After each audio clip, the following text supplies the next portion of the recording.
Paenga o e letio Vake Tali Folau.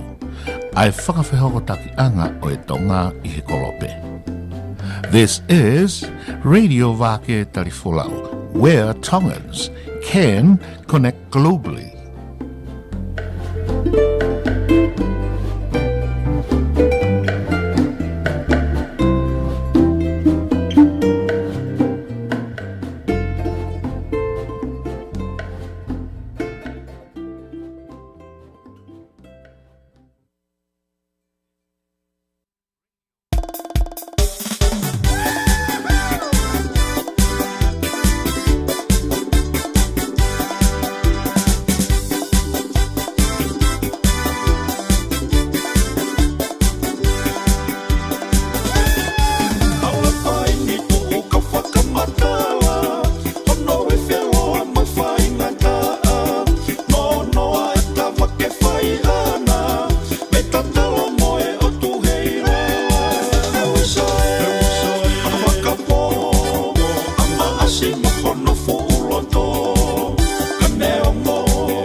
ke tama ke ulupo tonga maunga ilo mate ma tonga he kai ngalo tua tonga boy tamo tua ma kue mate ma tonga e mala e miri sino e kolope e pia tonga kotoa pe tau ke tama ke ulupo tonga maunga ilo mate ma tonga he kai ngalo tua tonga boy tamo.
Tonga Vake Tali San Francisco, Malomala Maria Hoeki, Hamatapuli, Hafaiskau, Solomon Langatabe, Moaia, Painga Vake Tali, Watafa Kolokoni, Atonoa, Ome, Wanoa.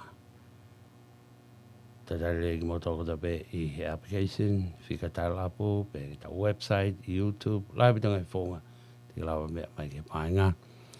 We about Okukeke. He pe o ke ka mo ka he meli ke tadale Emily tough okay I got Pea kore pe mua ke mahufanga te ngai whataputa pe whaafaki ngalu e amba ma ngalu pe. Ka tā ke ma whahako whatongia atu ma ki mō tolu i hou a koe ni. O a uki e taimi ono. Whamalo a tai pe ka mō tolu ne mō whi a mai pe mo pae ngai Vake Tali Folau tal mi aneu. Mi Sayone o Vake Tali Folau pe mi Riverside, California. Whai whikau mo i fohe ka ma whai whikau Samuela. Tui hala maka na whahoko mai a e tau lotu pongi aneuhu. Pea lama koia e tau lotu, ne tau hoko atai pea mo e poka lama koia e whi unu koula a e tonga, se miska Marlin si po me e.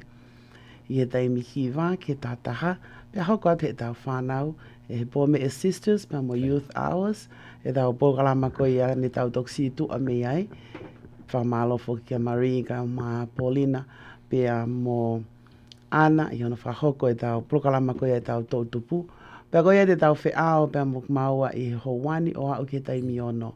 Pea i taimi ono o lewa te tau wakai ai ki ngai prokalama ko te teo imai e kolotina uanga, pea mo le ti o show whae tonga, pea mei o Kalani, California. Ko tau prokalama koia i he lolotonga e tau whiao, pea mok maua, e kamata ki pe a e tau whangota.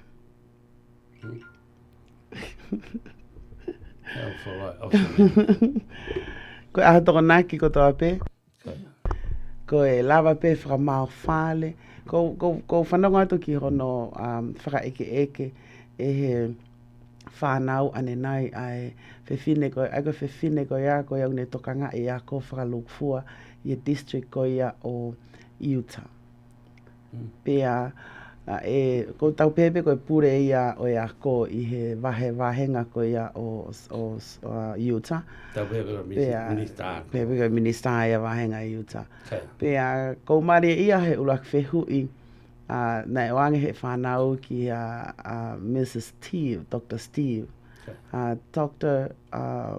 Sydney. Na e ko e whehui na e pehe ko hae, ko haho mea whae ahoni. A tō naki whoki ane, Tange e whewhine ko ne mea na whai ko ne mea whai a tō naki ko cleaning. Whamau whale, ko cleaning hona o ngai api. Pea ko tui o ku tatau pe, pea mo Muki tau tolu hono kotoa ko tau ngahi ngā wea whahoko e aho kotoa pe. Kamata pepe me i tonga e tau tutupu hake. Aho tokona ki ko e aho, o koe ko aho mālo ia. Aho tokona ki ko e aho ia o e tafi whakamao whale, whai e fō, teu ki e wike fo o, piko teu ki e sapate, pe hoko atai pe wike fo o o monite.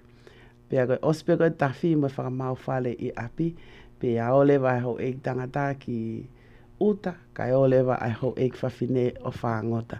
Koe ai koe ho atani e medicine lai. Nau wakai hake ki he tahanga i miana vai mai i he YouTube. Koe. Koe YouTube, Facebook. Ai mea palofitana e whai. Whani veki ume. Koe. Pea o Nelson e. Koe. Ko se ake ne toko veki ume o veki ume. Looks like me. Do the same thing. Veki ume whakama. See, that's what you need to do on Saturday. Koe. Moni, as you better my colotina, sweep over my soul. I go sweep over my soul to whaia sapate. Ka go sweep over my house o whaia he aho toko naki. Colotina sweep over my soul every day. Ko tu ke lau mario wha am ke tau mau. Ka neongo ia ko ia te tau, ki miniti hoa si i koe ni, te tau whahokai tau teu ke tau o, koe whangota koe te tau o he ahoni o whakahoko. Malo linsi, sione, te tau o ki he whangota o kui koe uloa. Koe uloa. Koe uloa. Aia ko te teu en ke tau o uloa. Koe ai kolotina, koe hanai hangai mea toton ke tau teu ke o ke uloa. Pea koe hanai, koe hanai whainga whangota koe ni o whai he tahi lolo tope koe tahi mamaha. Uloa? Ai uloa. O koe koe pūloa ho whangawhatapu koe uloa. I didn't say that. Le au koe whakaukau. But you did it. Ai te taoen o uloa. Ki teu en ke tau o uloa. Koe hanai whahinga whangota koe ni. Te toipe tau minite wanima ki e taha, koe ni hoko tonu e taha, e hoko atu lewa a e tau uloa, ki e tau polokalama koe tohi kakai, aia e heni ai, e whahoko polokalama ai, toke taha sela pāna pasa, kai o maafoki a e toko taha, a tene toke whakaha atu pe hono ki ngoa, anai na i he lolotonga koe polokalama. Pea ko lele koe ia koe e tau polokalama tohi kakai, pea me i he taha ia ki he tolu. Taka hoko to tonu ko ia e tolu, te tau whahoko ai polokalama ko ia o e San Francisco Tonga Interfaith. Ai ai heni ai, e toi heni pe mo sela pana Pascal mai whai whikau, keni whahoko e tau ngahi talanoa whikau aki pia mo COVID-19, tokon peka te tau tō whikau aki mo COVID-19, pia i he taimi whālewa ki he nima ko e tau ngahi o ngongo ia, pe koe whamau popo e tau ngahi o ngongo ko ia o wike.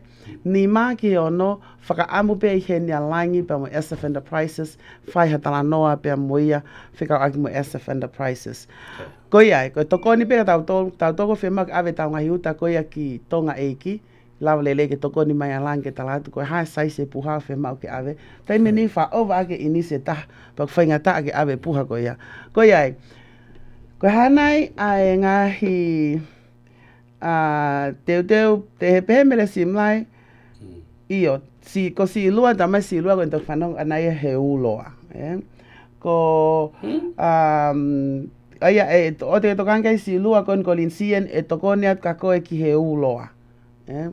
Kako whehu, hange ka te au katoa ka whanongo le tio ko whanongo i Facebook a. Ai ho eke ka arinsi a uloa, ho eke ki Sone koe whai lea koe uloa, o kai koe uoloa. It's uloa. I said it.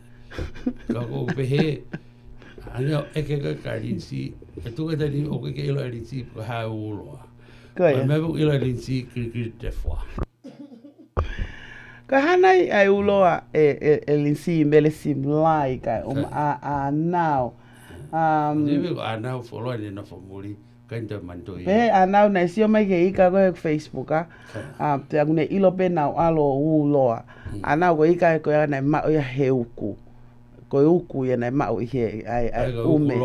Ko nia ko uloa, ko uku loa. Sorry a now, ko uku loa. Ko e uloa, pehe e tau talanoa. Ai ki hele masila mo haka talo, haka talo tea.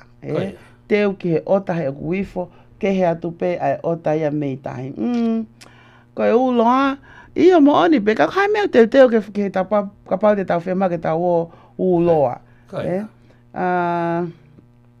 Pehe i vet, niu kapu kalaha ko e kaloa a tau ta au loa wha kuku. Wha to'o, paki umana, tolo whakahete e pupulu. Sio koe ngahi whaonga ni ai whango tau o mai koe e ivet. Kau kei mo e whakamata sili, kupenga tufi tukumisi, velo fua kolukalu, tā me hingo, tuki huri huri. Whe mau ke tau uloa tau toluia Ivet. Ko Ivet ko tau o koe ni o uloa, o koe ko tau o tufi huri huri. Whamatala koe na Iveti, o ku hange pe uloa ko no whahinga whaangota pe ia. Ikai. Ko e uloa, ko hai hene o kune ilo ko hai uloa. Ko hai whaunga o e whaangota ko e ni, pe au o whai eni he tahi mamahape ko tahi loloto. Sione, ilo foi hiva koe na o pehe tau, o koe foi hiva hena o pehe whine mātu a eni mei tahi.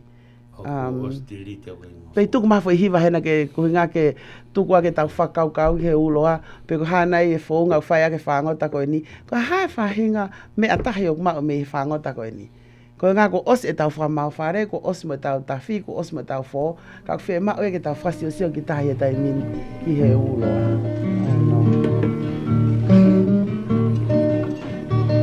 Ate maskoni ate magmotol ko toa pe Peslaione, kai o maafo ka magmotol ko toa pe mumia mai ke paenga Vake Tali Folau, pe amo teu ko ia e tau uloa.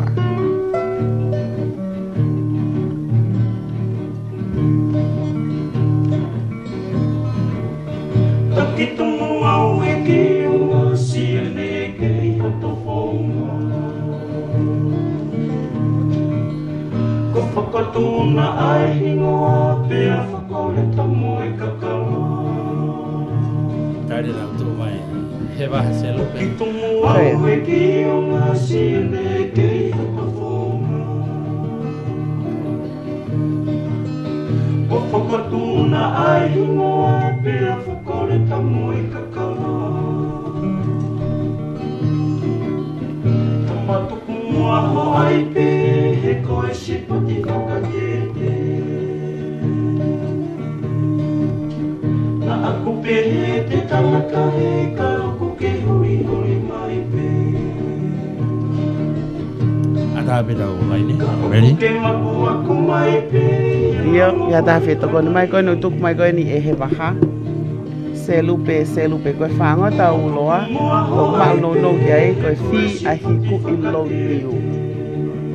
Whi a hiku I lo niu, e au koko atu le mai e una loto, koe ha e lo niu he maea o ki he tahi I kai fuloloto, pe e takai kakai ai o toho, o ke a o fosi I pe I loto le waika. Charlie Wailase, ai koe mau e ngahi koe ai e lo niu o tohu ki uta. Ivet, tau osi apa tau toku hokot leu tau toku he kifi te Pe anau na e teu ai lo niu. Ai nai minga ake lo niu, nai sione anko, nai minga ake lo niu ki he uloa. Ata pe tau telefonika pa o ke fie toko ni ki he uloa. Pe si pe tau taimi, pe tau hokot lewa ke tau polo kalama ko ia, au e tohi kakai.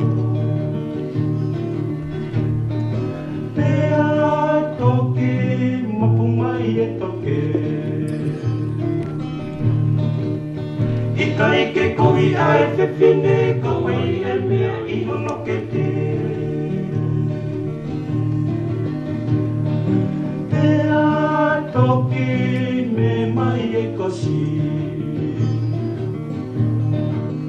Taki taha tu hono laini tamatu konua ai whakakohi. Pea toki rumai e humu.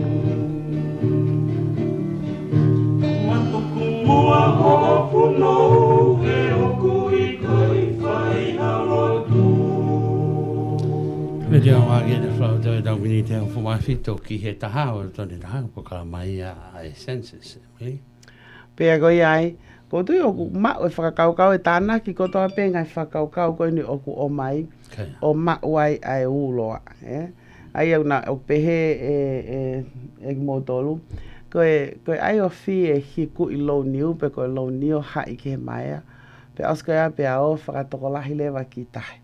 Ke tahi mamaha, koe tahi loloto. Oska pe toki o lewa pe au, nau pehe nau hanga hai, o taktaha mai ai, o hange ko hao ake ika, hao pe ika kia feitu. Pako na wa o koe, ai ke feitu ko fie ma o koe ke na whakatahataha mai ki ai, pia ko osnofo lewa ika I loto he lo niu, wirifia ia he toi ngau e ki tua. Pako me lewa whai, to lewa te hele pelu, o tā aki ai ika I loto. Ai ka lo niu hangea ko penga, ko hono hao ika, ko ia? Iyo. I never seen it. Koe whahinga, whangote ne whai he taimi koe. Ai ulo, a hange ka te au keisi I ko manatu I pe au, I he tahi to awha ko ia o utui, whaamui he kukui he o ki tahi, ku whawhai ai ulo. Ilo koe tahi to awha I utui. Iyo koe tahi to awha. To awha ko is a big area. Yeah. Ka ko manatu I pene whaao, hange na o whakakolo. Malai kau mai, tō mai. Ia, malo. Malo. Tama peki hua tu pe. Ia, tō mai. I he tahi to awha ko ia. Sai, iyo ko ki lawe peo ia kuhangi ko whiwhine ko na ne lawe mai ki he uloa. Ko mea kuhangi ko kupenga hao, tau hao ko pe toho mai ke mamaha. O toki hao wai pe mo mea. Ka kunga ke low niu. Ai fu mai ai a o hai low niu. He low niu pa ko pate tau hao rewa ka kai unau toho. Ka to ka mi ka kai toho lai fu auria. Tau aru kai ke nau tu ta kai ko te mea o hao pe nau toho. Mo nau hao pe ki uta o hao wai ka. Nei fai e ui hai fu mea ko ia I he fuhakau. Pe alahi ko I ka e ne lahi. Mga taki pe ka o pe ki whaka. Pa nau pe ke ave I ka he waka ke ave ki ke nau ke mamotu. Kai toki whoki mai o toki oange ka kai. O mai toi pe ki motu ai taha. Motu a koe toi toko ki orunga koe funga mea. Koe motu a pe na hao si osko toi si ka kai no. Ono si whaau koe he whanga I ka.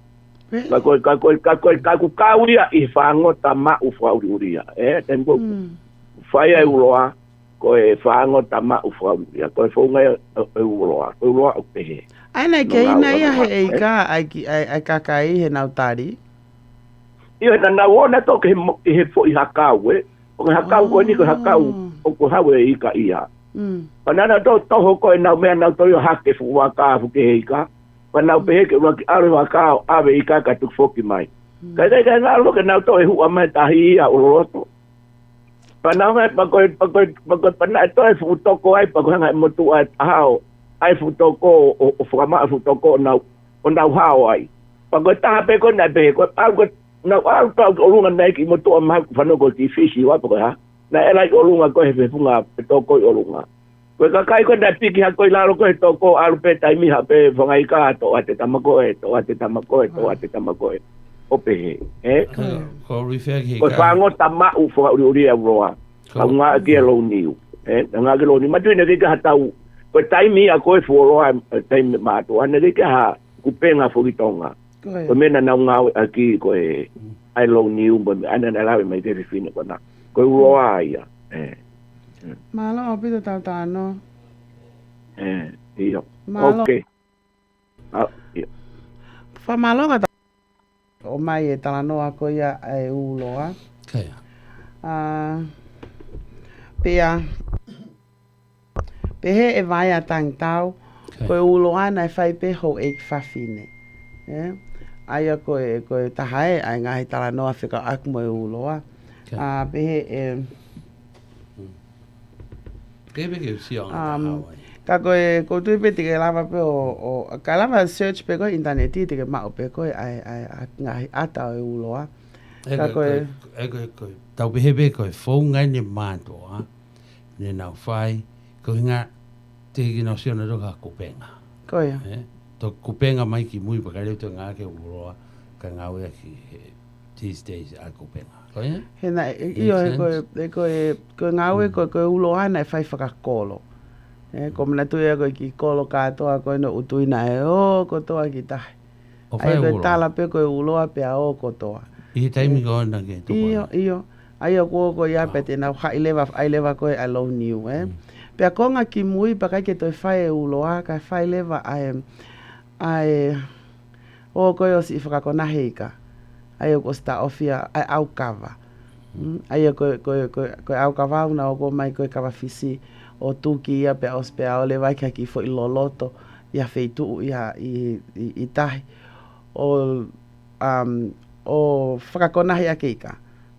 Pea koe ne os mahalo ha minite fiha me ai os kotoa i ka mea kotoa pe nai si malolo. Pea os ta o whakalao au ka vaia iyo. Os ta o whakalao au ka vaia i tonga he taimin. Koe au ka wā koe taimi e whapo. Taimi ne maa. You got to save everything. Kane ko ia, ko le teo Vake Tali Folau ko tau tai mito minite taha ki he taha. Ho tonu e taha, tau wakai e ki tau polokalama ko ia. Pea mo e census, pe ko e tohi kakai, ai e whahoko ia toke taha sela pāna pasa. Ka e umafo ki a e whiwhine ko e ni ko Jerry Green. Tena whahoko e polokalama ko e ni, ta tokon ke tau tolu, he taimta tau pewhia mau, ka pau kia tau kia ne whihui. Pe kua hamea utala aki ai, pe kua hamea oku ne fie whihui, whikau aki mo e tohi kakai, koe whainga maari en, koe ngai lava ke tau whihui, ki sela pana, toke tā sela pana pasa kai uma a Cherry Green, koe ngai ko ki naua, oku me ko Cherry Green, toko taha ni ngā ue fua loa i he tohi kakai Amerikani. Pea koe ia hoi mo ka inga, hoko tonu e taha, te tau wakai ai ke tau polokalama ko ia, tukuma au te whanongonongo ko ni mo tau taritari ai ke tau ngahi polokalama. Face of Tonga Connect. He hoko ngai lea mo e ata he tau ngai whalani, he whawheo taki tau tolu i he kolope. Face of Tonga Connect. Te mauta ha whalani a whain sais, pia whainga lanu, pia whainga staila pe. Face of Tonga Connect.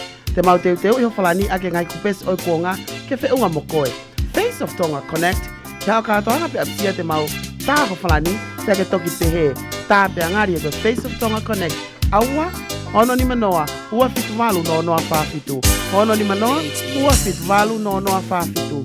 Tā mai ke putu o ta mai ke tika. Ono ni manoa, ua fitu walu no noa whawhitu. O ta mea turiki pe mamani, ka mau tiriva ship, pe te mau waka uku i atu. Face of Tonga Connect. Ono ni manoa, ua fitu walu no noa whawhitu. No, it's true.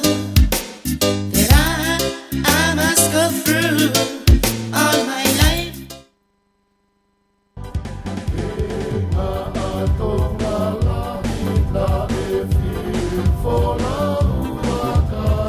O kuke whaamohe misi nai ki hao monu ke toko meilangi, tonga e. Ko taimi ko ke ongo i puputu ua he fie ma upa anga whawawave, ko aku ikai ha tenali, ko e tali, monu meilangi. Tonga e, whewhe taimi ufie ma uai ki awe ki se niti ki eua ka aku hala, pe hange ko siva e te amanaki, ko e tali, monu meilangi. Iyo, ko ho monu meilangi he koe whaunga. Malu ilewa aki hao ki koloa whakatonga, ho ki no whakawawewave. Pea koe toi make he ku tawhi atu e munu meilangi, o whai whatongia mai pe me funga whanua. Koe whakaiki ki o hala whanonga ke munu meilangi ke Bay Area, hiva ua nima taha walu tolu. Fika telefoni, hiva ua nima taha walu tolu, pea ko hofe tak pe ke Facebook munu meilangi. Pea ke funga whanua ki eua, fika telefoni, fitu walu, tolu wha noa ua, pe koe fitu nima, ua tolu, ua taha. Koe whanongono reia me he monu meilangi loan and finance. Fika telefoni, hiva ua nima taha walu tolu.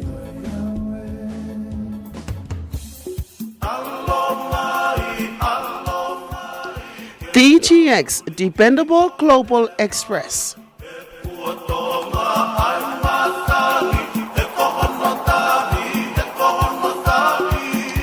Aua, koe DTX Dependable Global Express. He koe haa koe, ko au ia ko whakamaman lahi, whakamaha apure anga, whakatu apure anga, pia toi whakahewani fok e tō o ngā. Dependable Global Express, O fefe, o ko whaiwhatungi au me ngai state ko toa Amerika ni manatu, o ko whakamaman lahi. Dependable Global Express, seuke, hange koe haa, o ko lava eo awe o container puha ta ngai talamu pini i ngai ses keke au peke o mea lele peko a sea sofa peko a koloa whakamu vete pe manatu pe au whakahewani hono totongi. Dependable Global Express siuhu o awe ki whe te o lama awe o uta ki a motu pe Pasifiki ki tonga wawa o haapai au ki fisi ni Usila Australia a pia American Samoa, Tahiti pape e te mo whewhua. Hau whoki ngai whanua e sia, hange, ko sia pani sia ina tai kwanto toi ta mo Suzuki, pe hau ki ulope manatu, a au mu ene whakawaha apure anga. Dependable Global Express. Siuhu!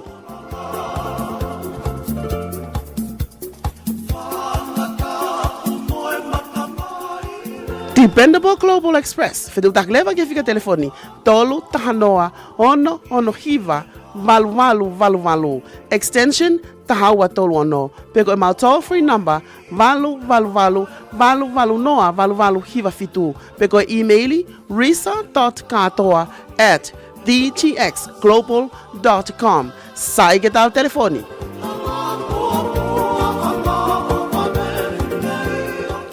Dependable Global Express o whakamaman lahi whakatua pune angai mau whaiwhatungia maau pea whakaatui mo whakahewani ai totongi. Whitutaki, whika telefoni, tolu tahanoa, ono hiva, valu, extension, tahaua tolu ono. Peko e mau toll free number, valu noa, hiva fitu, ko e DTX ia pea mohonoanga.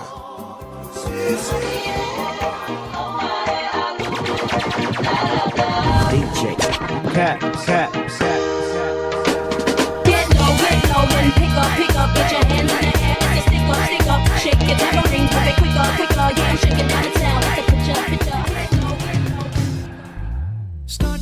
Theo anga, ke ilo mea ofa fia mak ke Valentine's Day, birthday, anniversary day, Mother's Day, Christmas Day, Death Day, Boxing Day, and every day. Oh my no, ang fu doing a day pa mi siya. Ako fia mak ke fatang mai si ready ko to ape, pe me unique gift. Ako to fa ko ga ife. Asia iho ta follow. Ako ya me ako Facebook live bidding. O fire if have to sit in flight ko to ape time no if yaki Pacific time. Pe fa hoko ni Facebook aliria ni muti. Ko e mali ta hai fo ngani. Ke te ma o class ke he si ready. Me ngai mama how vesa ka hoa. Seti pe kai seti. Koula fon koula. Black Tahitian pill. Ka hoa nge esi fingota ko ta ingo. Say etc. O fia ma o ya ke kawa he ta utumua. Ye yaki to sit in flight ko to ape time no if yaki. Fese ka pau kofi, ota speso e au ia hafimia. Ofa, ta ke he ingoa, teu ia ke foi ko pesi to lau fere toa. Pea fa vai aki, ai foi pesi manuloa. Pea kofi ma o iau ke iai ha o fe mama, fe ka hoa, mo ha fe ha o kola.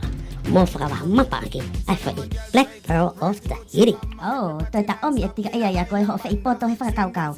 Ta telefoni, te fika telefoni, valu no ngeau, ta fa ni menima, oke o ta leva ai ngai me ko ia ko fia mau. Ko e unique gift ia ba me aloha land. Valu no ono ta fa ni menima. Ko e taimi ko fa ho ka Facebook live bidding, taimi ono ia fi tu site, mo e flight ko to ape. Aloha from unique gift.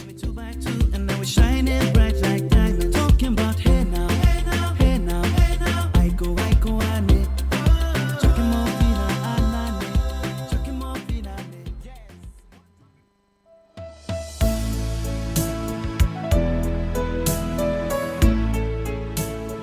Ko au kai hamu me itong atap. Ala si o kai ngai Amerika. Mukatak fitutaki ki Vake Tali fifatau aki. O totongi mai mua haki foi hot dog. Te kapaika. Kana tiliva mai nau tol kiao. Te o kapau te eke ma ho vahe. Te ke arte e koi hokolo fatonga. Ke ai haki no i kau tahano ai Vake Tali fifatau aki.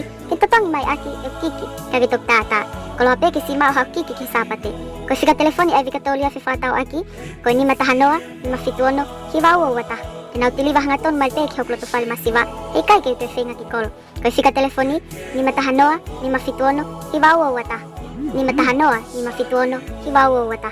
Te utali-tali atupe, hokwo ofatu, mea kai hamu. Mei kanatea tonga tapu.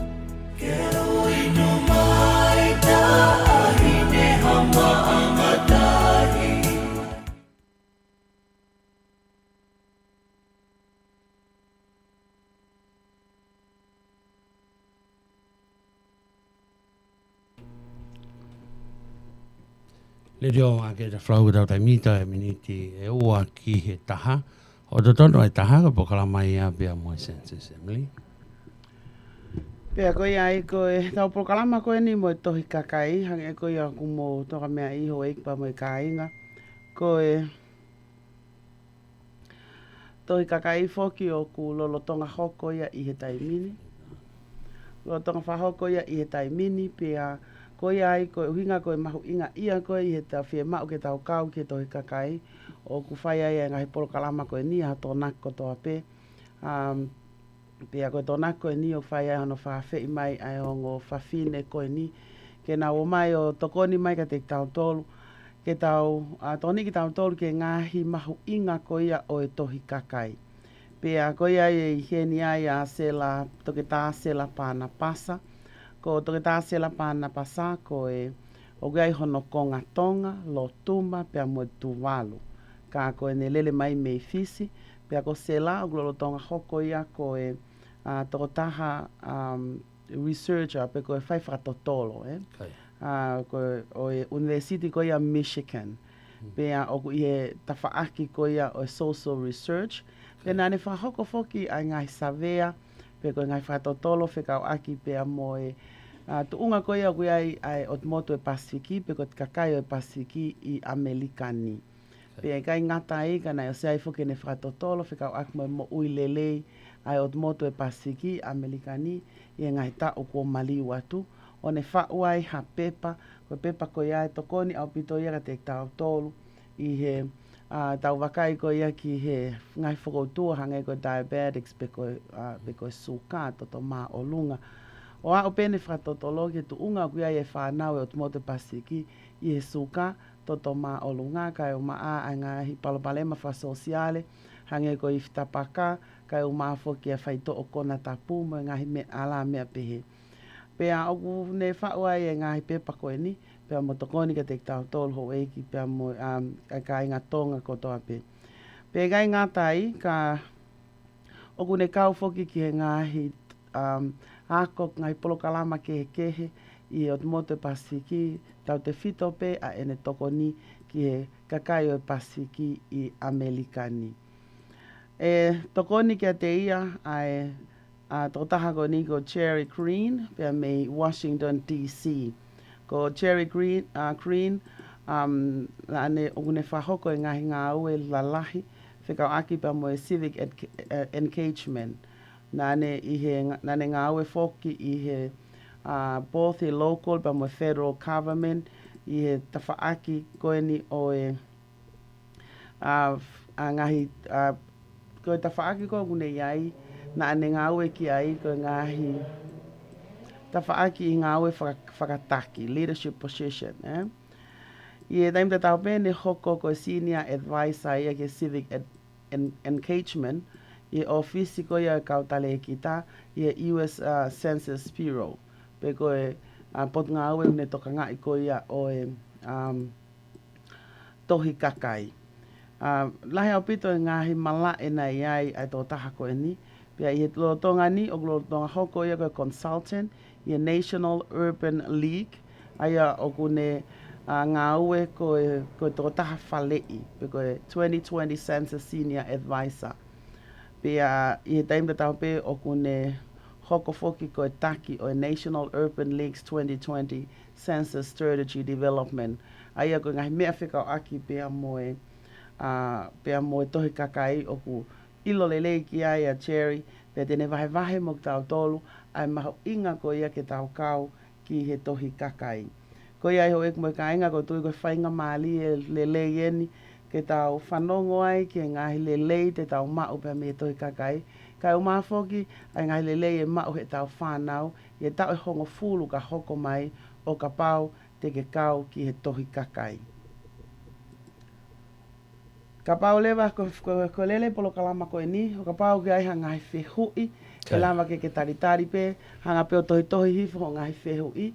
Ko taim pe osi ai uluaki presentation, pe e tukuanga tukua lewa taimi ka te kumotoru ke o mai hangai whehui, pe ko hangai a usia, o ku ke a usia, i he whikau aki pe mo e tohi kakai ke tau wako me ai. Pe e hoka lewa tau presentation, Pea e ko me ko prokalama ko ni mau inga o pito tau fe po tala noa aki. Ko hi ke lava ke tau ma usia ai ngā hile lei ko iau tau ma o pea me he tohi kakai ho e ki pea mo i kāinga. Ka pau ko os mau mai Tadali Sela Panapasa, welcome Sela. Ki he pokalama. Ka inga tonga o Amerika, ke tau puke whanua ke whakatupulaki ai ka hau o e whanua. Ko he hā e tau amanaki lelei ki hono whakatupulaki o ka hau o e tau whanau. O tau whakaamu kotoa ki ha ka hau lelei maa nau tō. Ke ola lelei e nau wako, ke nau mau hatu unga ngāwe lelei. Mo nau tokoni ki hono puke ho tau ka inga e he whanuani. E makatuunga e ka hau lelei ni me he tau kau kotoa ki he tohi kakai o wanoa. Tau tuu whakataha ke tau kau i he lau. Tau puke whanua ke tupu mo la lelei ai ka hau o e tau whanau. Ki he whakaiki, wakai ki he website www.my2020census.gov.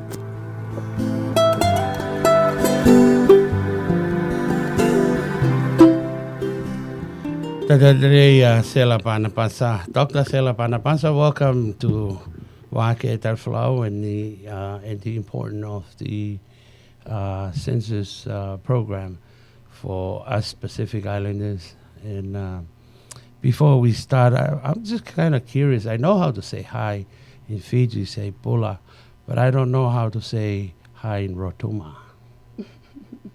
Oh, yeah. Okay. Am I on? Yes, you are. Okay. Malo elelei ka inga tonga. Pulavinaka noa ia. Before I begin, I would like to whakamalo lahi kia Emily Mosione for this opportunity to share with you. I want to thank them for their leadership. This is a very important time for all of us, for the country, and I hope that this information that we have prepared to share with you will not only inspire you, but empower you to get counted. And I am also very delighted and pleased to have with me my colleague and a very dear friend who I regard as a champion for our Pacific people. And her name is Jerry Green. And what we will do is co-present. We have assembled a set of slides. And some of this information may be very familiar with some of our speakers, but I can assure you that repetition of the information is important so that we can ensure that all of our Pacific people, Tonga, Fiji, Lotuma, Samoa, Native Hawaiian, Marshallese, Tuvalu, Kiribati, Papua New Guinea, Solomon Islander, New Caledonian, Niue, Maori, Tahiti, etc., are counted. So this message, although we understand that our audience are primarily Tongan, the information applies to all Pacific people. So we thank you again for this opportunity, and let us begin. And I will go ahead and share our PowerPoint slide.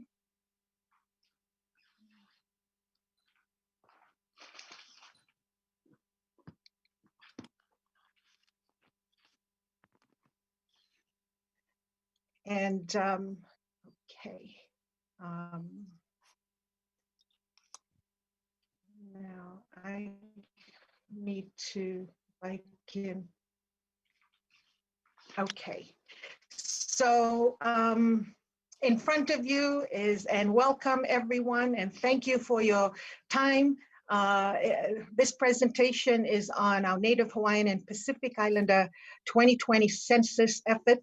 This is a pledge I am pleading with everyone. Please, if you have not completed your census, do so as soon as possible. And the title, the theme is that we Pacific people matter. And so we will begin with some very basic information, but this information is current. And this is the reason why the census is so important. So what is the census? The census is a complete and accurate count of every person living in the United States and in 5 territories. It is a count of where everyone is present as of April 1st. And why is it important? It is first required by law. And as Emily mentioned earlier, it is only done every 10 years. And this is very important. The data, the information is used, is key to our future.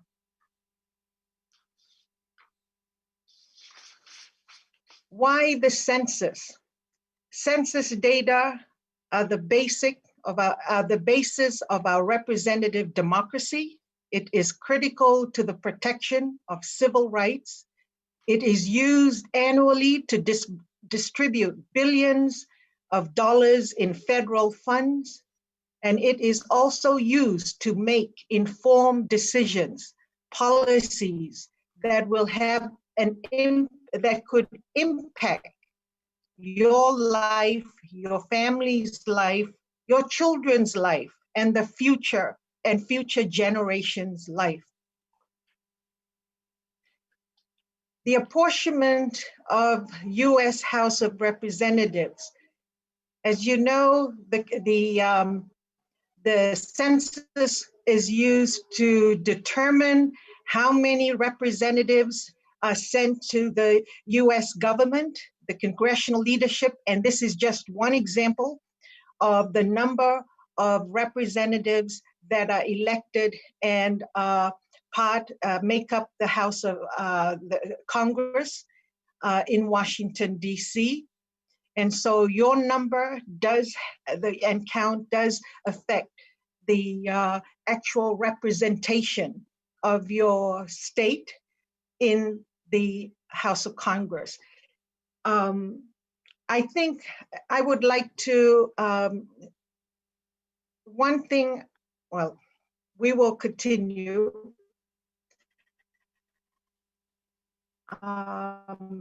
But before I do so, I wanted to ask, bringing my colleague, Jerry Green, and see if there's any information she would like to add to the census. In terms of, is Jerry on? Yeah. Oh. Can you hear me?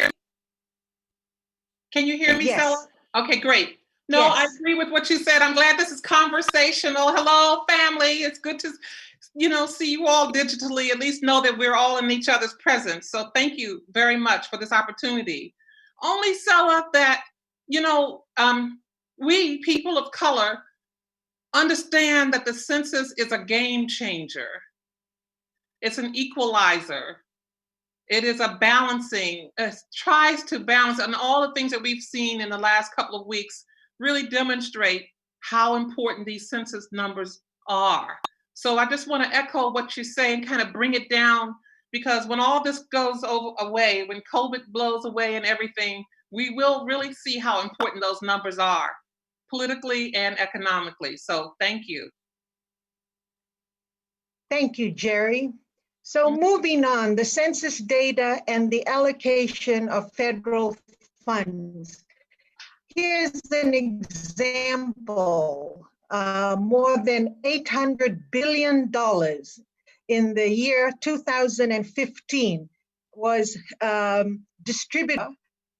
And for example, the state of Texas received $43.3 billion. And here are specific examples of the top 11 census-guided federal programs. Some of you may be participants of these programs, or you may know of other family members and friends who have who are currently and have participated in these programs. Programs offered by Medicare, programs around Section 8 housing, programs on the National School Lunch Program, as well as Children's Health Insurance programs, and the Head Start, Early Head Start program. That's just a few examples of how census data is used or translated to inform how dollars are distributed, your tax dollars are distributed across the nation. Sela, Yes. I would like to translate this a little bit into Tongan before you continue on, because this is very important. Before you Sure. guys continue, is that okay? That's fine. Thank Okay. you. Hoek mo kai nga hange ko slide ko na oat he tai mini mo mamata mai kia he tai mini. Ko dahane uhinga o ku mahu ingai e tau kau ko ki he tohi kakai, Ko na hanga he pureanga federal pureanga Amerika o whakaatamai e paanga e valungeau biliona ki e ngahi state, ke tokoni ki e ngahi mea koe ne ukhātu koe i he pepa. Pea ne kaua taxisia, aia ne mau e taxisia ai paanga e 4.3 biliona. Ai ko fu allocation lahi koe ni koe ki Texas. Ko ha hono uhinga, kono uhinga koe nau toko lahi koe agi nau tolu e tohi kakai. Ai e whai hono vahe paanga koe ni, paanga tokoni koe ni, o ku vahe ia whakatatau ki he tohi kakai. Ki he ola koe ia oi fika. Hange koe lau koe ni a cherry ane nai, koe tohi kakai o ku kau ia i he, koe fika koe ia tene lava e ia ke ne hanga o vahe tāu e ngai whainga māri e. Aia koe paanga koe ni ne o mai koe ni o mau whainga māri e aia Texas. O ngā lahi paanga Texas na mau koe ngā koe nau. Toko lahi koe nau census. Aina kau paanga koe ni toko ni ke ngai malui mo ui lelei pe koe medical. Toko ni e paanga koe ni ki he ngahi housing voucher pe koe Section 8. Ko tui o toko lahi pe tau toko ni koe ki totongi rent ai ka inga ak tau tolu koe ni o kai ke lahi tau paanga. Kau e ngahi ai paanga koe ni ke toko ni koe ki e ngahi kai ho ata koe ai whanau. Pe koe National School Lunch Program. Ai a ka pau na iai, koe tu whai tai mini, o ko oslave ipe i Californiani.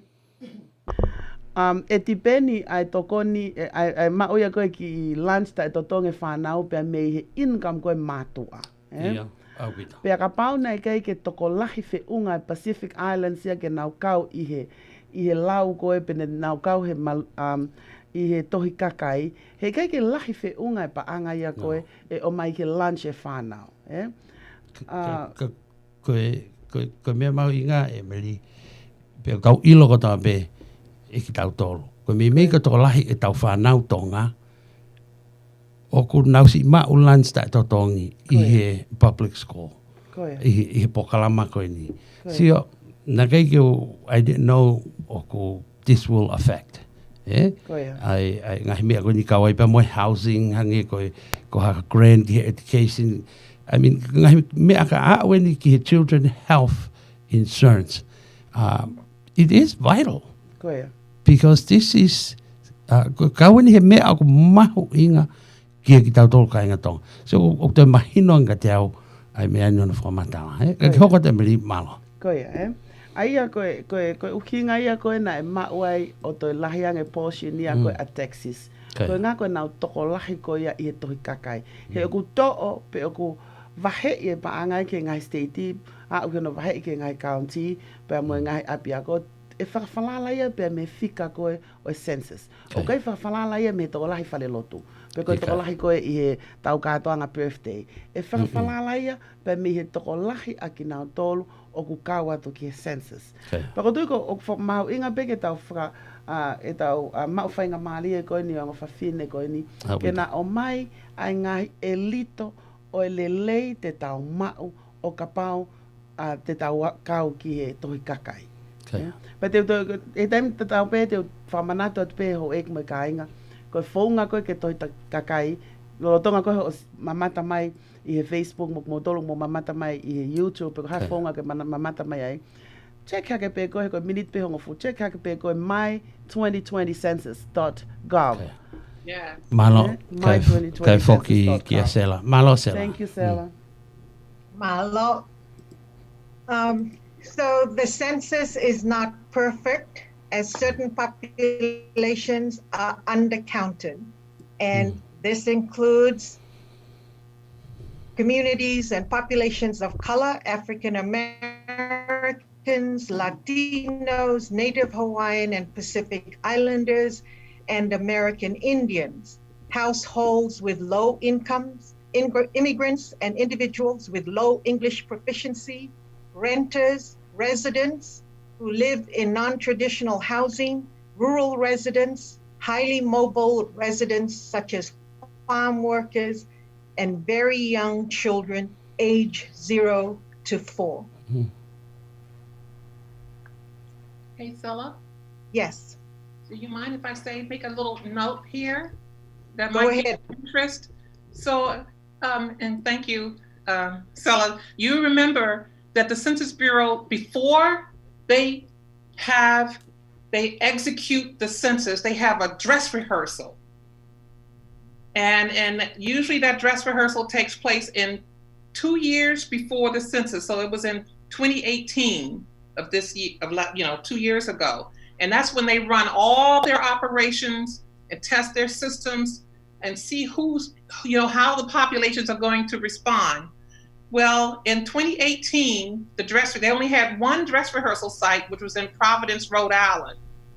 And the two populations that were at the bottom of the response rate were the Native Hawaiian Pacific Islanders and the African American population. So both of our populations did not respond well during the dress rehearsal, which is a test that says, okay, Census Bureau, these are the systems we have to improve to make sure people who are undercounted are represented in the census. And so we know already from 2018 that the Native Hawaiian Pacific Islander population and the African American population are two very sensitive and vulnerable populations that need to be, have more information about the importance of the census. So I just wanted to let you know how that 2018 test turned out for both of our populations. Right. Okay. Mm-hmm.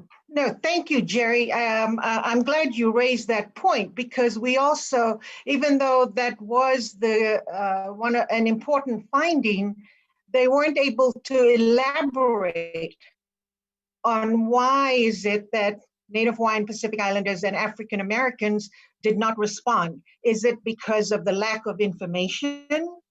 Is it because of distrust of government?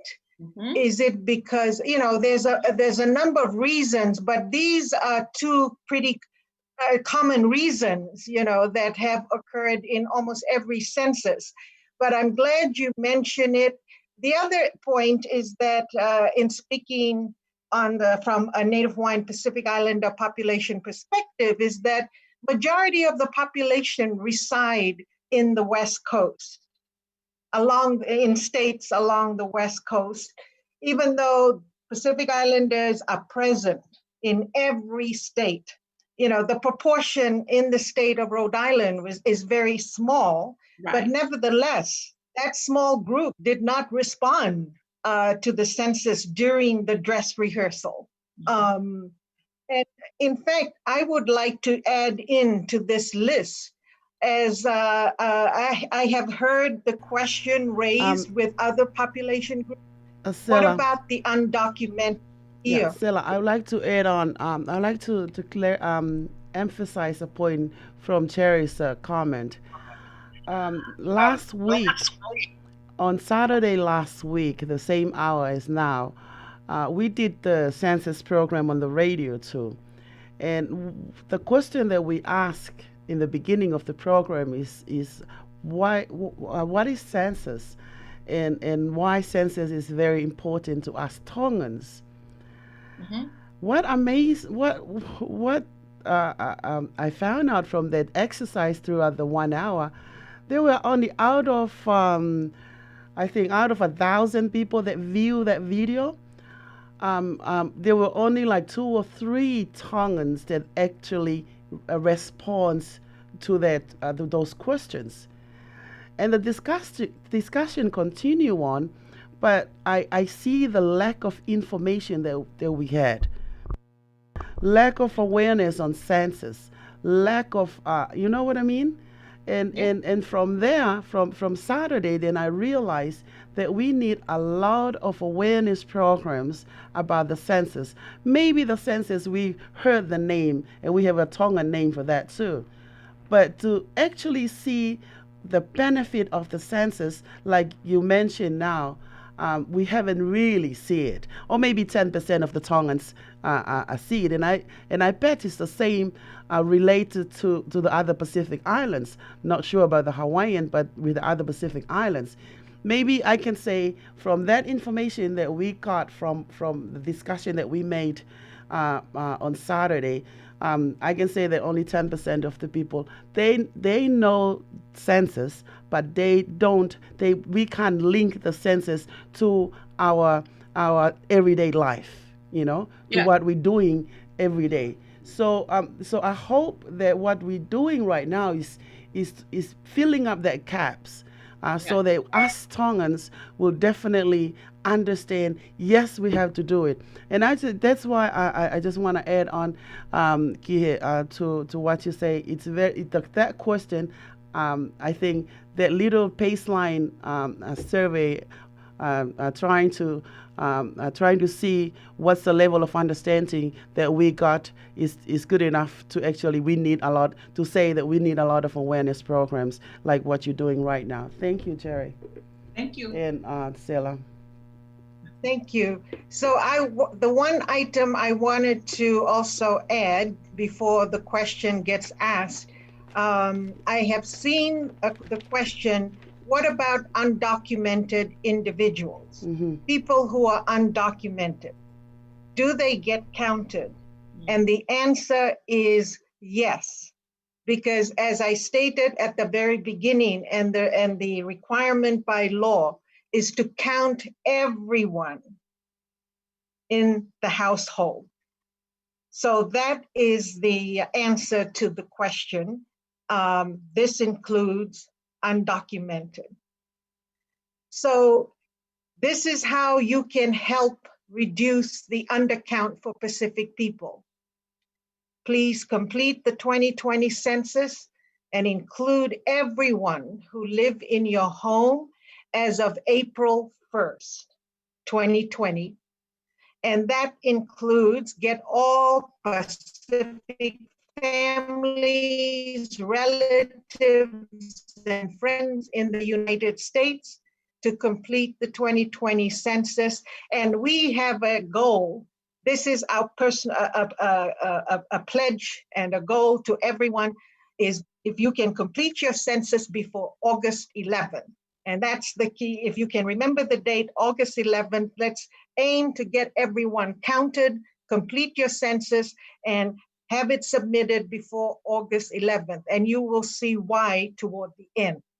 And if you have already done so or completed your census, thank you so much. So we will shift gears and take a look at the 2020 census questions. If you haven't seen and completed the 2020 census, you certainly wouldn't know what sort of questions are in the questionnaire. Well, here it is in front of you. Question, how many number of people living or staying in your house, your apartment or mobile home on April 1st, 2020. Next question, whether the residence is a house, a apartment or mobile home. Then there's a question, the next question, telephone number. The telephone number is requested if needed for the Census Bureau to follow up with you on your information. The sex of the members in the household, their age, their date of birth, whether they are a Hispanic of Hispanic origin, their race, and their relationship and the relationships of persons in the household, including opposite and same-sex spouses and unmarried partners. That's it. These are the questions that the 2020 Census Questionnaire requests of every member in a household in the US as of April 1st. Jerry? Okay. Good. Can I translate that, Sela? Yeah, please. Yeah. Okay, hoek mo kai ngang mo wakai pe ko ngai fehu I na koe oku o mai koe I tohi kakai. Aia ko ngai fehu I na ko ulaki ko eke pe toko fiha ai kakai o nofo I homo api pe ko apartment o ke nofo ai pe ko mobile home o ke nofo ai I epeleri a uluaki wanoa. Epeleri a uluaki wanoa. Pea nau eke mai foki ko whehau I honoa, ko e wheitu koe nau ke nofo ai, ko ho api nof anga pe o, pe ko e apartmeni, pe ko e mobile home. Ko whika telefoni, te nau eke mai foki, pe ko e whiwhine, pe ko e tangata, ta umotu aho wha LI, a ufoki pe o ko e high race o ku te kawai, pe o te Hispanic origin, pe a moe, sorry about that. Pea moe race ko te kawai, hau foki ki hoto relationship koe moe tō taha koe I he household. Kawai pe ko hoto hoa, pe ko hoto niece, pe ko uncle, pe ko ankolo, pe ko te tamai, pe ko te whae, pea I kai ngatai, ta tawai pe ka paulewa kuyai ha same sex marriage, pe ko unmarried partners. Pe ko taha te ke mari ka una nofo I ha api ko ia e kau kotoa a hono whakahai relationship pe ko e tūkunga koe o kita ki he tō taha anai ki api, a hana api. Pau ki hangai whehu I ai lawa peke mō tāmai ono ni manoa, hua hiwa whā, hiwa tōlu noa hiwa, lolo tonga koe ai polo kalama. Thank you, Sela. Thank you, Emily. And in fact, on the relationship question, so the head of the household, one person, the household head gets to complete the form. And in adding all of the members to the form, in the relationship, it's not just spouses and unmarried partners, it's children. It could be your children, a child, it could be, it's everyone. Right. Children and relatives in the household. So it's important that we include every person in the household. So I want to focus specifically, this slide focuses specifically on the race, ethnicity question. And if you take a look at the, on the right is the actual questionnaire. Oops, sorry. And as you can see, there's the two-part question. The first part is a question about ethnicity, whether you're Hispanic, Latino, Spanish. And then and so if you are not a Hispanic, Latino, or of Spanish origin, then you check the box no. And then the next part is where you specify what is the person's race, the race of the householder, the head of the household, and the race of every member in the household. And as you can see, the question is one or more boxes. So you can check If you are mixed race, you can check white and or any of the race. Just check all the boxes that apply to you. Now, the section that is so critical, that is specific to Pacific people, is the little boxes you see toward the bottom on your right. There's a little boxes, Chinese, Filipino, of Asians. And then if you look over to your right, you see there's a little box if you're Native Hawaiian, a little box if you're Samoan, and a little box if you're Chamorro. Now, in the 2000 and 2010 census, it was Guamanian or Chamorro. For the 2020 census, Guamanian was removed. So only Chamorros would check the box Chamorro. And then the next box is for other Pacific Islanders. And they provide some examples, that is Tongan, Fijian, Marshallese, Tahitian, Tuvalu, Maori, etc. And you check the other box, and then you write underneath, you in those little boxes, just spell out Tongan or Fijian, or write in Marshallese. It's important that we check the other box, and write in what type of other Pacific Islander you are, okay? Because that information will be tabulated, and that's how we get to know what is the size of the total Tongan population in the US as of Census 2020. And I can tell you from the 2010 census, they enumerated about 70,000 Tongans. This is in the 2020 census. Now you can ask yourself, do you believe that there were 70,000 Tongans in America in 2010? And if you disagree, well, that's the undercount.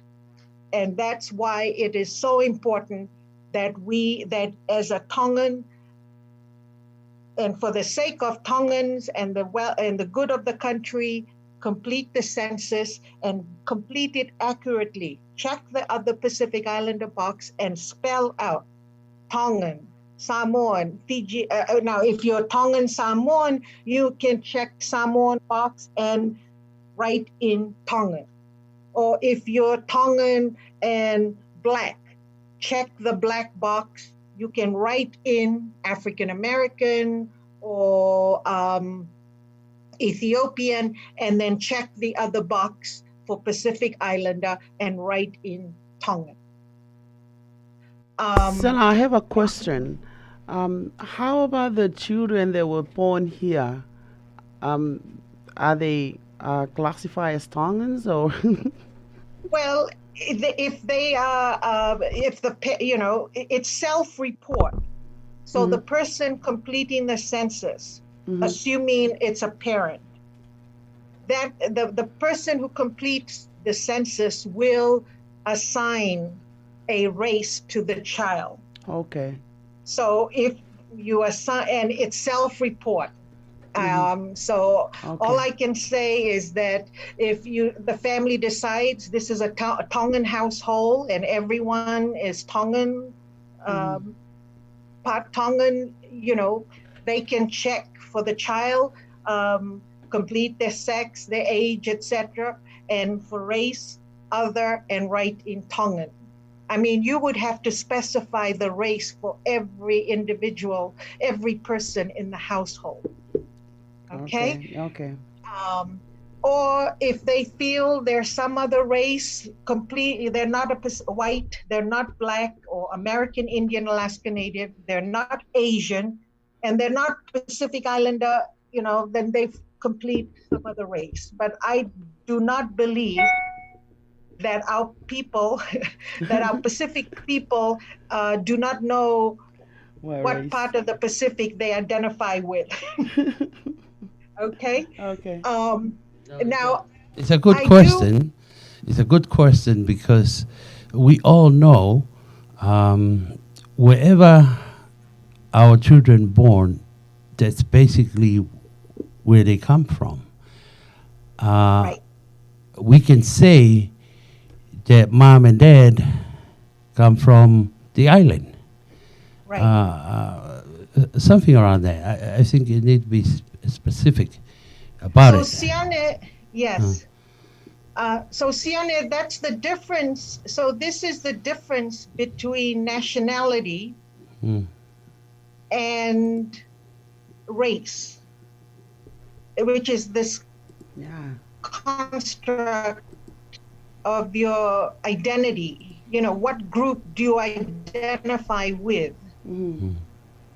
Your and in this case, for the specific groups, in the PIs, for us, it's ethnicity, but in the US, it's they categorize us by race. And the race for Native There you Hawaiian go. Pacific Now you just answered Islander my question. defined as people who are with origins to the Pacific Islands. Okay, people with origins to Tonga, Samoa, Fiji, Papua New Guinea, Solomon Islands, Tahiti. That's the definition Got it. of a Pacific Islander. Race. Because what And they're thank you for asking, clarifying that. Because what they're asking in these questions in the census is the race, not the nationality, right? Right. Right. That is correct. Can I elaborate it in Tongan again, Isela? Yeah. Ia ko mea mahu I ngahi ni koe o ku tau talanoa ke ai wheka aki pia mo e race mo e nationality. Aia koe whehui koe o mai koe e he tohi kakai pe koe ha I race. Koe ha, what is the race? Koe ha race ko te kau ki ai. Aia koe te taimpe whehui ai ki race o whehui le vai ki original pe ko whewhei tuu koe o kau mea te o mātu a pe koe. Ka pau ne whanau I kita ia I Amerikani. Koe eke pe race te tau identified tau tolu koe Tonga ki tau tolu pe koe Pacific Islanders. Whakapale vai whehui ki nationality pe koe taimea kou te talai I o koe Amerika o e ko ostoi kakai au e ko osi liliu Amerika e ku nation o kuia. Pena te tupu Amerika. Ne, pena te tupu Amerikani. Ai ko whai ke hea o race pa moe aina mautala noa ke. Malo pito Sela, you can continue on. Thank you. Thank you. Now, what's also key here is important is that it's self-report.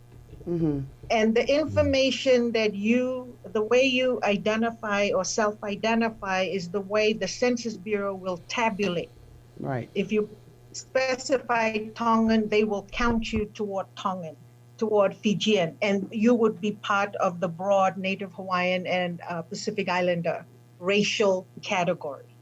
Okay, but we also know that we have Pacific people who are mixed race. One parent could be Pacific Islander, Tongan, and another parent is say Palangi, right? So they would choose. They would check. They could choose. The children could choose to be mixed race. White, Irish, and other Pacific Islander, Tongan. Right. Okay. Do you understand? I mean, I that's understand. how you could. But if you are multiple PIs, Samoan and Tongan, then you check the Samoan box and you write in Tongan. Or if you're Fijian Tongan, then you just check other, and then you can write in Tongan and Fijian. Okay. Sela, there's a question from the listeners. Can you elaborate more about the unborn child? When are they need to be recorded or put in the census, or? Well, if they are not born by April 1st, then they do not get counted. And Jerry, please correct me if I'm wrong. An unborn child, a child that is unborn on April 1st does not get counted, correct? Correct. Yes. But if they were born April 2nd, May 1st, after April 1st, they If you still. Right. If you fill out, you're right, Zella. If they were not born on April 1st, Right. they're not counted. Yes. Because here we are right now. So April 1st is the critical and the date. Right. Everyone alive and present in your home as of April 1st. So children, babies born after April 1st would have to wait until census 2030 Okay. to be counted. Okay. You know, Stella, this is a very sensitive issue because I asked this issue about, and we'll get to this part a little later on about the impacts that the COVID-19 pandemic has had on census operations. But I asked the question, because when the door knockers come, if you haven't submitted your form, at some point you will get a visit by an enumerator. So my question to the Census Bureau and others were, if someone was alive on April 1st and you did not send in your form, that census form, and they passed, let's say due to COVID-19, I know this is really, should you count that person if they were alive? And the answer was yes. Absolutely. Absolutely. Because to be consistent, here we are, we're reaching out, we're announcing, broadcasting, count everyone as of April 1st. That's right. Now you can be counted and die the next day. You are still counted in the 2020 census. Yeah. Okay, so, and yes, at the end, we do have a section about COVID-19, the impact of COVID-19. I mean, think about it. There are people who were alive April 1st, but due to COVID-19, since then they have passed. 100,000 people have died as a result of COVID-19. And since April 1st, that's a lot of people, but we do need to count them. And, everyone alive, on April human, 1st. children in the home, April 1st, count them. And Stella, a wise person once said, when it going back to race and ethnicity, like, what do we put down? Do we put down because we're born here? Can we still recognize our country of origin of our ancestors and who we descended from? And a wise person once said, well, if a kitten is born in an oven, does that make him a biscuit? He's still a kitten. Only in Fiji. So, it's not a biscuit. The kitten is still a kitten. So, right. Thank you, Carrie. That's a good one. Okay, so we can move on. So that's the race question. It is this question on race that determines what is the size of the Tongan population, what is the size of the total NHPI, Native Hawaiian Pacific Islander population. So if you believe, so again, 2010 census, there were 70,000 Tongans counted. And here we are, 2020 census. I hope that we do better. And it's very important to complete. Oh, okay. The other question. So moving on, here are the questions that the 2020 census questionnaire will not ask.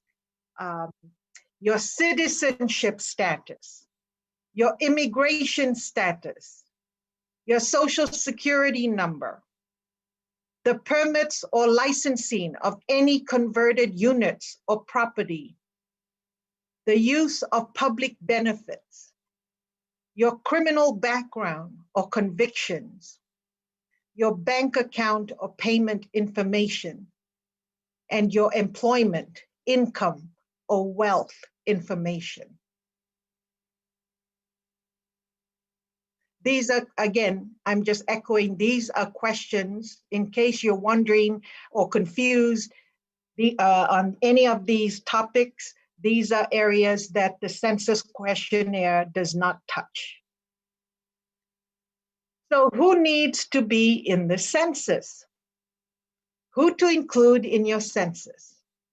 Everyone living in the home or household, parents, children, biological, adopted, or foster children, babies, newborns, and grandchildren, relatives, friends, unrelated, and single family or multiple family members.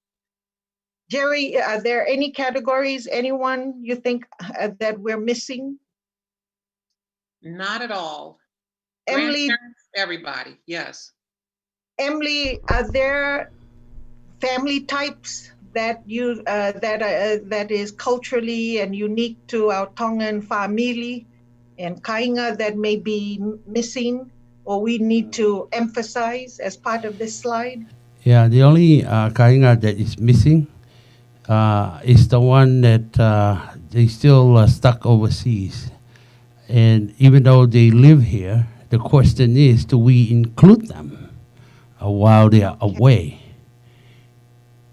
Right.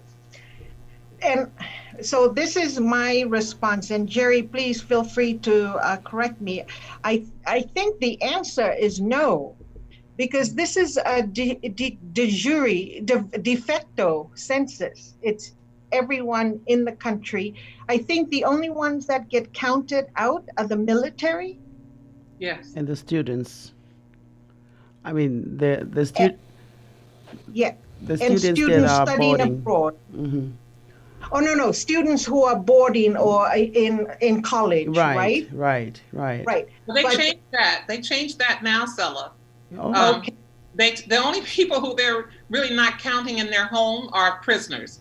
But boarding school students, as of this census, now can be counted at their parents' residence. And military people deployed overseas are counted now at their last place, wherever their last duty before they went to where they signed up, I guess, for the military. Their last duty before embarking overseas is where they're counted. So if they left out of Camp Lejeune, that's the location where they're going to be counted. They recently changed that, the residence rules. Okay, but the question that was posed is if you are, say, U.S. citizen, green card holder, I mean, and on April 1st, you were overseas, you know, traveling outside of the country, do you get counted? And my answer, the response is no. Okay. Am I right? You're talking about just out visiting, just visiting, and are they usually residing here in the States? Is this where they normally would be sleeping and living? Mm-hmm. Yes. They should be counted at that household. Okay, perfect. Thank you for clarifying. I'm reading it right now. Traveling on Census Day. This is from the Census Bureau. You should count yourself where you live and sleep most of the time, even if you were away from your usual residence on April 1, 2020. That's what it says here on the census website. Yeah, because some of them are still they either stuck out overseas because there's certain islands they are not allowing any flight out of the island. And that's because of COVID-19. Right, correct? Exactly. Yes. Then I think you should count them. Yes, right. Absolutely. That's the question. Thank you. Thank you, Sione. Sorry. I'm gonna say it in Tongan, Sela. Hoek makai nga koe. Aia ko kakaien yok asia tu koe ni ihe slide koe ihe screen. Koe kakaia koe oku whakaam oku whema o nau kau koe ihe census. Pe koe tohi kakai. E Sione lawa tohi iyo. Aia koe tō taha ko tō ape o ku nofo iho api. Okay. kau ke ai ho matua, kau ke ai ho whanau, kau ke ai, isn't it la whafoki for like slide. Oh, okay. Kau ke ai a ho whanau, kau ke ai tō taha kotoa pe. Pea kau foki ki ai o ka pau ko tō taha ko ia o kunofo iho api, ka agulolo Tonga Folau pe staka ia i muri i a ulako e pereri ko ngā ko COVID-19 o kai ki Amerikani o ku kau mo ia. Kau ki ai mo whanau o i he kolisi. Ka pau ko whanau o kunau ako nofo mao pe kunau nofo pe university kunau nofo ai e kau ia i ho tohi kakai ko i ho mo api. Pea ka pau lewa o ko e ai ha o whanau pe ko ha o ko ho o ngo mātu au na kau i he tau malu i whanua. Pea au na lolotonga i muri mo ki na ua. E kau ki na ua i he e kau e tō tako ia. E tohi kakai tō tako ia i he api whamui pe ko state whamui ko na e iai. Ko location. Pe ko location whamui na e iai. Tua sila.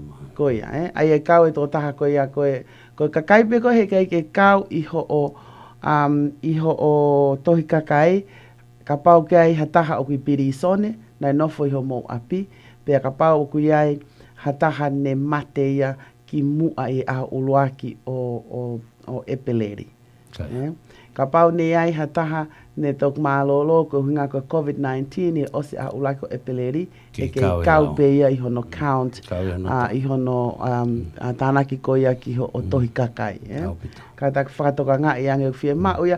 Hanga mene lawe ki ai a sela, koe tohi kakai koe ni i he wanoa hongo fulu. Koe kakai koe na whiunga kakai na tohi i kakai tonga i Amerikani mo toko fitu mano. O kui pehena i o tonu e whika koe ia i he wanoa hongo fulu. Kia te au i logo hala. He rei ki o kakao he tohi. Koe ia. I didn't fill the form. Koe ia. I didn't know. Koe ia. Ai a ka paulewa nei te kai koe tau e whānoa ho, ai no whenasione o te peke kau i hatohi kakai. There you go. Pea koi ai. Well, because there was lack of information. Pea oku fuwhia mau au pito ai ho ek moe ka inga. Right. E tau kau koe ngā ke ofi, e tau whika ke tonu. Koe ngā ka tau kau ahe ngahi toko ni koe nogu mau. Mo ngahi meri o e whonuani. Back to you, Sela. Thank you. Malo, Sela. Yeah, malo. So how to participate in the census? How do I take the census? And there are 3 methods. There are multiple ways to respond. There's an internet response. There's a telephone assistance where you would call, there's a number and complete the census by phone. There's also a paper questionnaire. And then what now? And I think I'm going to defer to Jerry Green and have her speak to this slide. Okay, thank you so much, Sela. So I'll just, kind of talk and then look at my notes a little bit. So if you just bear with me. So internet response. This is the first internet-based census, I should say, as an option. This is the first time that the Census Bureau has provided the internet as a way to respond to the census, for the entire country to respond to the census. And so on March the 12th, that week of March the 12th, about 95% of households in the United States, that's over 100 million households, got a letter of invitation in the mail inviting them to respond to the census by way of the internet or by phone, and in some rare cases, some small cases, even by paper.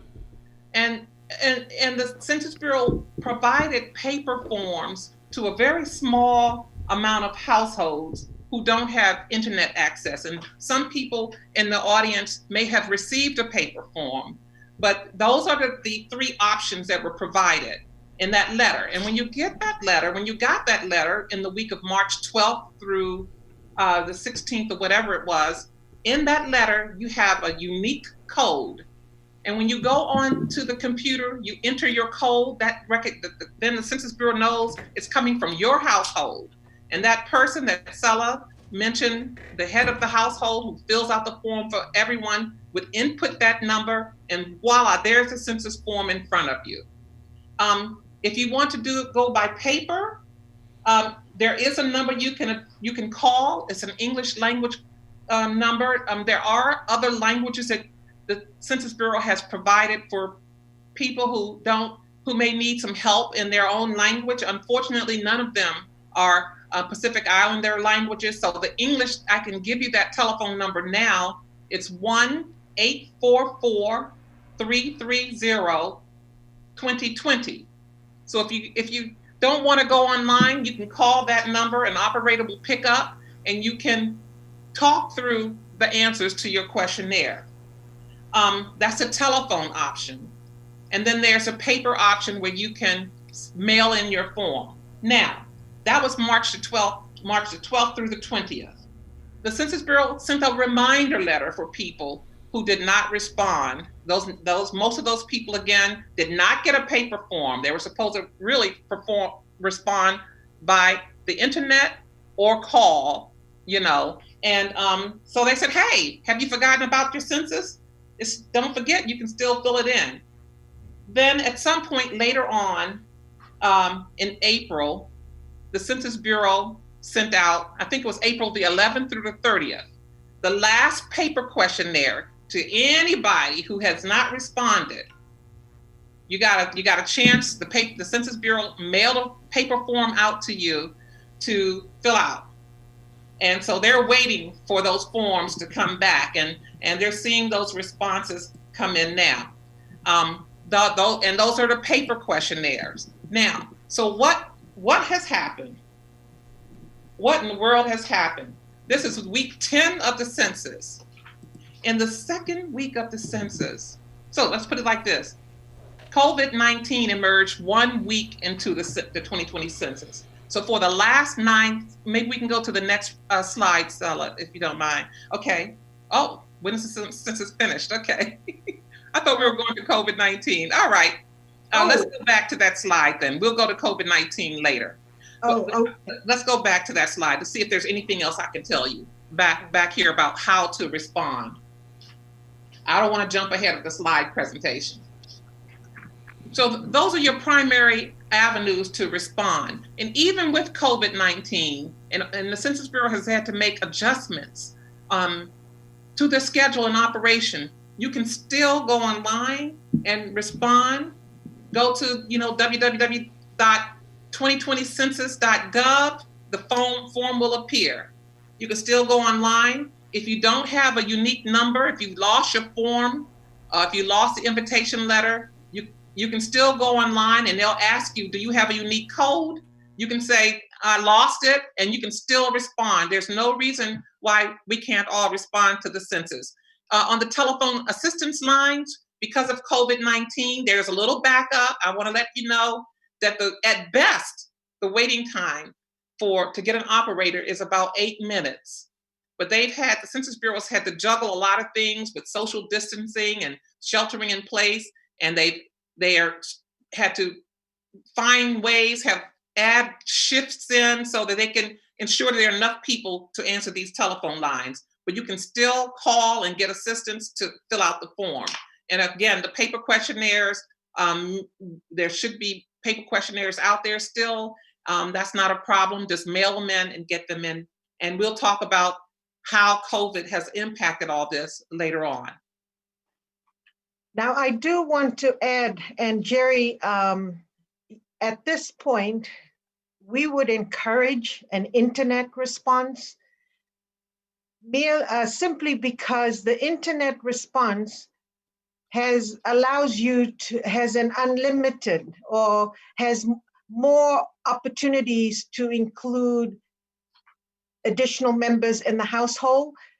The paper questionnaire, I think, has a maximum of 6 members in the household.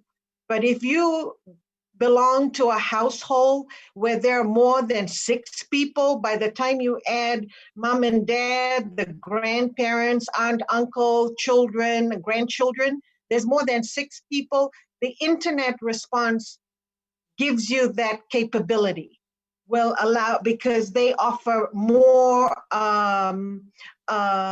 opportunities for larger households, or can accommodate larger households better than a paper questionnaire.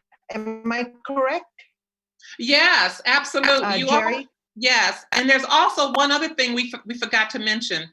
The last option, which is not on this slide, is if you don't respond by internet, if you don't respond by the telephone, if you don't mail in the form that was sent to your household, well, guess what? Somebody's going to knock on your door. That's called non-response follow-up. The Census Bureau will send someone to your home to help you with the form. And so we're looking at these dates now, and I'll leave that there. That's the last option. We don't want people to wait. We certainly don't want our vulnerable populations to wait until someone knocks on the door. So did you want to speak on the, here's the key dates. Yes. Key Census 2020 operation dates? I will. It's very difficult to talk about these dates without talking about how COVID-19 has impacted these dates. But we'll talk very briefly about this because I know we want to make sure everyone has time to ask questions. In January, the Alaskan enumeration took place. That was really where census kicked off. They had to get out into these remote Alaska villages before the spring thaw and the ice melts, and find it difficult to get to these very tiny little Alaska villages. But also in January, you should have begun seeing all of these census question media campaigns come. And so the advertisement part came out. And that's the national ad campaign. You probably started seeing ads, on some of your favorite shows. I hope you have seen those. Then in March, as I mentioned, those letters came out, the reminders came out, COVID-19 hit. April 1 was Census Day. So the census got a big bump in their response rates on National Census Day. But Sella's going to talk about response rates. The national response rate for the United States is below where it was in 2010. So the response rates are low, and they did get a little bump on Census Day.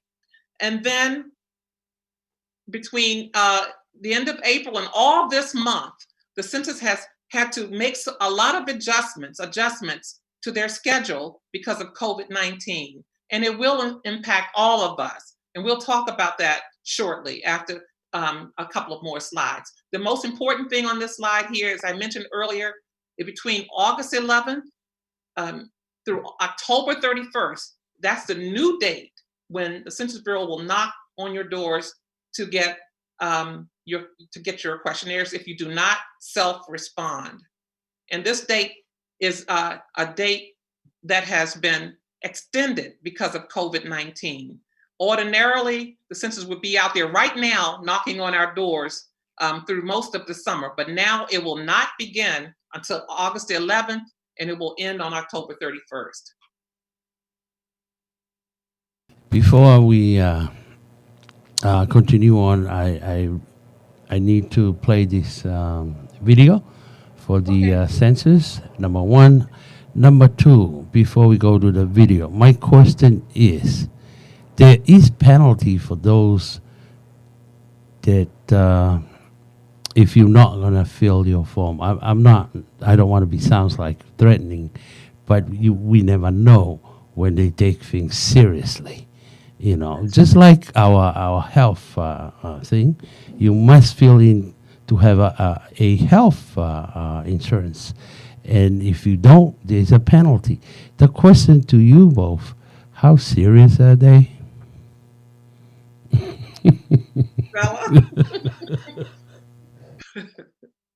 No one's been arrested yet.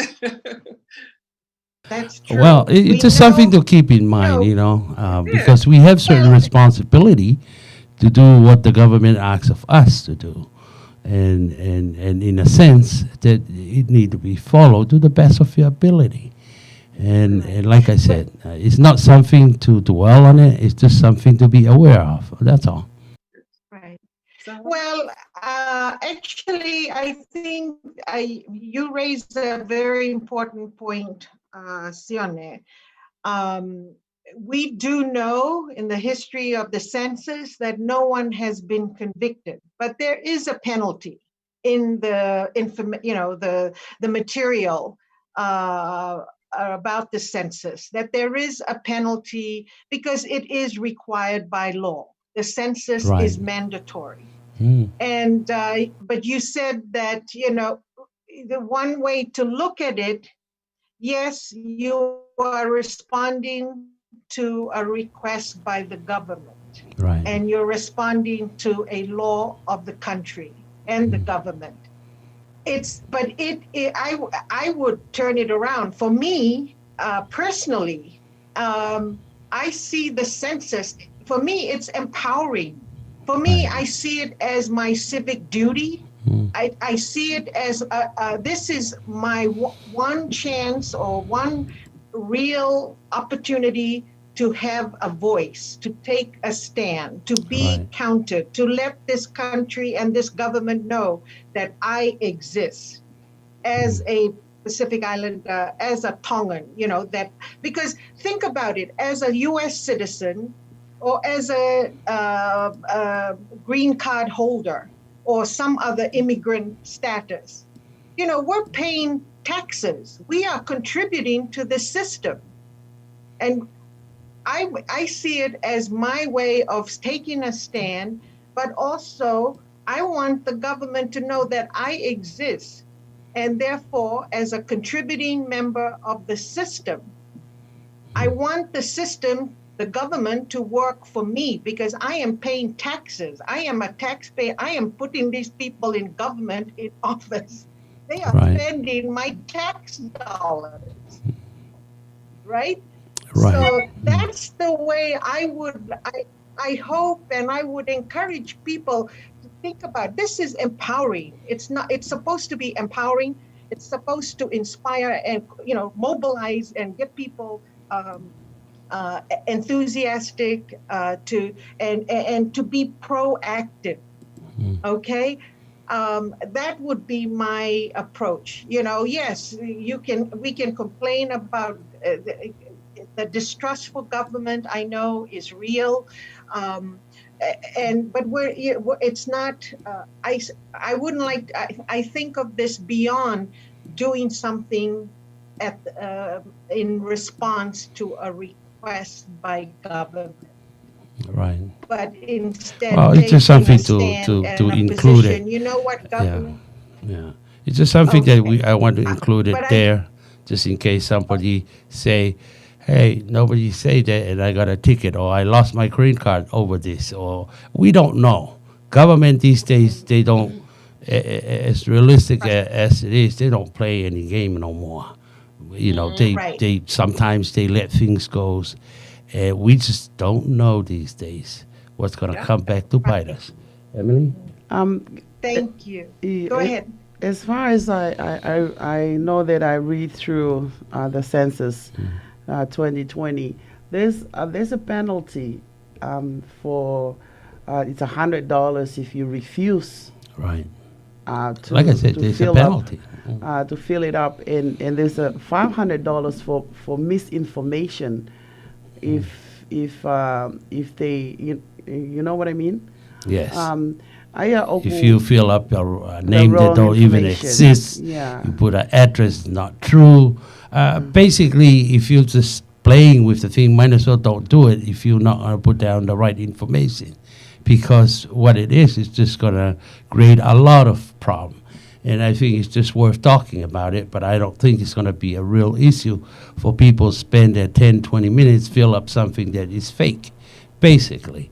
And I think that's what it refers to, Emily. We're just having a conversation about this. So. Yeah. Having worked for the Census Bureau for 22 years, We got a lot of census forms with the name Mickey Mouse on there. I just want you to know. There you Well, go. take I mean, you know, folks, you'd be surprised at how, you know, much time people have on their hands to just, you know. Right. Like I said, some people can just fill it up to just make fun of the thing by putting sort of name like that.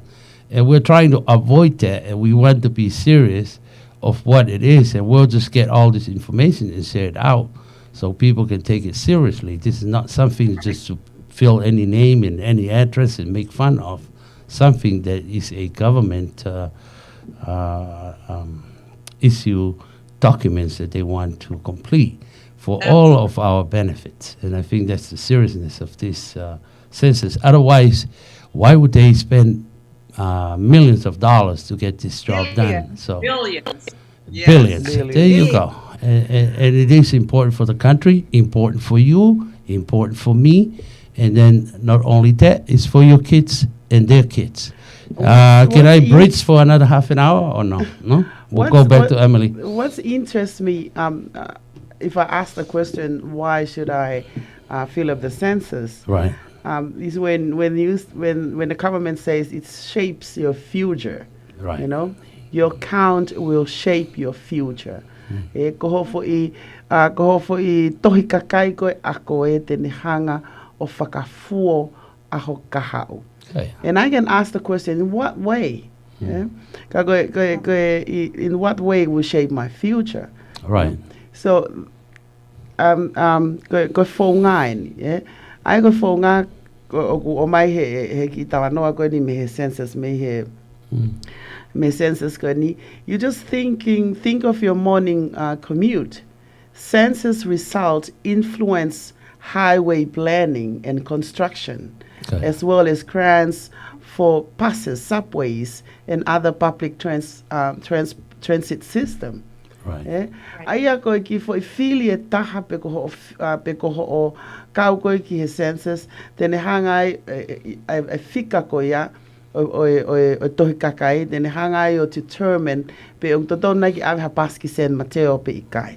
Right. Totona ke langa hatoi hala whakakawakawa me heni ki o kalani pe ikai. Okay. O totona ke langa hanga he fale for people that can't afford housing in Santa Clara or not, you know. Many koe benefits. ngahi mea koe ia koe fika koe o e census pe koe fika koe tohi kakai, tene hanga determined pe tene hanga o mai ai ngahi allocation koe ia me i he federal. Yeah? Right. I he tau e hongo fulu koe ni ka hoko mai. Koe uhinga ia koe ku mahu ingai koe ngahe e kau ho ki I fika mo api mo tokolahi koe ho mo api ke ne hanga determine ai allocation ko ia ai paanga fulau miliona the tax money that you pay e tokonia ko nga kono allocate my order ko api ako ko fu tokolahi ai kau tonga ko Pacific Islands be avike lahi na lunch ke weto to tongi lunch fa now ai ko ngahi uhinga ia te whakawhonu e au e tohi kakai, he kau ai lau hoku api o kuia, ia ngahi a tene mao ngahi whainga maali o ku toi lahi ang. Yeah, and maybe next time we have a trip to TMV, so are you Tongan or Fijian, or is it, instead of say others, you know, it make a difference. Right, it does. And in fact, I do want to add, as Jerry shared the example of people who, you know, who do not take the census questionnaire seriously. So they self-identify as Mickey Mouse. So if you decide to use Mickey Mouse or Tanga Law,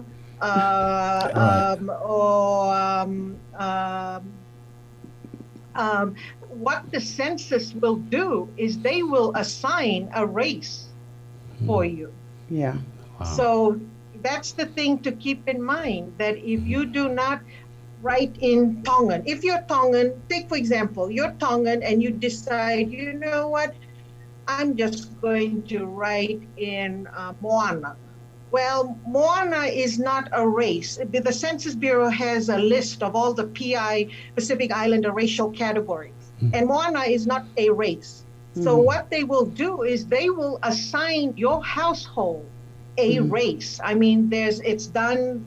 It's statistic. I mean, this is the Census Bureau has a system, a way where Right. if people do not self-identify accurately, they will assign your household a race. So, and that race is going to increase, it will add to that racial category's number. And if it's not Tongan and it's not Native Hawaiian Pacific Islander, they may assign it white. Well, that count will go to the white population. Right. More power to them. Right. That's right. So That's it has to be filled in somewhere. In other words, it's not going to be leave blank. Yeah, and You there's leave it another. blank. Well, Right. if you leave it blank, they will assign a race. That's what I'm saying. Or if- They have to assign a race. In other words, o tohi tohi noa ia. Ko pau peke nau isi o ai race ke foi tohi ko ia na ke fai. Yeah, Pete ke tohi ko tangaloa pe ko lusipi pe ko foi lesi. You know, those kind of things gonna be somehow gonna end up in some sort of race. Yeah, Pe ko ne uhinga ko se la o ka pau te ke tohi pehe e alu le vaia instead of go to the Tongan to count as Tongan, it's gonna count as Tongan Chinese. I don't know. Yeah, but at the same time, Stella, I like the way you That's right. you say that the power, you taking the power to other races instead of the Pacific Islanders. Right. You know, I go me mau ingai ke tau ilo, go tau kau koe ke tohi kakai, ko iwi malo, ko te hanga ia o ave ho ai iwi o ku te mao. That's right. Pea ave le vaia ke Tonga. Ko ka pau te tohi kakai ke Tonga, mahino ka kita, o ku te ave kita ke Tonga. And you're making Tongans powerful and the Pacific Islanders a little bit more powerful. You're adding power to the Pacific Islanders. Because since I came here, all I know that most cases is they said, oh, you guys are minority. You know? So to empower a little bit about the Pacific Islands, ke tau te hanga whakaivia ki tau tolu, ko whaungai ni, ko o mai Amerika ke tau whakaivia ki tau tolu, ke tau kau he tohi kakai. You brought up a good point. If we get this right to the best of our ability, I think we're going to become majority soon. But a little bit powerful than how we are, because we've been determined by the number of our people in the census of 2010. Yeah, you know, right. And no matter how we try, we still have that 70,000 people as our number, which is not good at all to try to get a fund from from the federal or the states. Because our number is so low, and that's not reality. O we kai ko fika ia o toton ke tau mau. That's right. Ko fika o toton ke tau mau mahalo di mga nima ia. Ko hinga kai ke mau ko fika ko na i toton ke tau mau I wanoa hongo fulu. Ko ke kau e kalasanga ko sone makahiri I he tohi kakai. Never did. My whole family never included in that list. Talu e ne nofu Amerikani he tau e whanoa. Te pe ke kau ia I he tohi kakai. So we need o fie mauia ke tau whakapapau I tau kau e tohi kakai ko inga ke so we can add more power to our races. And then we have everything will be improved and we all counted. I know Jerry Green, did you want So, something Emily, yeah. to say? Go ahead. I do. Mhm. I had the privilege of working for the Census Bureau when the Native Hawaiian Pacific Islander category was established. And I can tell you, that power that Zella and we're all talking about here today is real, because the Pacific Islander category was combined with the Asian category.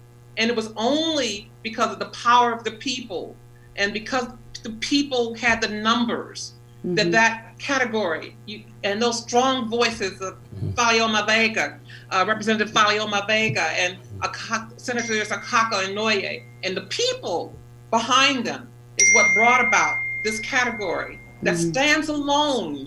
So why all those people and voices that brought together that category that where you have your sovereignty in that category, and to Right. deny, to not pay attention to it and not feed the numbers that will give you more power, is not a good thing. Yeah. Because so Right. many, and so, so the power can be incremental.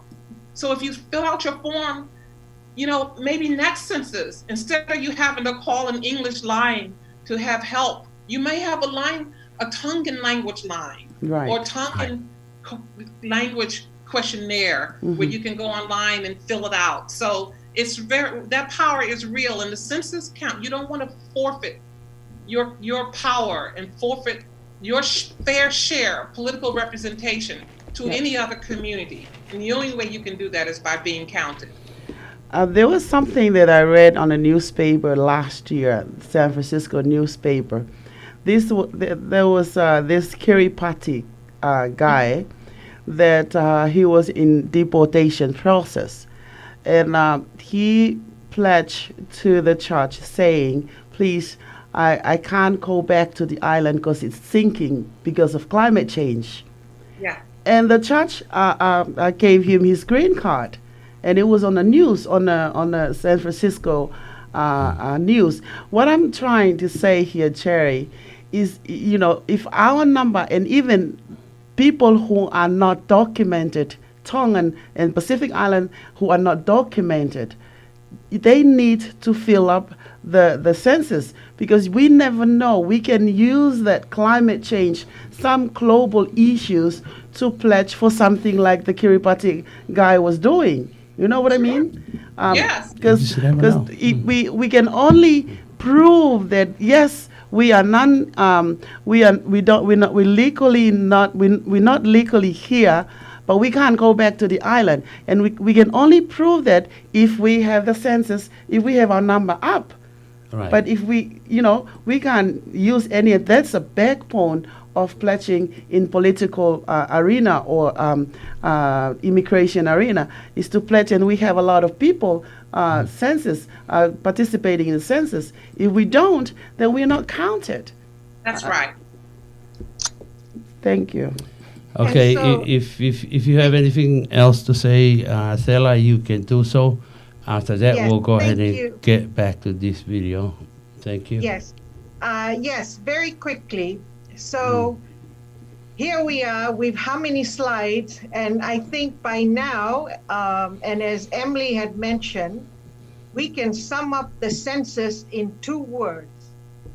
The census is about power and money.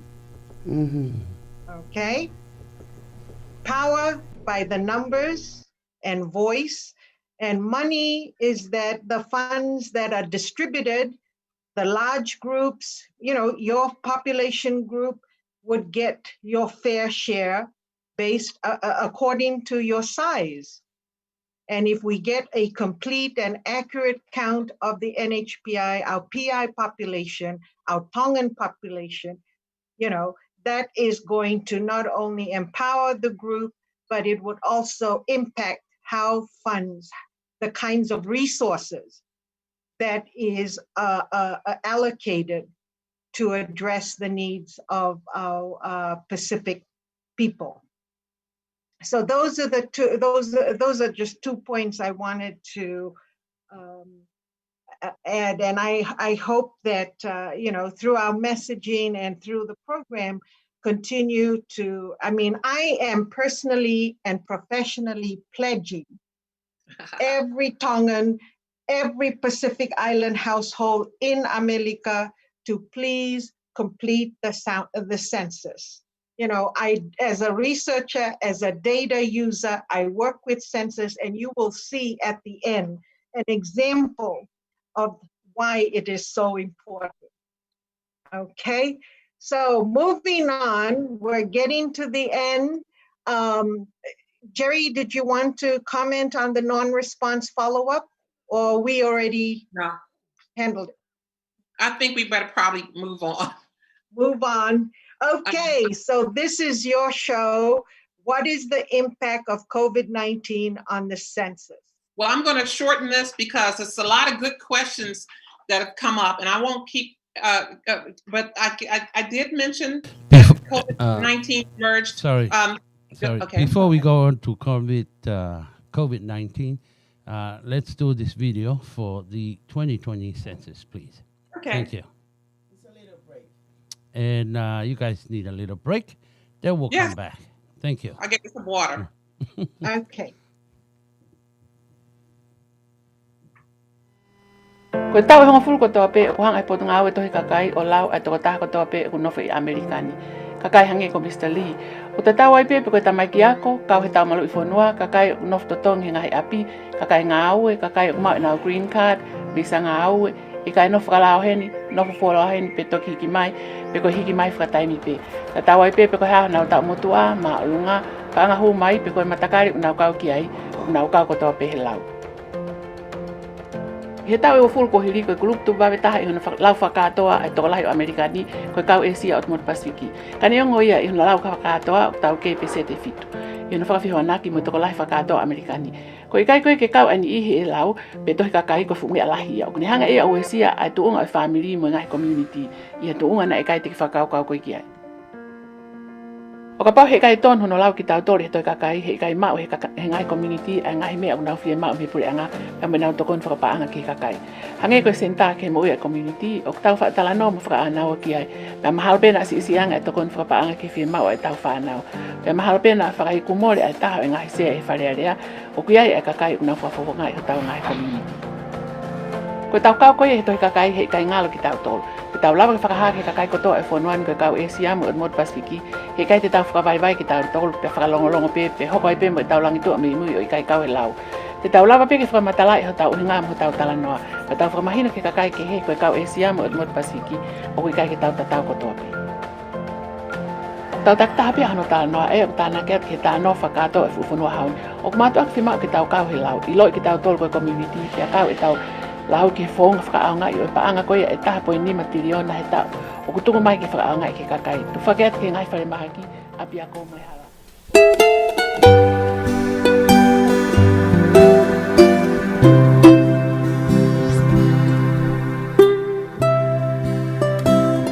Ka inga tonga o Amerika.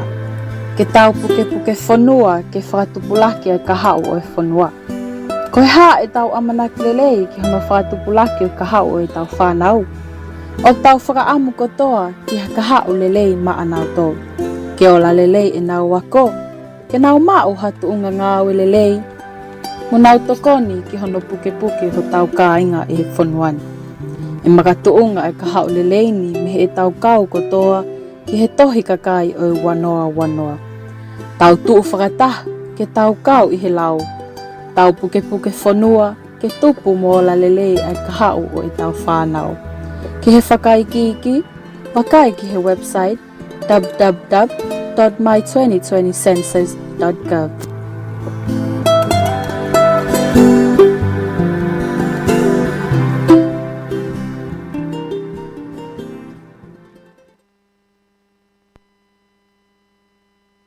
I give you all my loving, baby.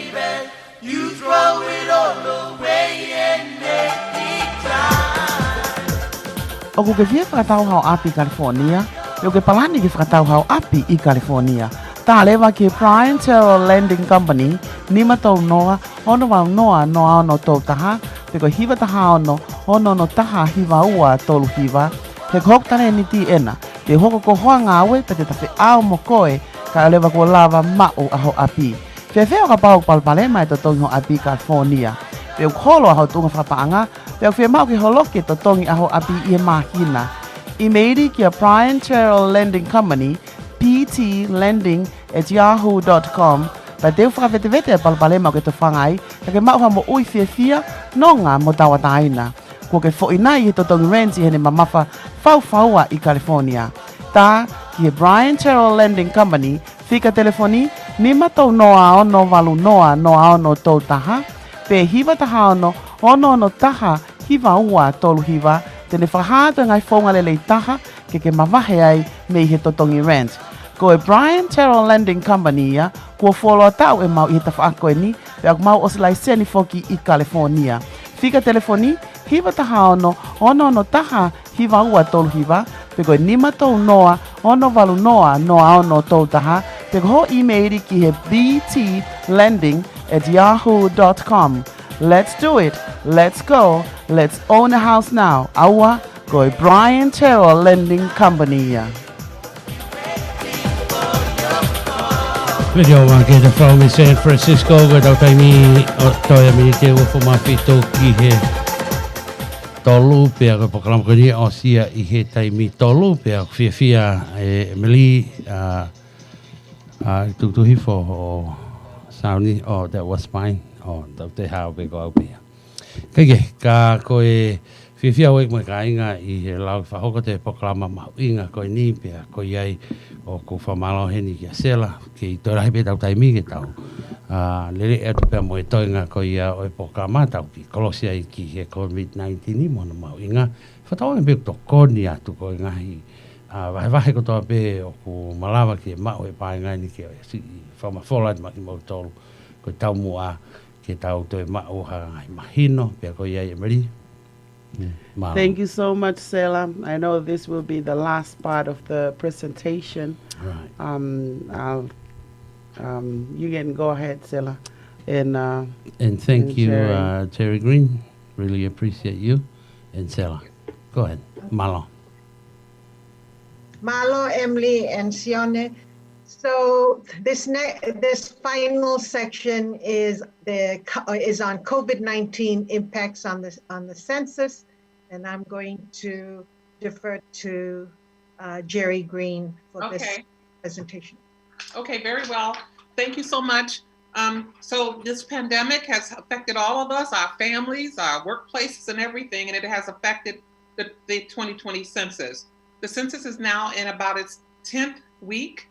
COVID-19 hit and really emerged 1 week into 2020 census operations.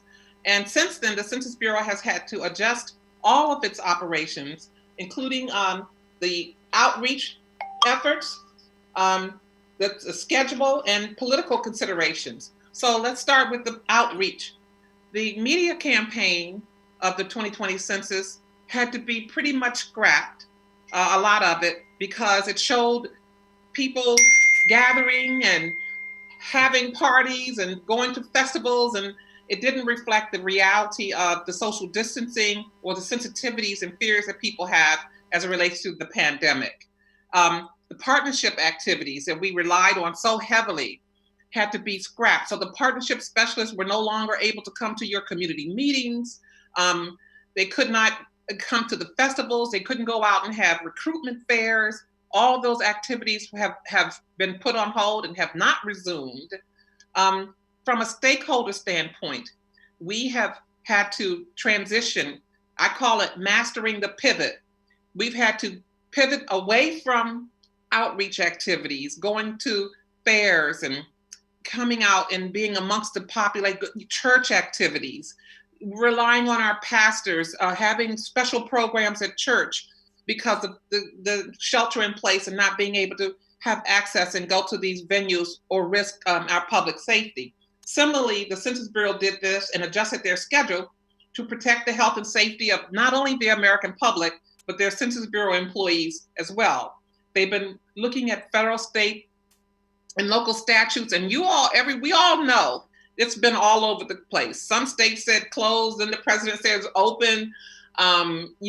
Wait till the numbers go down, but the numbers are still rising. And so the census has had to kind of figure out what this all means. And they've been working with the CDC, the Centers for Disease. Sal, what does CDC stand for? Centers for Disease Control and Prevention. Okay, that. They've been working. So here's what has happened. The coronavirus has imperiled the constitutionally mandated 2020 census, including the redistricting schedule. Those are the political consequences, because the Census Bureau is requesting Congress approve not sending the numbers to the president and to Congress before December 31st, as is required by the Constitution, but pushing that into 2021, in the spring of 2021, which will impact redistricting, that whole redistricting process. it also has delayed counts and I'll go through this. I'm going to go through the most highlighted pieces that will most affect, that you'll be interested in. In the island areas, for instance. Now, these are counts that don't count towards the U.S. population, but census takers in the island areas, American Samoa, the Commonwealth of the Northern Mariana Islands, Guam, and the U.S. Virgin Islands, those census activities have stopped because the Census Bureau they were supposed to take place between February 3rd and June 30th. The Census Bureau has pulled their enumerators out. Sella, I think you know one of the enumerators, Tom Liu, was in Guam, and they've all returned back here because of the coronavirus, and there's no scheduled time yet when those island locations will be enumerated for their own count. And those enumerations take place face-to-face with paper questionnaires and census takers. So until they get some more word from the CDC and all, and then the Census Bureau will resume. But right now, it's not happening. As I mentioned, non-response follow-up, which would have been in place right now, where the enumerators go out and knock on the door, that's been pushed back to August 11th through October 31st. And let me just say that the Census Bureau had anticipated having 500,000 door knockers out there. And so now it's shifting to the fall. And so we have to be aware that's hurricane season for some, communities. It's flooding and things like that. But the good thing is that all of our populations have until October 31st to respond. So you can still self-respond. You can still go on the internet throughout this entire period. Of course, the homeless population, there's no enumeration now for the homeless population. They're still trying to figure that out. So counting people who are experiencing homelessness is, until further notice, it's been suspended. Finally, delivering the apportionment counts to the president, the state counts to the president. So the seats in the U.S. House of Representatives can be allocated, will be delayed until April 30th, 2021. That's legislation that's right now before Congress. And then from a redistricting standpoint, by law, the Census Bureau will deliver these counts to each state so that they can complete their legislative redistricting, so they can count the boundaries for their districts. That's been moved now. The proposal is that they deliver those counts to the states by July 31st instead of 2021 instead of April 1st, 2021. So as you can see, a lot going on there. And for historically undercounted populations, we have to self-respond right now, because the longer we wait, the more inaccurate our count will be. The question will be in October or September when you get a knock on the door. If you have not self-responded, they're going to ask you, who lived in this house on April 1st? So you have to remember, wow, was grandma here on April 1st? Or was it May 1st? All those questions. So the sooner you provide and respond to the census, the more accurate the count will be. That's what everyone needs to know. Thank you, Jerry. You are absolutely correct. I think the goal here between now and I said August 11th, go in and complete the census on the internet, because after August 11th through October 31st, the Census Bureau will send an enumerator to your home. And if no one responds and there's no one in the home, they will then offer a proxy, basically talk to a neighbor or ask someone nearby to complete your census form for you, correct, Jerry? Well, they won't ask you they won't fill out your form for you, but they'll say, who is your neighbor? Do you know who lives here? What is their race? So, they may say, well, that's an African American who lives here, when in actuality, it could be a Tongan, right? Or Fijian, or, Afro-Latino. And they'll ask, well, approximately maybe how many people live there? Are there any children? And they'll take that general number, and run with it. Yes. Thank you. Mm-hmm. So now so this is information that I am going to share with you that I gathered from the Census Bureau website. And this is as of May 28th. I am going to share a report on the 2020 census response rates as of May 28, 2020. And this is based on the total number of households that have completed the census. And I've identified the charts, the graphs you see in front of you is based on the response rates for the state of California, Hawaii, and Washington by county.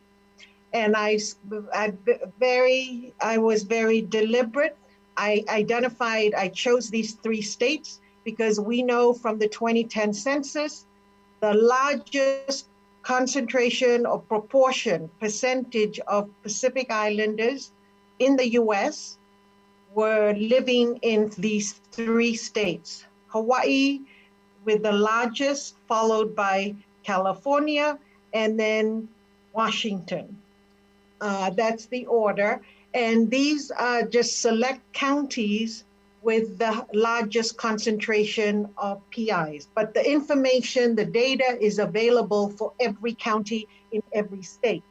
So as you can see, of the counties that I've identified for the state of California, in all 3 charts, the yellow bar represents households that have completed this 2020 census in those areas, whether by internet, by paper, or by telephone. And the orange bars represent households that have not completed the census.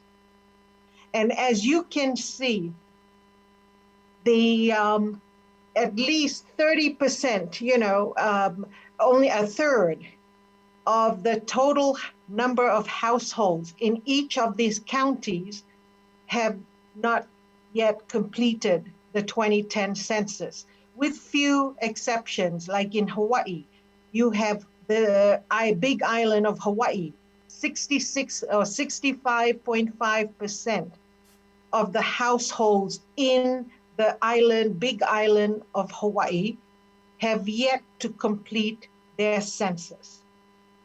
And as compared to Honolulu, where only 37% of the households in Honolulu have yet to complete the census. Now, Radio Tonga is in San Mateo, so as you can see, 71% of the total number of households in San Mateo have completed the census. Only 29% have yet to complete the census.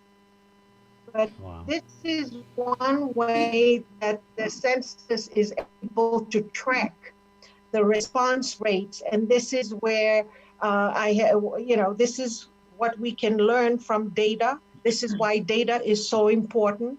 And this is the kind of data that the Census Bureau and all the congressional leaders, the government pays a close attention to, because it highlights and it demonstrates the distribution of the population, the performance of the population within your district, within your county, and state. And so, as you can see in Washington, Pierce County and King County have a very large Pacific Island population, and you may have Tongan relatives who live in those areas. And all I can say, this does not look well. It does not reflect well on our PIs, because our PI households, the numbers are small. That in any of these counties, if all of them did not respond, it's only, it's going to be, it's captured and it's represented and reflected by these orange bars. So with this program, and to Sione and Emily, I'm making a pledge, I'm reaching out. It represents, it's aggregate, it's total numbers for all households. But all I'm asking is every PI household, every Tongan household in any of these counties, please complete your census. I can't speak. These numbers represent all households, all racial, ethnic populations, but the pledge is to our Pacific households and families to get counted. And this information is available for every state.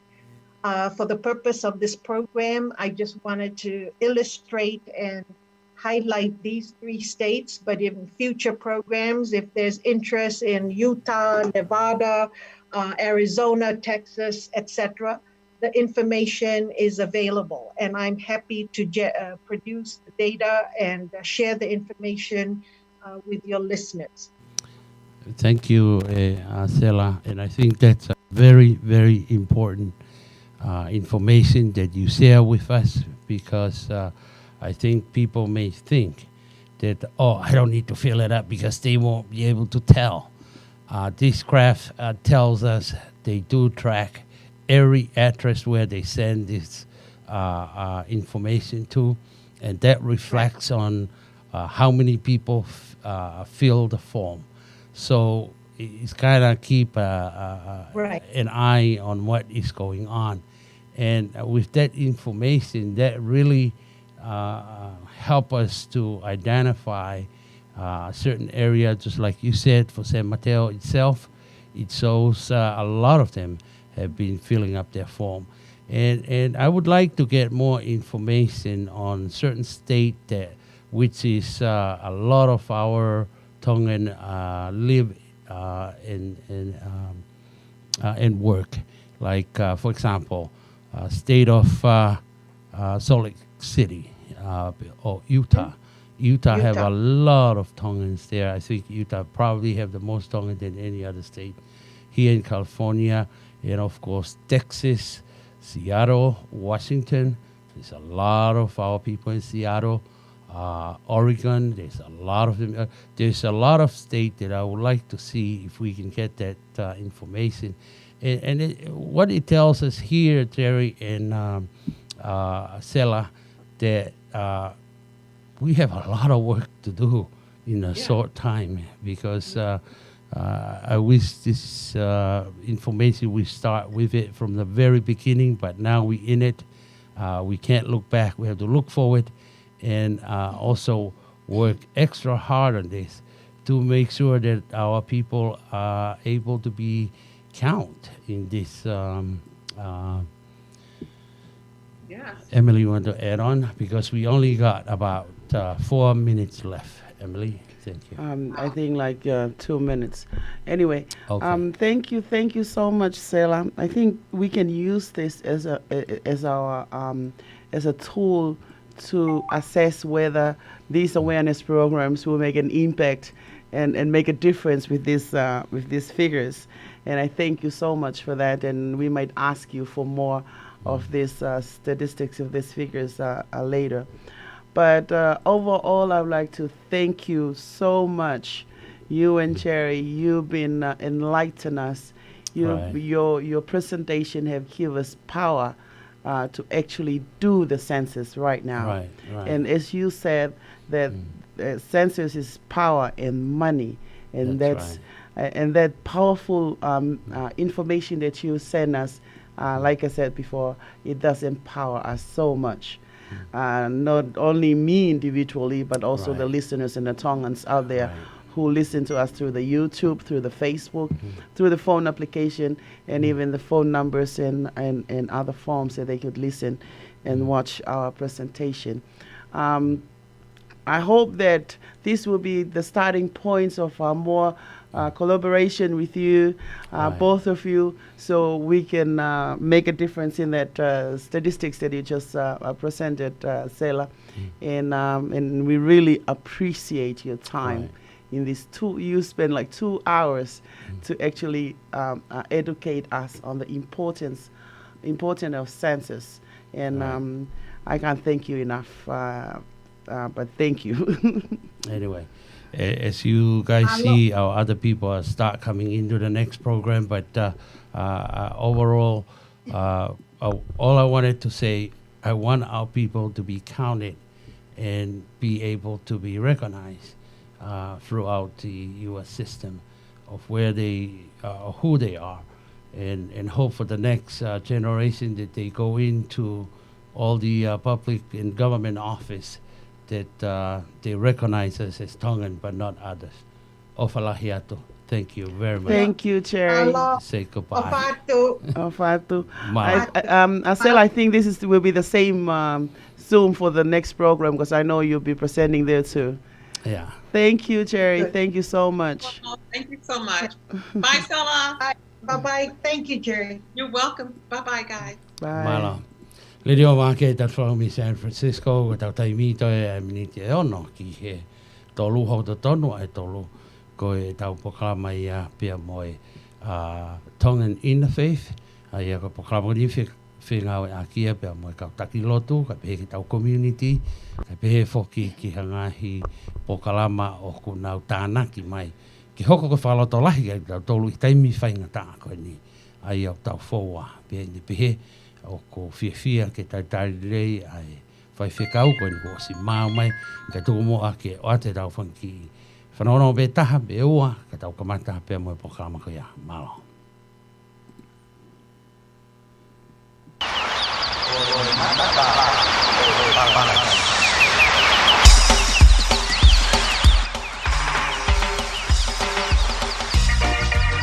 Alas ile puha ko e kumana ia. Kata mua mai vaka o mateki a koe, ko ke mateo teo nai? Kele he kuni, na whawhalala pe ki o tuputupu lea whanua. Me puha, pe o ke pehete u lava tuputupu le whanua ke ngangana hi whapaanga ki whai a koputu, mawe ke utoho mawhai mana i ahadai ni. Ie, ko osi ki wheho o iwi whai mana.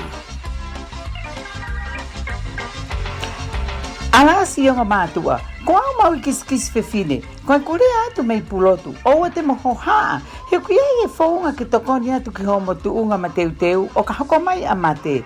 Ko Lincoln Heritage Funeral Advances, e lava ke ai ha mo malu i putu. Ko malu i putu, o ku lava ke malu i ha whewhine pe tangata, pe ku sise i hifo hono tau motua i he tau waunima. O ku ne lava malu i ha taha pe o kai mau e ne pepa, pe o kai ha ne whika ngā ue. O ku kai whuka ke whia mau ha siri mo i lelei. Te tau lava pe o whakafonu i he telefoni pe i kai whia mau, te tau toi whi tau laki.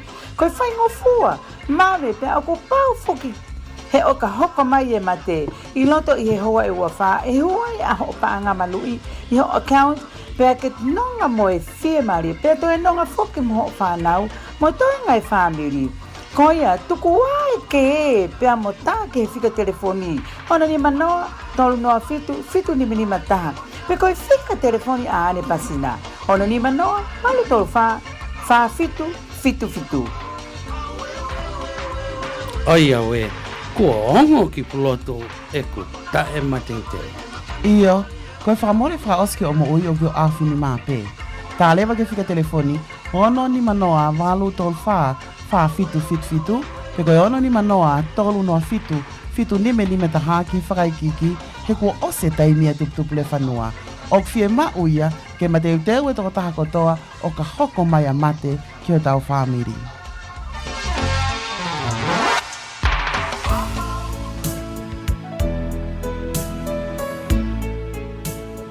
Ko au kai hamu mei tonga tapu. Alasi o kai ngai Amerika. Mukatak fitutaki ke Vake Tali Folau aki. O totongi mai mua hau ki foi hotdog. Te kapaika. Kana tiliva mai nau tau kiao. Te o kapau te eke mau ho wahe. Te ke ave te eko hokolo fatonga. Ke ai hau ki ino i kau tahano ai Vake Tali Folau aki. Ke totongi mai aki e kiki. Kage tok tata. Kalau ape ke si mau hau kiki ki sapate. Ko fika telefoni ai Vake Tali Folau aki. Ko ni matahanoa, ni mafituono, ki wau wata. Te nau tiliva hangaton mal te ke hoklo to fal masiva. Ke kai ke te fenga ki kolo. Ko fika telefoni, ni matahanoa, ni mafituono, ki wau wata. Ni matahanoa, ni mafituono, ki wau wata. Te utali-tali atu pe, hoko o fatu, mea kai hamu. Me kanatea tonga tapu.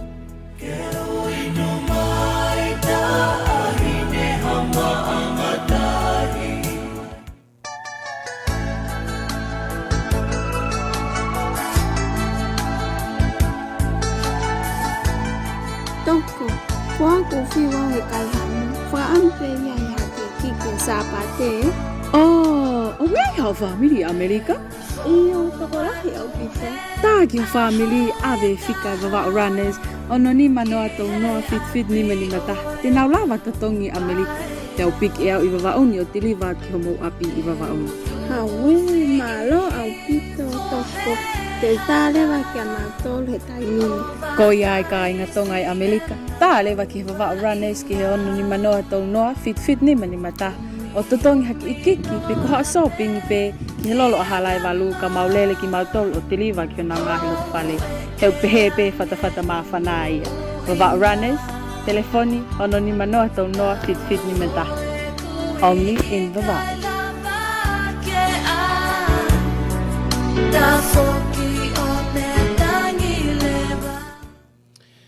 Liri o Vake Tali Folau, tau taimi o kulau se koni pepe hau tono ai tolu. E meri tau kamata i lewa mala. Ko e tau polokalama ko ia pe amo e San Francisco Tongan Interfaith i he fiafini, da haine polokalama u whahoko atu e hoata e fiaf tōnaki ko toa pe, ko e ko tau polokalama ko ia ki he hoatan e fiaf ko e ni, ai e kamata aki pe ai hiva, mo himi, osko ia e whahoko atu e tau popo, e tau lotu ka mai popo whalau maari e whahoko ia whaiwhikau ki o a fifita, ai e koe whaiwhikau e ni o siasi First Free Methodist Church of Redwood City. Ko lama ko ia ai lotu pa mo popo whalau maari e o ataki i fast no pe hoko atai pe mo toke tā sela pāna pasa ai polokalama o mai e whaka ai ki pui tua pe mo talanoa koe ke COVID-19. Ko osko ia e hoko atai pe a konsela a Tonga ki Amerikani, ai a ko sela tu kia, tene o atu pea mo ki talanoa pea mi ai, pea tuk whai lewa ai lotu, tuku e whaiwhekau ki o a fifita. Koia e te tau hoko at lewa, mo e tau himi, pa tau kamata lewa pea mo e polokalama, a ki e tau lotu kamata. Io koe pokalama ai San Francisco Tongan in the faith.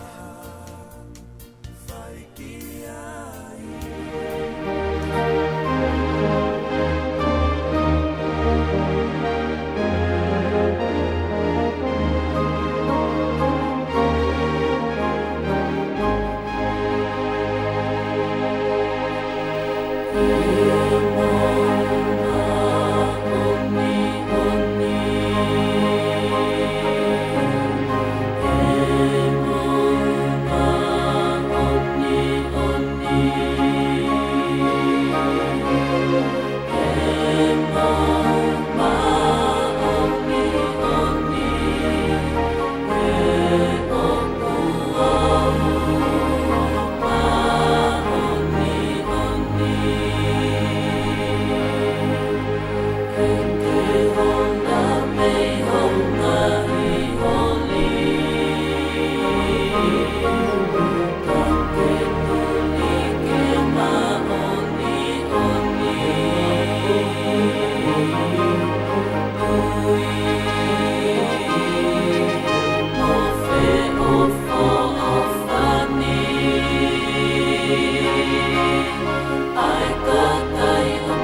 Koe tahai o tua.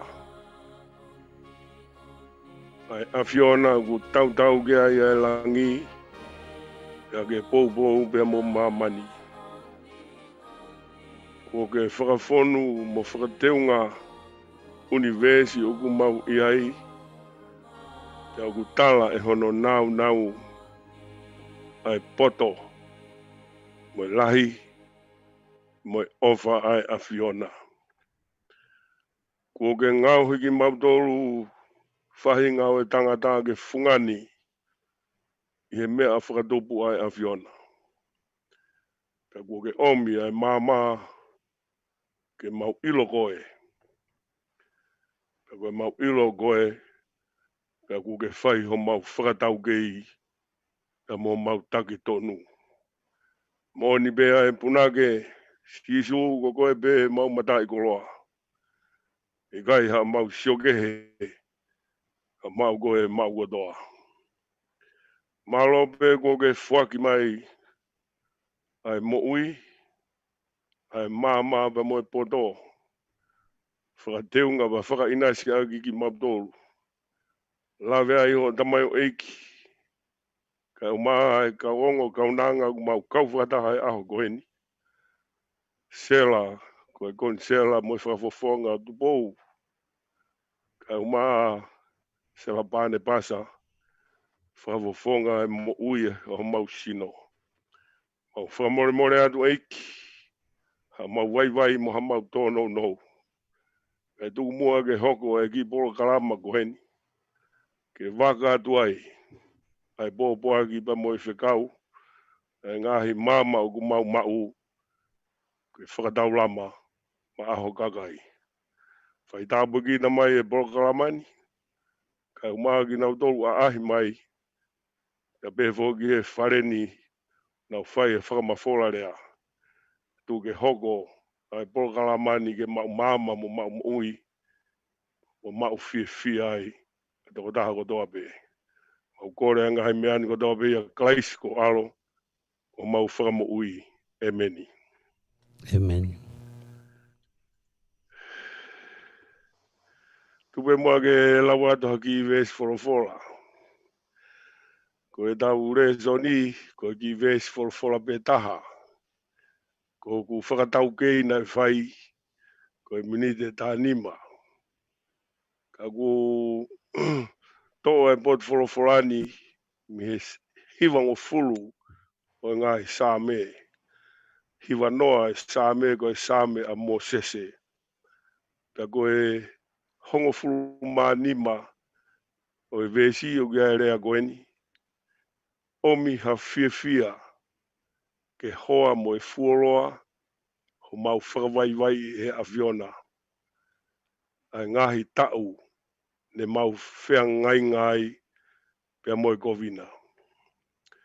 Whatapa mo e awhio e o tua mafi. E whoke ai whatapu ki he whine kon sela tukia.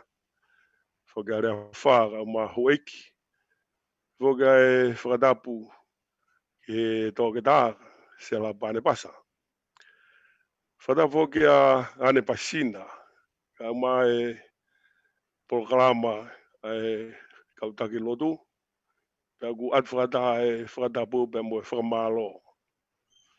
I he whia mea ngau e ake e tamai o eiki ko au.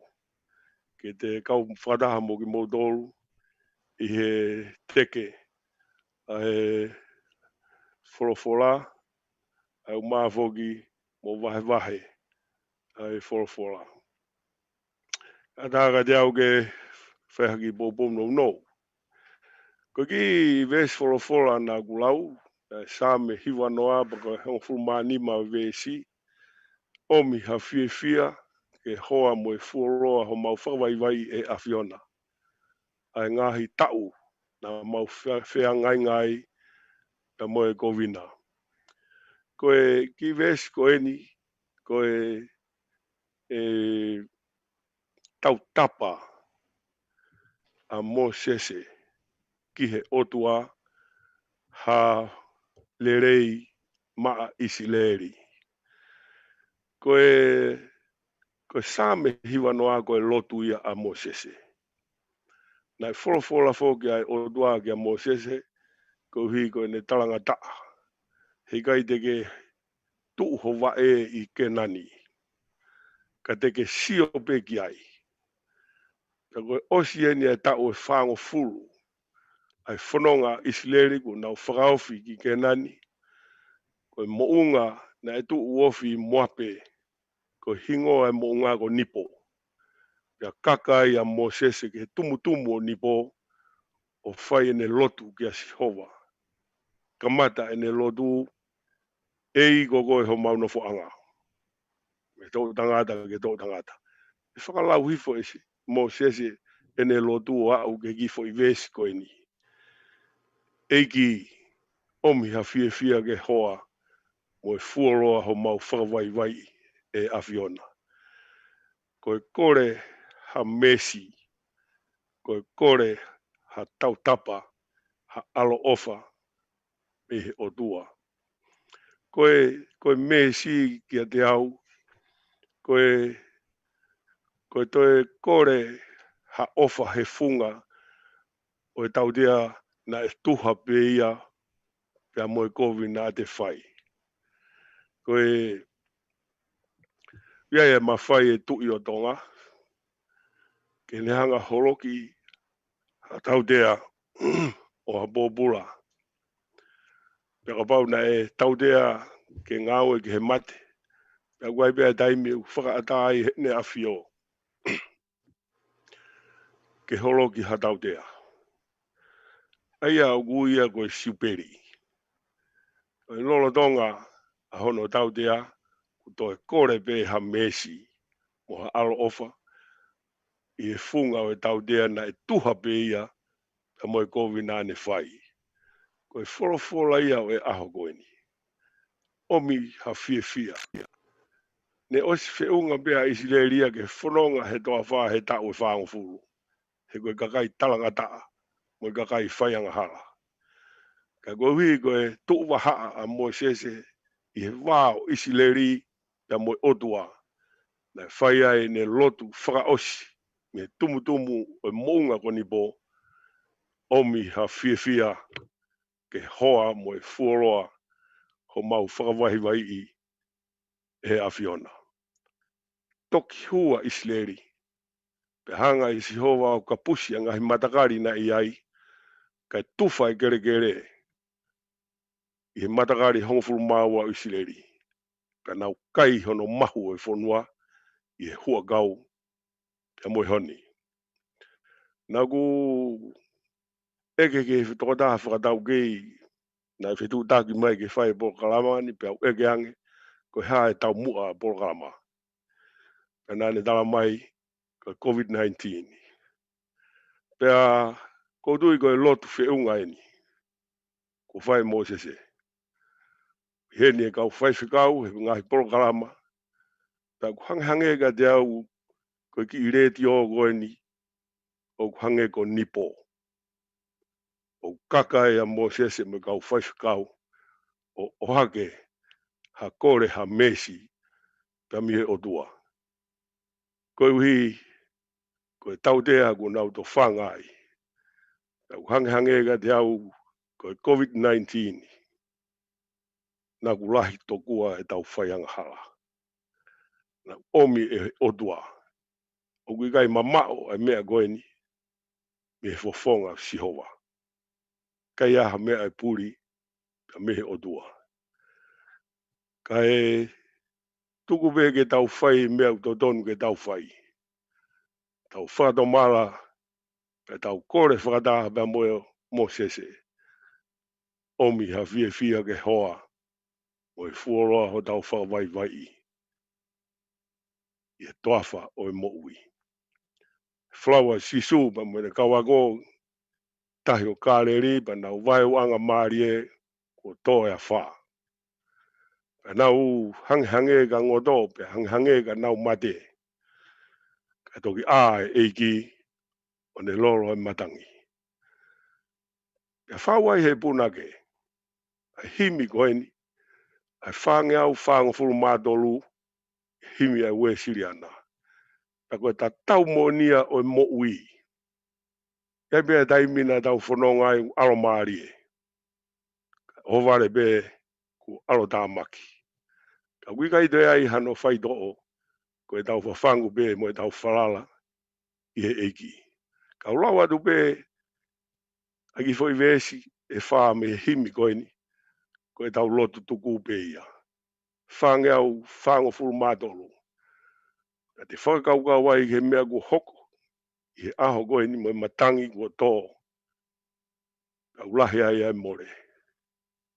Na ia hawaka na e wholau, he tahi kāreri. Na nau fusi bea e lā ke au, he langi nā lerei. Ka e whoki whāna hifo mai ha tauwha ke he ange, pea ngau e ue ai he tahi o fupupura hake. E oua te tau roto si, he o kui waka pe, ke whai te riha pe ai eiki, pe tene a afe.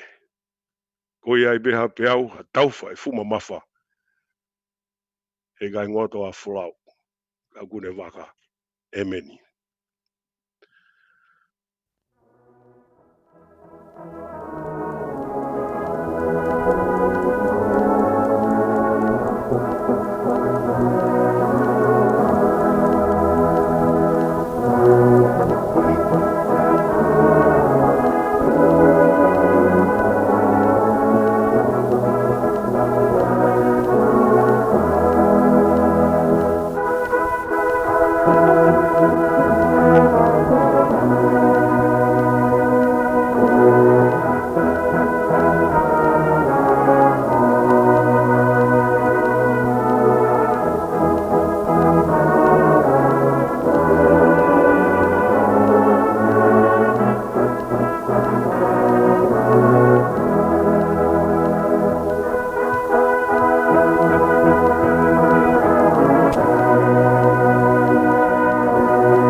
Tō mai sela, malo.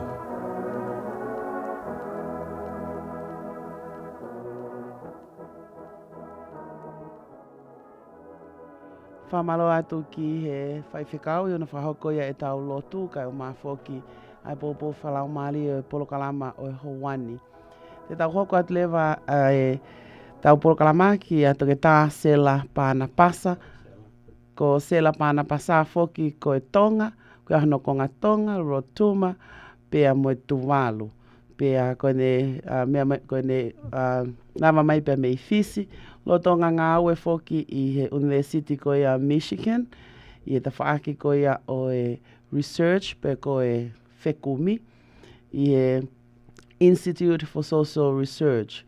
Ai au ne o si whahoko whoki a ngāhi, sela tō ki ane ko sela pāna pasa.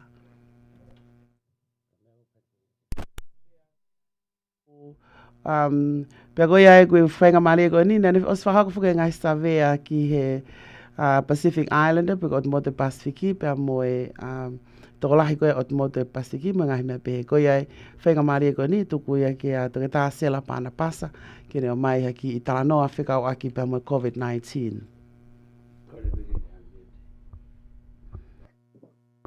Malo elele. O kua kole ke o hufanga he tala whakatapu wau au whaki kai a tā ke o whakamonu hoku koloa. Thank you, Emily and Radio Tonga for this opportunity to share with you. I have prepared a slide presentation, so I am going to, let me get the information on. And so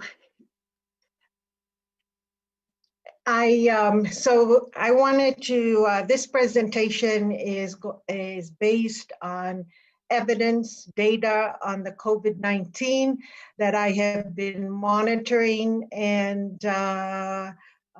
estimating over time. And so I wanted to share with you some of the results and present a story that I think is very relevant to our Pacific people, to our Tongan community, and I hope you will find it very useful and informative. So I apologize. There's a lot of tables and charts, but I think this is probably a very useful way of illustrating and demonstrating the impact and the severity of the COVID-19 in the U.S., in the world, and in our PI communities. So this first, what you have in front of you is a graph of the comparison of COVID-19 and other diseases. And if you take a look, there are a few examples. The diseases are based on reported deaths in the US. And these are the deaths that occurred on a weekly basis. So so you have from week 1 to week 33.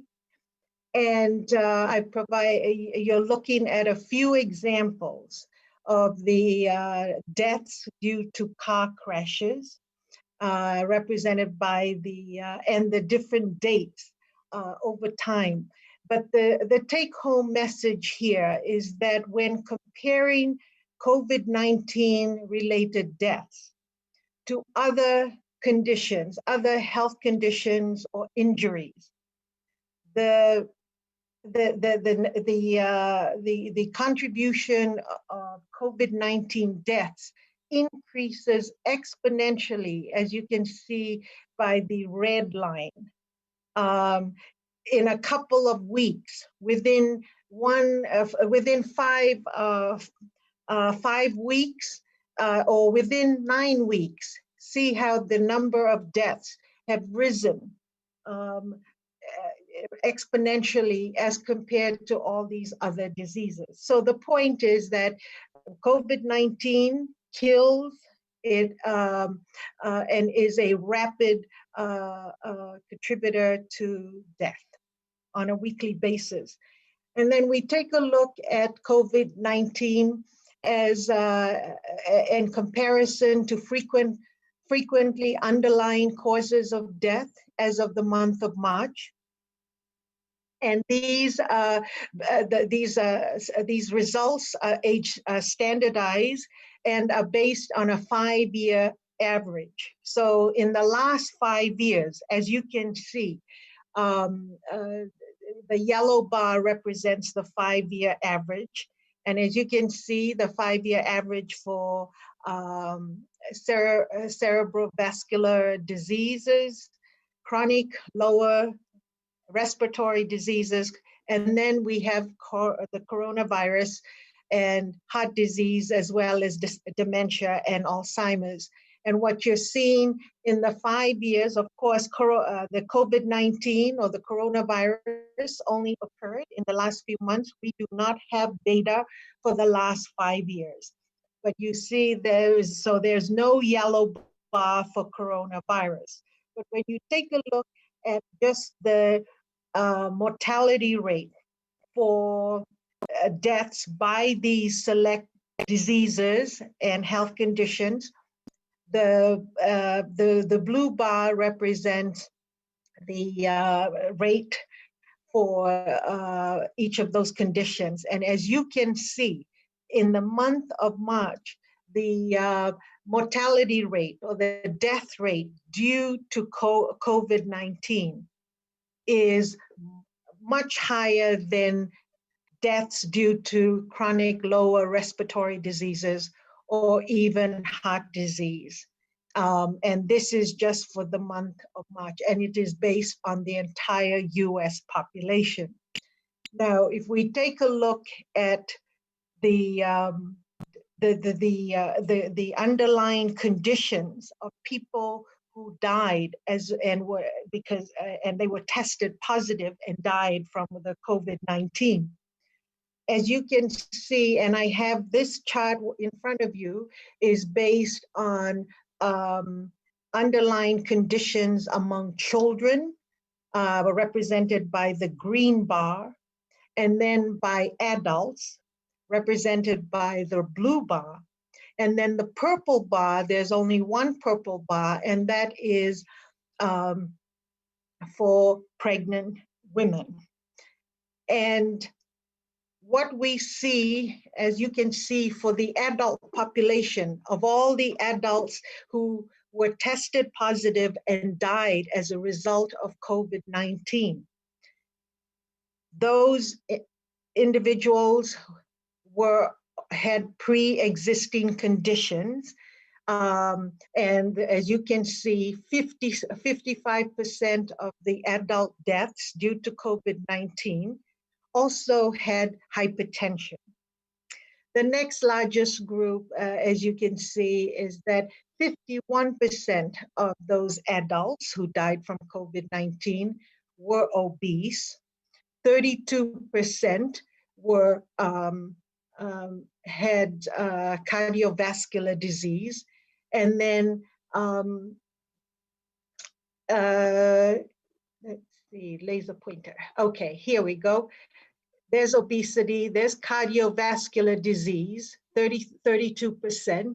And then we come down to, here is diabetes, 41% of the adults had diabetes.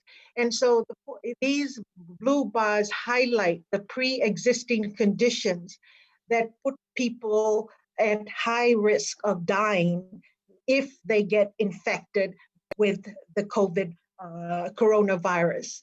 Among children, the leading, who died from the COVID-19 were also diagnosed with had the pre-existing condition of asthma. 25% of children had asthma and other diseases. And among pregnant women who died from COVID-19, only 13%. And these are this is just an example and distribution of deaths due to COVID-19 in the month of March. If we move on, and here we see the ratio of cases, deaths per 100,000 during the months of April and May due to COVID-19 by race and ethnicity. And I'm only reporting the rates for the state of California. It is the total population in California by race and ethnicity. And this chart actually highlights, basically in the blue bar represents the number of, or the rate increases by, for COVID cases based on individuals who contracted the virus and were tested positive. And the red bar represents the number of deaths per 100,000 and by race and ethnicity.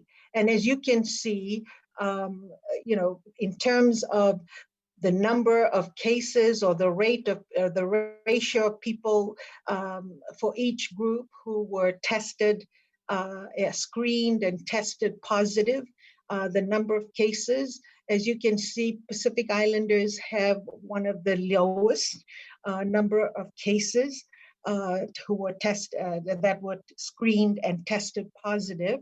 But when we look at the rate of cases due to that died as a result of the COVID virus, PIs increased by 400%, and that and this is striking. What this tells us is that fewer PIs, Pacific Islanders, are being tested and test positive. However, the risk of dying is extremely high, that if you are tested positive and you do get infected with the coronavirus, you are more likely, your probability of dying is very high. And that is if you take into consideration the preconditions that are most common among COVID-19 people who died. These are preconditions that are very common in our PI, and the prevalence is very high within our communities. Another important fact that we're learning based on the hospital rates by age. As you probably already know, the oldest age groups, the elderly, have the highest rates of dying from the COVID-19, followed by, and that is the orange bar line that you see for ages 65 and older. And the next group with the age group that is with death rates due to COVID-19 are the next older adults, ages 50 to 64. Now we know, so it is well established that the elderly are the most vulnerable and have a very high probability of dying. And in part because with increased age, your risk of comorbidity or pre-existing conditions such as such as diabetes, hypertension, obesity, and heart disease also increases.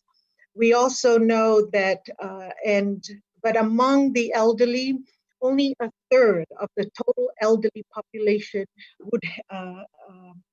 are known to have lived in a nursing home. 2/3 of the total elderly population actually live in a home.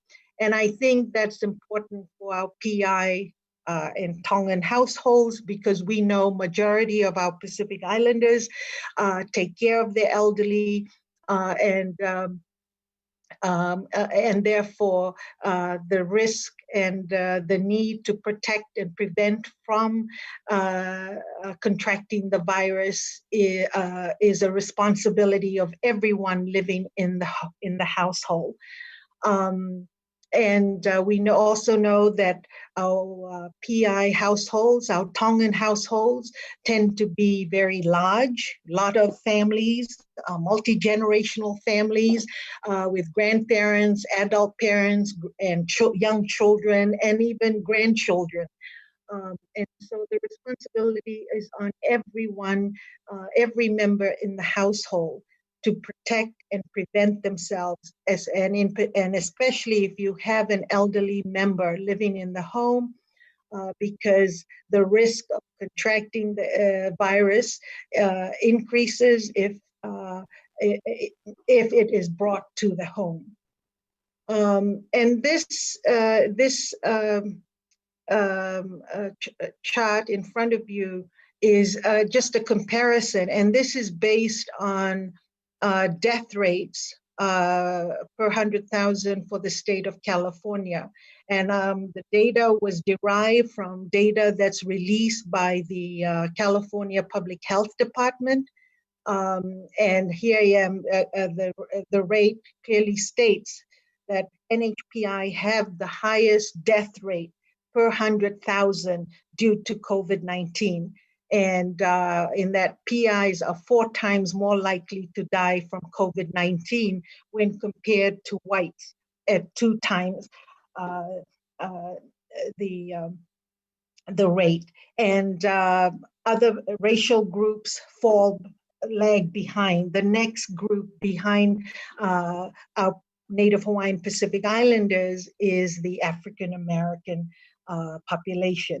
Now, unfortunately, the data does not provide further detail by Tongan, Samoan, Native Hawaiian, and other PI groups, but this gives us an indication, an idea of the impact of COVID-19 on our small and vulnerable population.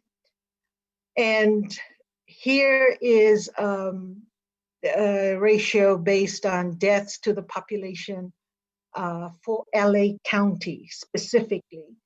And as you can see, the rate and the impact on our NHPI population living in LA County is disproportionately high.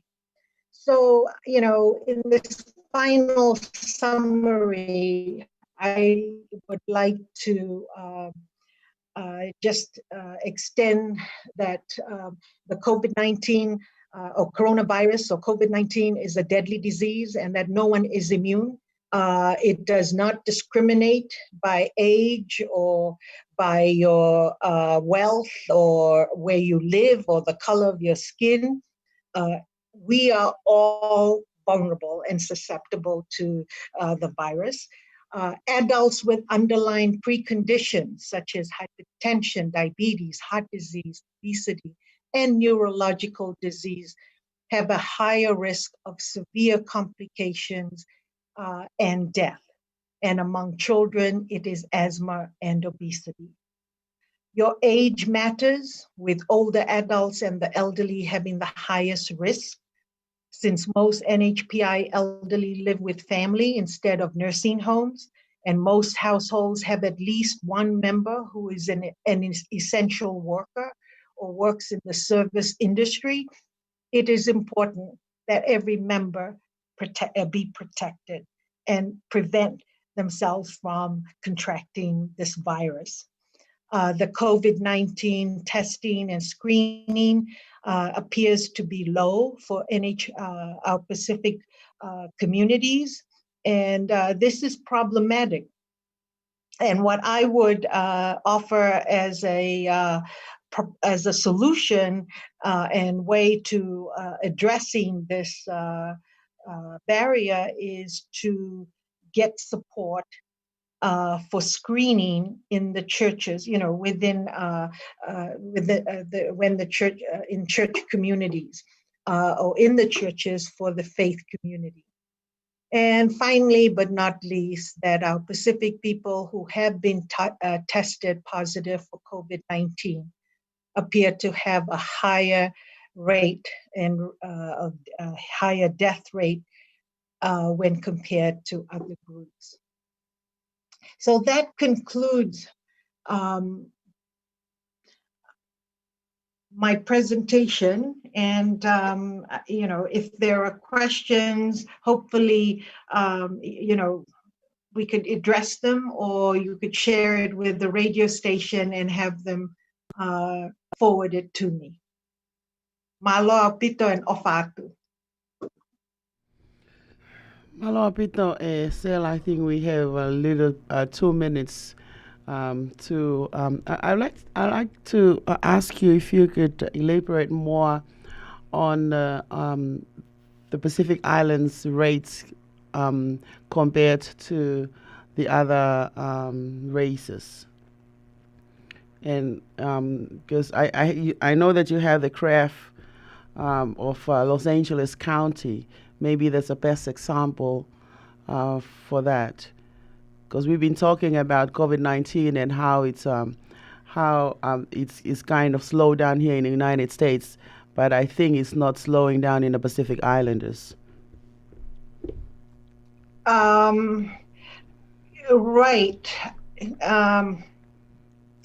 So here's the rate for the state, and this is just for the state of California. And it will, I'm updating it as the new data gets released and becomes publicly available by the state. So this could change, but the fact that it is, the rate is 4 times that of whites. And here for LA County, that if it's as you can see, the rate for every it's 250. If it's over 100, then it's 2 times more likely to die when for every 100 people. So that's basically what we're seeing, is that the number of deaths is very high among our NHPI population. But if you think of the context of why the risk is so much higher, is if you have the high rates of pre-existing conditions in our communities, the exposure to COVID-19 based on their occupations, if they're in the service industry or essential workers. And that information will be made available next week based on separate work that I'm involved in. Yes, and basically we need to reach out to the communities and ask them to, practice social distancing, to wear a mask, wash their hands frequently, because there's no telling, and these are things that we just need to take seriously. Thank you, Stella. I have a quick question because of I'm sure the World Health Organization, as well as the every health scientist in departments or county or state, are very well concerned about allowing people to start going back to work and everything else. And the fear is, especially here in the United States, as we saw all this thing going on, from people marching and people going back to work and going to the peds and all that stuff. How concerned, but before I go to that one, I would like to ask you, please send us as much information as you have, so we can share it with our people and we can talk to them in our language. He lea whakatonga, eh? Ka koe concern e Stella, and I think you can understand me. I tō koe I he taini mi, ko kamata ke hā mai, ko kamata ke toi alu ai whika koe ni ki olunga. It start increasing now. We'll talk about it in our news later on. But it seems like this thing is start coming back. Mm-hmm. Right. And yes, and the projections, the forecast into the fall, I mean, we are expected to see a spike when at the end of the fall. The reality, we are entering a very new reality as defined by the coronavirus. Right. Where I am here in Michigan, the university is closed, so we've been working from home. The stores, essential services are available, but they're taking very serious precaution. Unfortunately, and our state has made it in the news with protests for concerning opening up Michigan, barbershops, etc. It's a risk, and I think that if everyone or our families and communities will pay attention to the evidence and pay attention to the guidelines provided by the CDC, provided by our health departments, that's the best we can do. And of course, and keeping the faith. I'm involved in our Tala Noa with the PINCM, and I do believe that that is one way of helping keep people, provide comfort, and through this program, if we can just get the information out, and I'm happy to provide the information. But if I'm concerned, I hope everyone else would be concerned and would take the guidelines seriously. That's right. Sela Tuki, I have a question. Sela Panapasa. Io se la tu maho feo I. Unmute pe se la o. Okay. Malo tangata I whaiwhekau, he whokia Emily Mosione. Dr. Panapasa, it's wonderful to see you here on the program. I'm so honored to be on this panel today.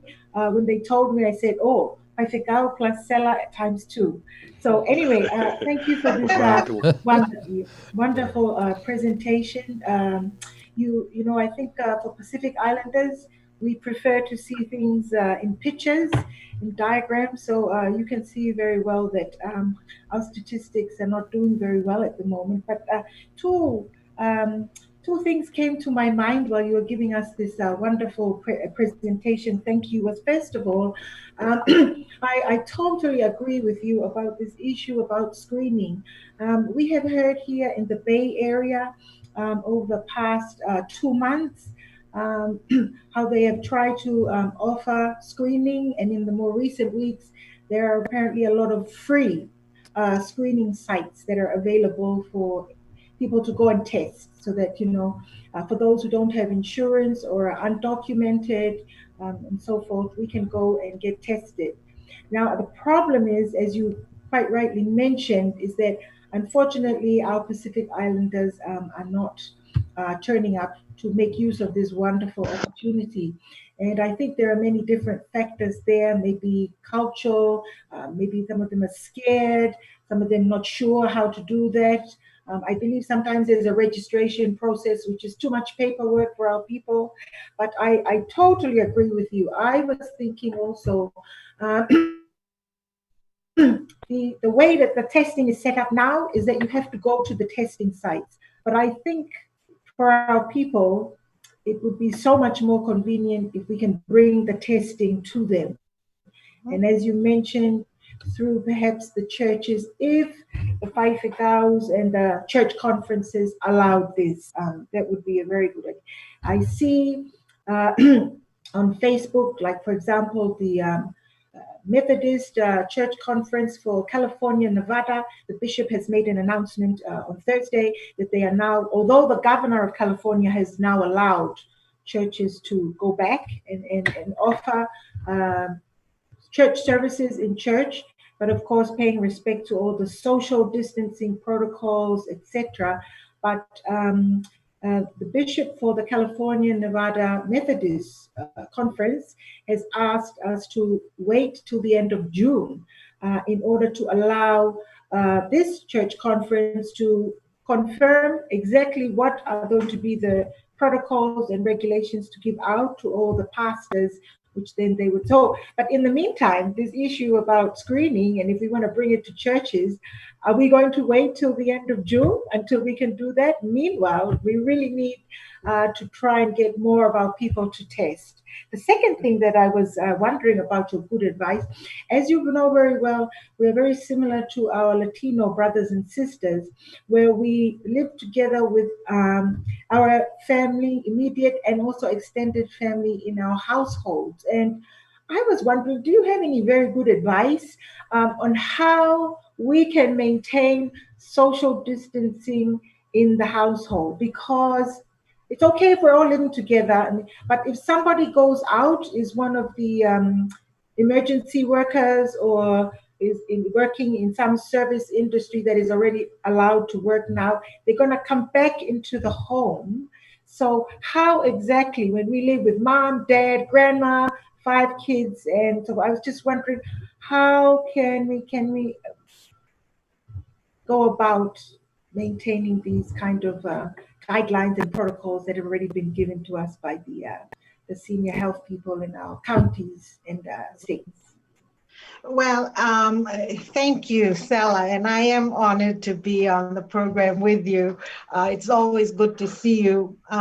So a couple of things, and I think, let me begin with the screening issue, because the screening is used to determine if you are positive, that you have been infected with the virus, right? So you could either be positive or negative. But we know that people who test positive can have the signs. So you would have the signs, symptoms that would suggest that you are positive and have been infected by the virus. But we also know there are people who test positive who do not have the symptoms. So they become asymptomatic. So whether you are tested or not, if you are tested positive, you will experience the symptoms and you end up in the hospital, you get treatment, right? Or die. But if you don't have the symptoms, you would actually be a carrier, so to speak. I'm not a medical doctor, but that's this issue around screening. But also you get tested and you're test positive. And tomorrow you go outside and you contract the virus. So today, you would only know your testing is only as good as when you are tested. I think, and so getting back to your point about the home, taking precaution, taking prevention, things like wearing a mask so that you protect yourself or keep everything to yourself. Washing the hands frequently for 20 seconds. It's not just once or twice a day. I think these are just daily habits that we need to get involved in, is everyone in the home. If you can wash, wear your mask. The social distancing is very real when you're out in the public, because that's where you get exposed and you increase your risk of contracting the virus. But at home, I understand that the homes may not have a lot of space. You have a lot of people in one home, and so there's not a lot of space for people to stay apart. But if we can practice the cleaning, the washing the hands, wearing the screen, and just everyone be mindful and act responsibly when they are out. So you go out, you come home. For me, I go out, I come in, I use the hand sanitizers. And when I'm in the grocery store, you know how they have Clorox wipes, wipe the handle of the cart. Well, when I leave, I grab extra wipes, and then I wipe my steering wheel. I wipe my hands, but I bring it in the car and I wipe the steering wheel and around the window, etc. Just anything to prevent and protect yourself.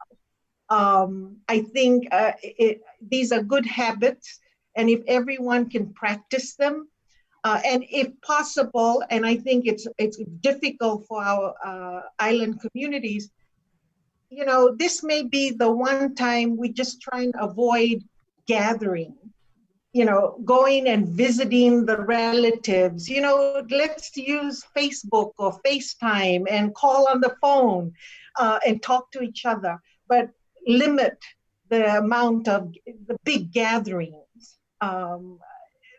These are just some, I'm just relaying what the CDC guidelines are. And I think what the church bishop is offering, I think is very reasonable, because the protocols, the preparation for worship, ensuring that there's all this protection is going to require extra work and resources. But I hope I answered your question, that's something to keep in mind, that even if you do get tested and you're tested negative, that's wonderful. But you could contract the virus the next day if you decide to go and just ignore the rules, and we don't know. You can contract it in a grocery store. And if you're an essential worker or service, work in the service industry, I know I have colleagues and friends, the minute they come home, they go straight to the bathroom and they clean up and they wash and put clothes in the laundry, etc. Thank you, So Sela. thank you, Emily. Yeah, thank you, Sela. Thank you so much. Sela tukia ko tuipe ko e whainga malia ko ni ke o atu ia ka koe. Pea toki whahako lewa e tau lotu kam a whakaosi. Malo, Sela. Malo pito Emily, ko tupe ko fatonga hifo ko sisi au pito taini ka ko. Sai pe. Tuk mai pe ko ka toa mea na ki whteu teu. Uia. Ko kora pe ke hufanga te ngai whatap ko tō pe whaafai me he paengan. Ka e tukumo ke whaka aunga i whainga maari e koni ko tukumo oku ke whai ha ki whakahohaa. Ka ko whamaloa toki tangata i te kau e tataki e tau ko kalanga i he e whiawhini ka te he whoki toki tā. Ko ku kawenga o ko whakaamu ki whai kia e whahoha a he whiawhini o ku whate whito peia i he whai whatongia kon he tau office konsela i he Bay Area ange pe mo mea i. Ka puni whoki ai ofisi tau ni he aho tahao no kon o maasi o whatatau pe ki ngai i tutuuni whatatapui na whakahoko mai whakawhetu, whakakaunti, pea whakastate i whoki.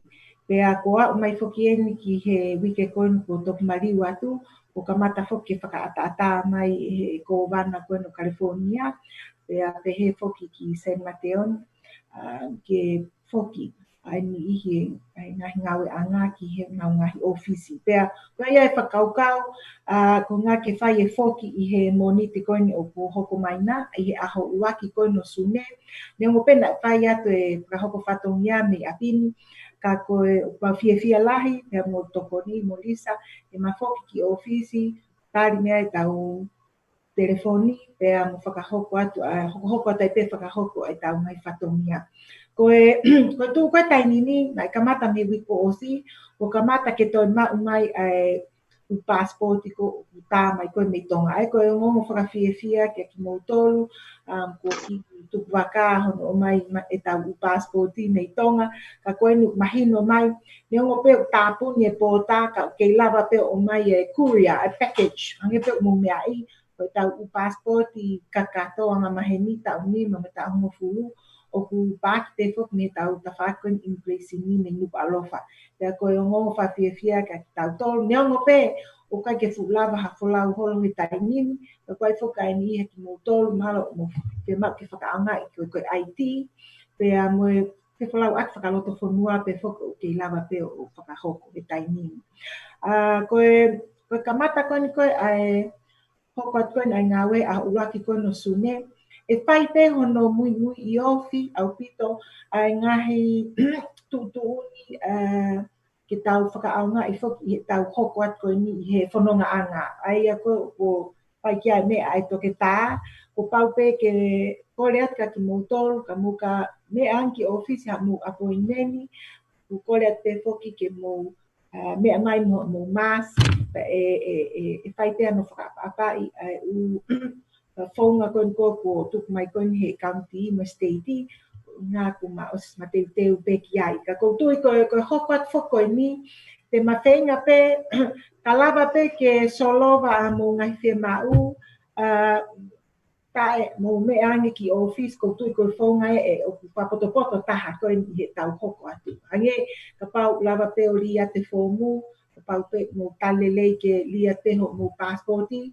o li whakafoki a pefo ki he whaunga o malu, le sisita he post office ke tau lava pe o munui, e me mawahe koe me office wa pe ki hono whakaawat mo takitaha nofo anga.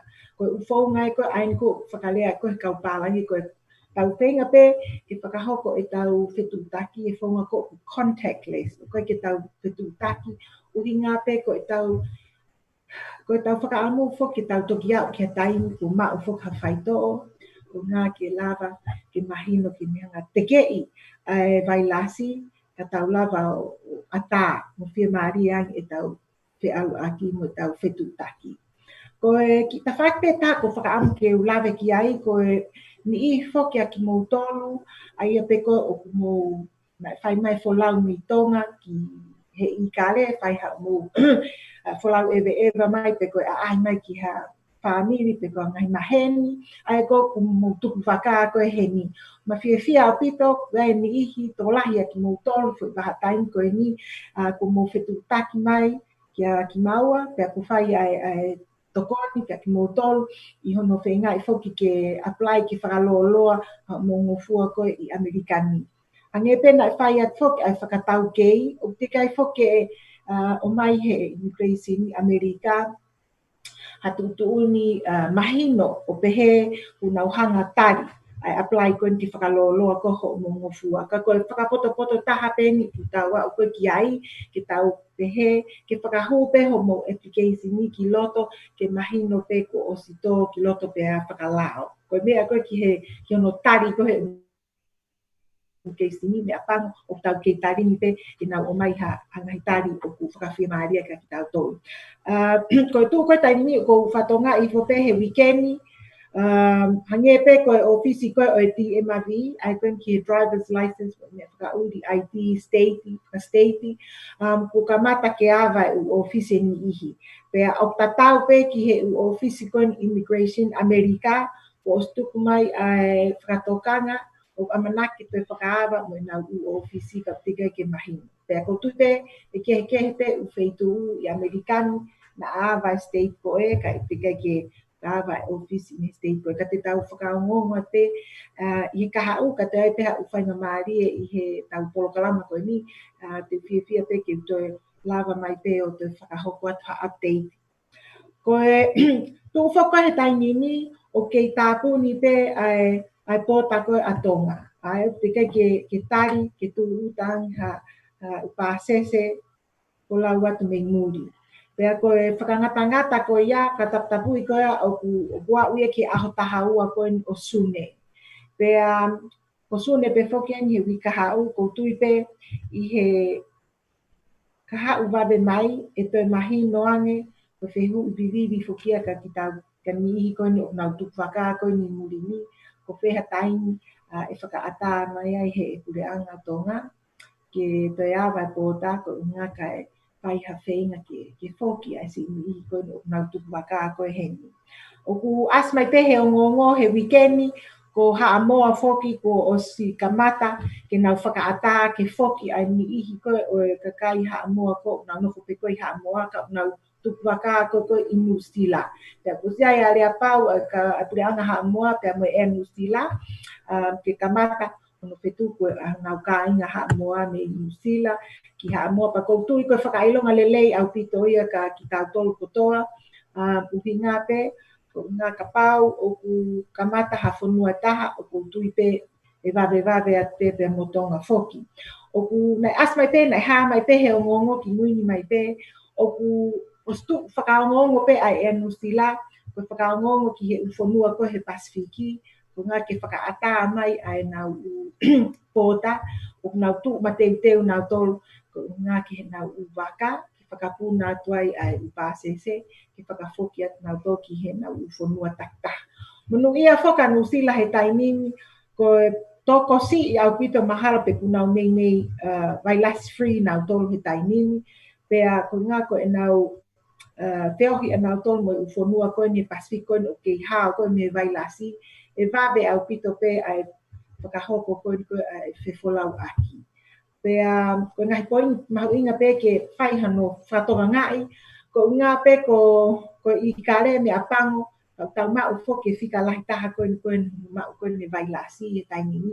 Ai e tau whakaukau at pe, mahalo ki kamata at pe me New Zealand mo Australia, mahalo pe nai mo Fiji, pa e tok whaiha wakai mai ki he nihi koe no tuk waka koe ni Amerikani, mua nihi pe na e whakaukau ke whaiha hapolau ki tonga eiki he kaha uwabe mai. Koe o ngonga taha nai whatonga I hifo I he ngaluo pe he weekendi, o ku whakahoko mai me he Fiji Airways, ku canceli kotoa e nau u flights, oa o ki whakaosinga ko siulai. Ai koe weekendi, mahino mai canceli kotoa, nau u waka koe na ai ke Folau, I he lele mai koe na sune mo siulai. Aia mahino kansel koto aia wa ke whakausinga ko siulai. Pea koutui e toki mahino ang ai hoko atu ki a kos mo September. Hato ki taha atu ai taini. Koutui, koe ngahi ongo peia o kou ma o pau whakaamu ke u whakahoko atu I he whainga maaria koe ni he hoatani. Katoia ai peha mea ko fia pe ke u poupou atu. O tokoni ate ngai tawhaaki ko ia. Na iai whoke ko polokalama whakaos koe na kau mai ki ai na e hui mai ka au whekau aki pia mo tokoni koe ai ko vana koe ni California ke ni koe ni ko tika ke nau mau te pa. Pea o ko lawe I te na os whakahoko mai e maata whaiwa ilo mo ni I kehe anu whakatau kei mai ai whakaiki koe ki he tokoni ko ia. Ai koe tola I ngau ke tokotaha Pea toi lava pe o whakalahi ki he ngai family. Nau lawe I ko pehe o ngongo, koe whainga maari e moe ofa ko ia, na e tuku mai pe tau te whito ki he toko taha kilu ni mamano. 150,000 kiko. Ka koe whika whoko to kua o kau ka kai ko tika ke mau pepa koe I California ni pe, ka wai ho tau ka kai moe ngai matakari kehe, I he lainia o e toko ua poini taha miliona. Aia na whakauhinga tokua ai tokoni ko e ni ne ko vana ko haipe ko e mua mai ko ia e whainga maari e ke mau ai ofa ko ini. Pena whatonga I hifope I he ngaluo pe amoe ngahi tawhake kepe ai poloka ko ulain telefoni e nau whainga ko ai ni hoki ke nau whakaaonga ia e whainga maari e ko ini. Ka neongo ia tau fia pe o kuai ai tokanga I kina mawahe ai ni ihi ko tika ke nau mau pepa ke nau inasi I ngahi ofa mo whainga maari pe he state ta mo ko wana foki. Hau te lepa he ka malo au pito e meri pe emosione ai mau whainga maari e ko ni mo kau pa mo tangata I whaifika au pa te he foki e tokita. Malo apito konsela, bia malo e lau maria konsela. Waipe ki fe hui uia koe tarau te whito ki he kamata koe ni ke pe koutui pe mahalo ko kamata ke palani a Tonga. Uhinga he kai ke kei tāpune pe po tā forever. But sooner or later, pe koe mahina e ua pe tolu meheni, it could be the rest of the year, o koe ke tau ilo. Koe ki fe hui pe e sela koe ngā koe mahu inga koe ni ai amanaki ka taimi na whakaukau ke open ai pora koe ni o Tonga ki kakai koe ni unau kei tua.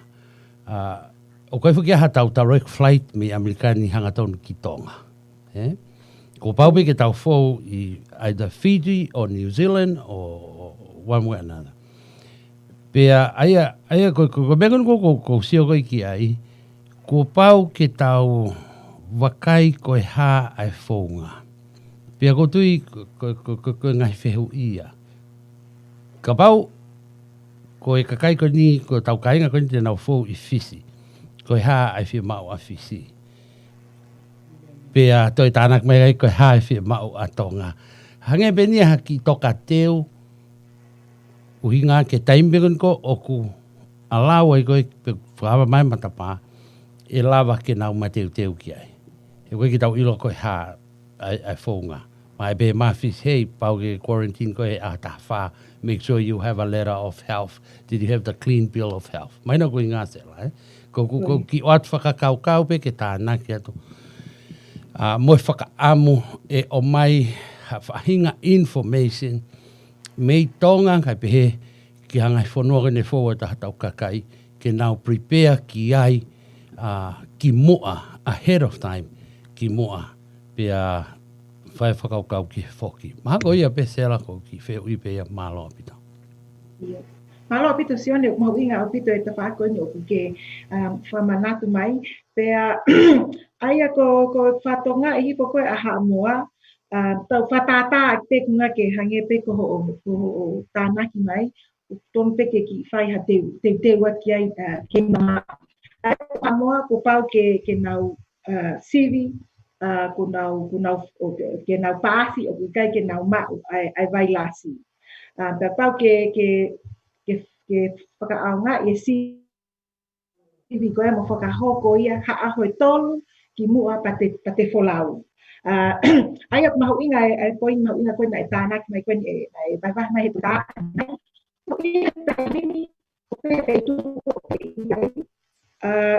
Ko ngā ke whai peha ki whakaeke holo, ke whai hailo, ko whē u wheitu u koe o whai ai CV. Tau te whito ko whē u wheitu u koko o ku lava whakahoko ai u CV tai totong. Koe hae aho ko o whakahoko ai CV. Koe hae taini, koe hae ngahi mea ko whē mau.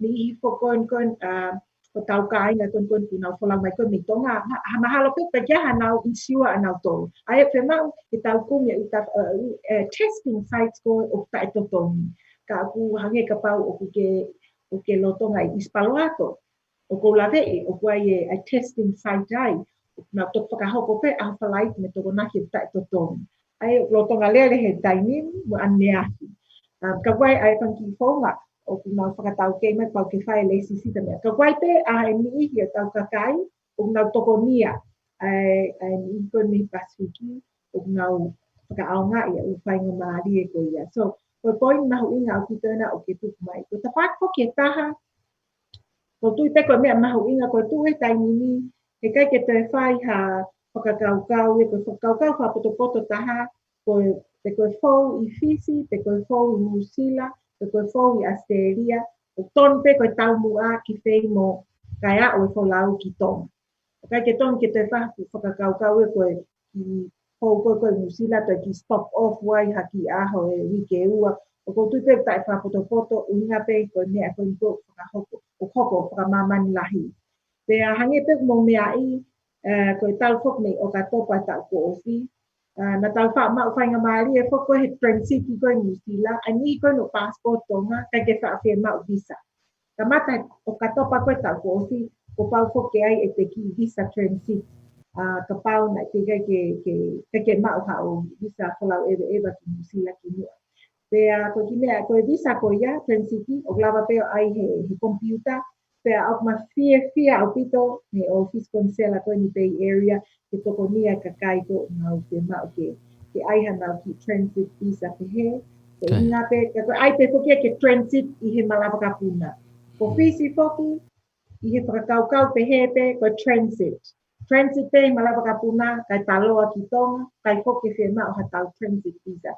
Koe lele mai koe, kamata koe ki hao koe whakataptapui, konga ki mua ko e peleli, na e whanki, na whakalea mai, na whakalea pe koe transit corridors.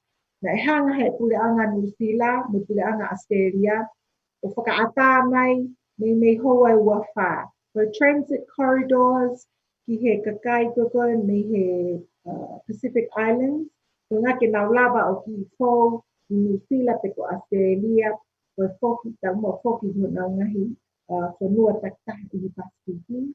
I fo taimi koe me kamata koe ki whakatapu e koe i whakolau ka kai ke, na kai ke fu aonga ka ni i toko lahi i tau kakai, ko taimi ia ko ia, kai ke toi puna ai Fiji Airways ia, te whamahino mai lewa he taimi ia toa he New Zealand, o ngau hanga pe nau tolo uplift, ai si ten New Zealand, te amatikai ko o ngau no whanua ko i New Zealand. Kai ke nau tohanga i nau tolo uplift ha toi Pacific. So, neongo pe mai ai transit corridors, ka mai kai ke fu aonga ki o tau kakai. Ka ku ki ongo tawhakua o ku oka pe o ku tokoni, ki poupou a te ke poi mahu inga koe na ke tuku mai. Ka e whai, kore me tau tapa ki tonga, koe me mahino pe, ko tu whoko tai ni, ko tu te ko mo ospai hono ka tau kei mai ke tau kau kanong he le ki o, koe tatari o te ke mau e tau lebi, tau laboratory ki tonga.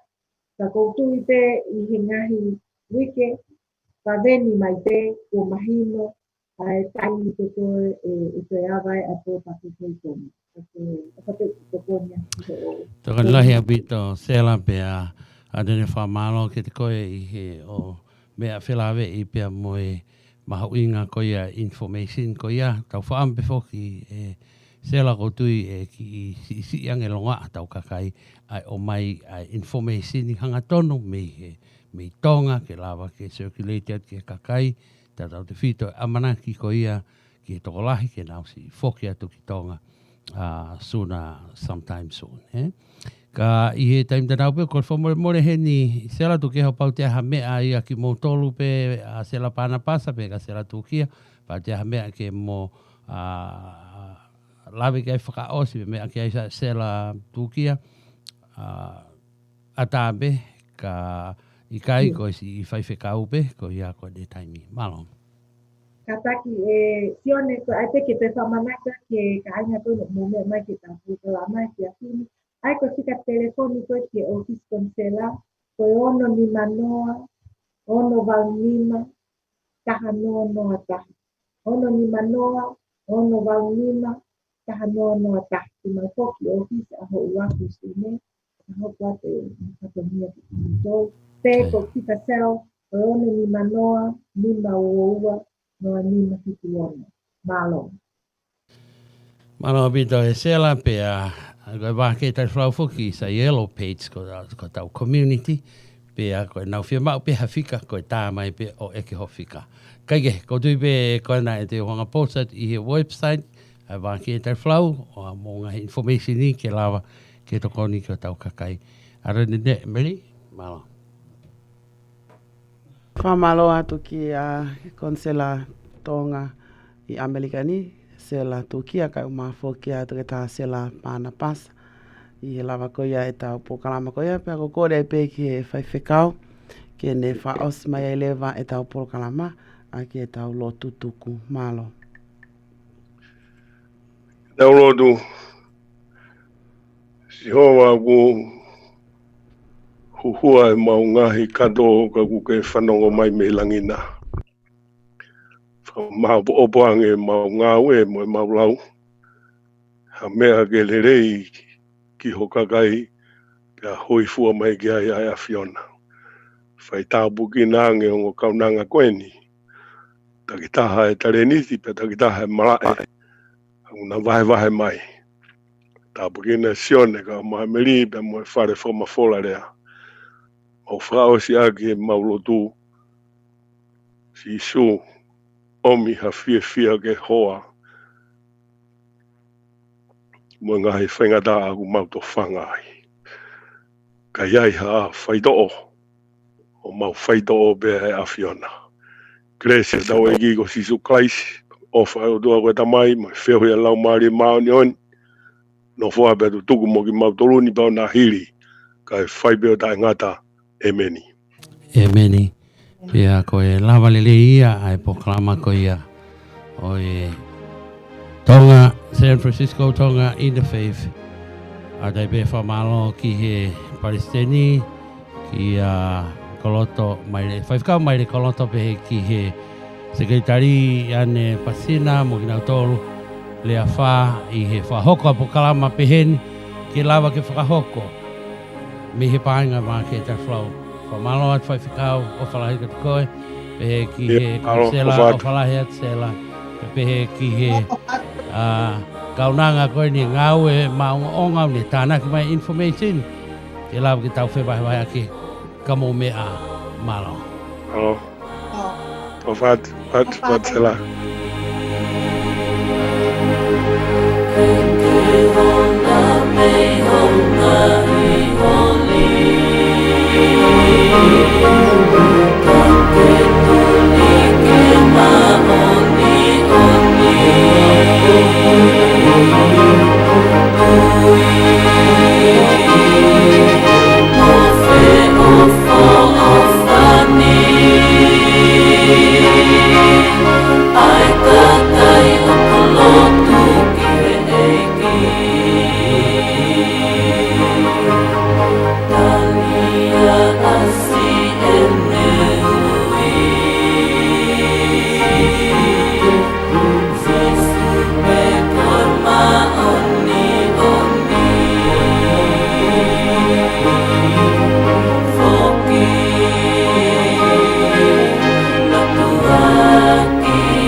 Radio Vake Tali Folau me San Francisco. Ke tau taimi o se mi te hofu mamalu me he wha Emily. Pe whamalo ai pe ki he San Francisco Tongan in the Faith. I he sponsor au e pokama koini. Pe oku malawai tau whewaiwai aki mo kau taki lotu. Nau tolu he mala e o health. Nau tolu he mala e o e ngā ue ki he county. Mo ngā information ni o lawa ki tau whewaiwai aki ai. Pea ko tui pe Emily ko wakai pe si la he whahinga nihu nau si o noa pe nau pe he pe aonga nai ai kalafi ko ni pe aonga nai ai report ko ni. Ko tui tau te whira mo toko mo mahino i area whapapalangi ko kore whamore i he ngahi ko kaunanga ko ni ko whonga pe e la wale ai ko rea whapapalangi. Pea kanau ai fu o vare aku ne tari ko ni ko introduction na pe e hoko ta pe ta ko si inga ta anga pe e ne le fa to kai ka ko you know ki mo to ko mo mai no area ke mo hanga o to e ta no e mo ki family ta to de fite si ka to le ka meni Tau proklama ko te tau hoko atu ki ai, ko tau ngahi o ngō ia. Pea ko ia i tuku mua e whainga maria ko ni. Atu mua hamo ki fo i whasi. Ko i ngā ke tau ki break ki ai, ma ki ipu vai mawhana, pe koha ki ipu otai, pe koha ki me i whai kakai. Ka e tuku mua ke, o te whasi ko ni, o te amaki mo tolu ko toa i e paenga Vake Tali Folau. Pe ko i hae whonga o ke whanonga mai me ai, pa mo mea mai me ai o ko whamalo ato mo ke whi ao pia mo i paenga Vake Tali Folau. Osko ia te tau wakai lewa ke tau ngahi o ngongo ko ia pia me Tonga Eiki, tau kamata me ai. Ko la vei pia kia o ngongo whamui mui pa me Tonga Eiki, pia ko ia osko ia te tau wakai ke tu kunga o kia ia COVID-19, pe ko coronavirus i Amerikani. Tau te whito ki mamani pia mo Amerikani he o kukhange ka te au tu he toi ki tunga whakatu tā maki he tai mini. Ai ngai tupulaki o COVID-19 i ngai state pea ko ai. O pai tau ki wakai go back few weeks ago, ka mata pe me he laka whahaha no kore ke pure anga ke me he state ke oange nau totonu. Ka mata pe me ngai laka whahaha ko ia. Tau to e aia, it'll take 2 weeks ki me ani ke asipe o te mao e corona pe kai. Pea koe ni to e alu koe ni pia mo laka whahaha koe ni i he mea kono hoko i Minnesota. Ei, o koe concern lahi au pito. Ko hinga koe ni ko kamata ke haa mai kalafi o kamata ke kakai ki o lunga meri. Pea i hene pehe, tuki at pētau ki fo i hiva, ke tau ki i lau siwa ki.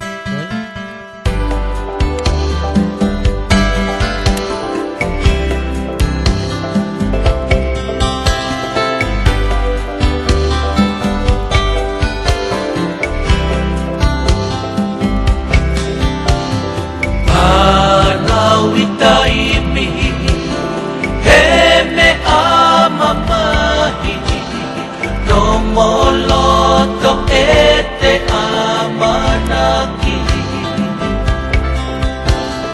Wasi e peahu Tulutako e lo imatani Latai asi eta mawa e tangi Lau folau Wasi i paea Mohe ngā he manatu ki maka Kula awha i mata Kaina mua e pahea Pamahini kosi o toku whakanga Mauna wha Si i whana upele Ongo si e tau mawae Tau fe iloa ki Isi hota api masani O mi hame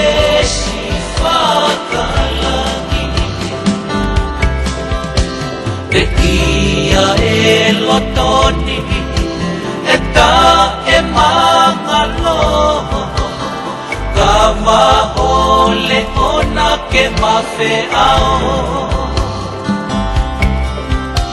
Monu oe ofa Kakau aki he lotu Ka pasa folau mo e tau langa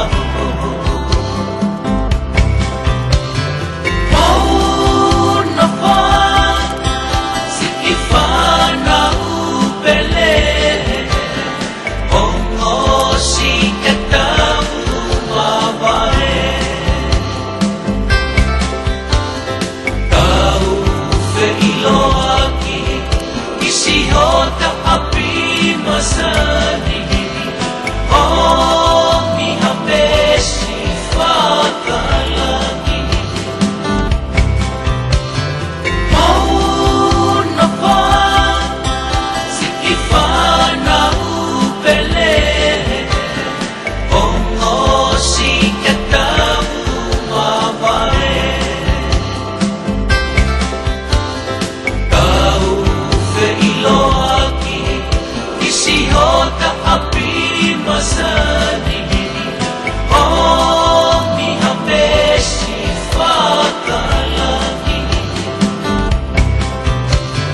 Mau na pa Siki whana upele Ongo si ke tau mawae Tau fe ilo aki Isi hota api masani O mi hapesi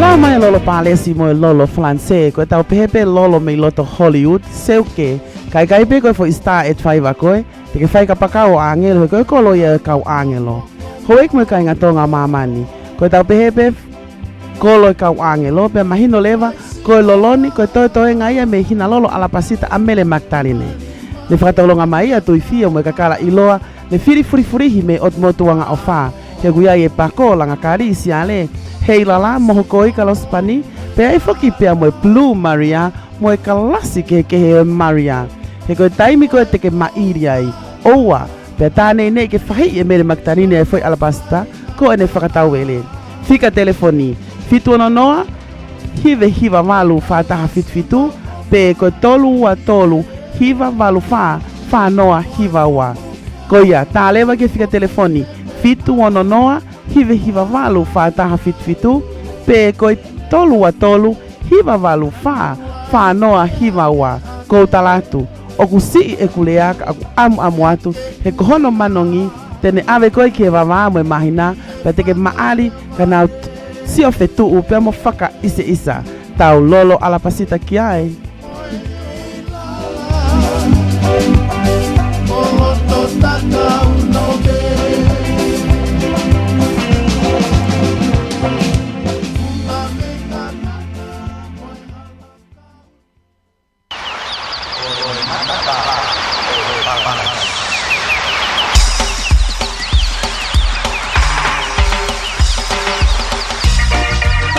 Alasi ile puha ko e kumana ia. Kata mua mai vaka o mateki ako e poke mateu nai. Pele hegoni. Na fafalala peki o tupu le whanua. Le puha. Pe o ke pehete ulava tupu le whanua ke ngangana hi whapaanga ki whai ako putu. Mawe ke utoho mawhai mana ia hadai ni. Ie, ko osi ki wheho o iwi whai mana. Alasi o matua. Ko au mau kis fefine. Ko kure atu mei pulotu. O te moho haa. He kuia e whaunga ki tokoni atu ki homo tuunga mateu o ka hoko mai a mate. Ko Lincoln Heritage Funeral Advances e lava ke ai ha mo malu i putu. Ko malu i putu o ku lava ke malu i ha fefine pe tangata. Pe ku sisi i hifo hono tau motua i he tau waunima. O ku ne lava malu i ha taha pe o kai mau ene pepa. Pe kui kai ha ne fika ngā ue. O kui kai foka ke fie mau hasivi mo i lelei. Te tau lava pe o whakafonu i he telefoni pe i kai fie mau. Te tau toi fi tau laki. Koe whai ngofua. Mawe pe o ko pau foki. He o ka hoko mai e mate. I loto i he hoa e ua wha. E hoa i aho o paanga malui. I ho account. Pe ke nonga mo e fie mari. Pe to e nonga foki mo ho whanau. Mo toi ngai family. Koia, tuku ai ke pea mo tā ke fika telefoni. Ono ni manoa, tolu noa fitu ni mini mataha. Pe koi fika telefoni a ane pasina. Ono ni manoa, malu tolu fa fitu. Oia we, kua ongo ki puloto e ku ta e matente. Iyo, koe whakamore whakaoski o mo ui o kio awhini mape. Tā lewa ke fika telefoni, ono ni manoa, walu tolu fa fitu, pe koe ono ni manoa, tolu noa fitu nime taha ki whakaikiki, he kua ose taimia tuputupu le whanua. O fie mauia, ke mateu teu e toko taha kotoa, o ka hoko mai a mate ki o tau whamiri.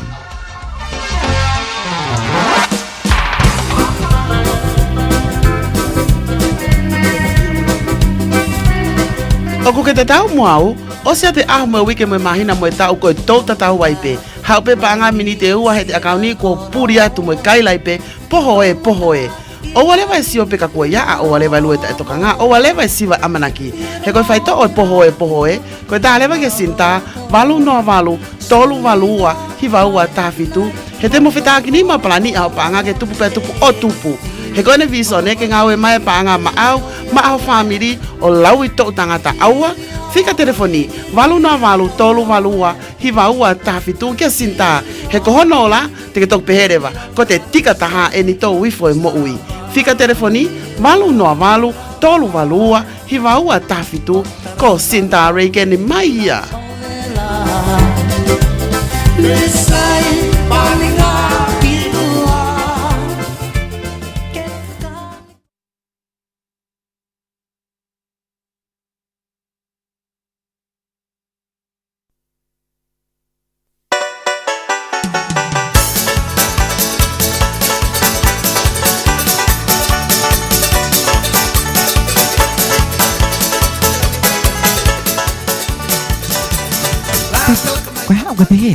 Ke puka te koe taim koto ate.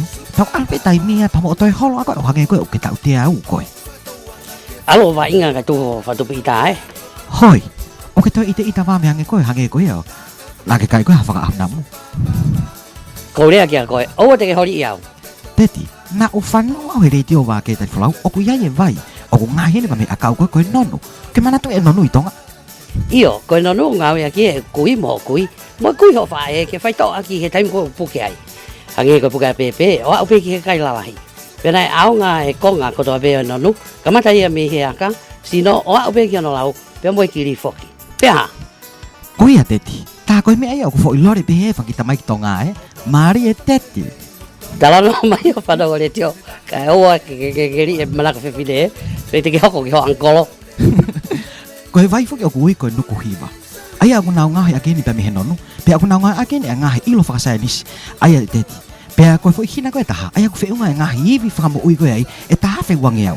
O sai ai ho o poke, ho lai ho, maalunga koe ha toto, pe whakasisi ai pe mai puputu ho whakaukau, ai koe uke wha i tai pa mo whakaukau o hange koe, o keinu koe, ha whaito o whanawao.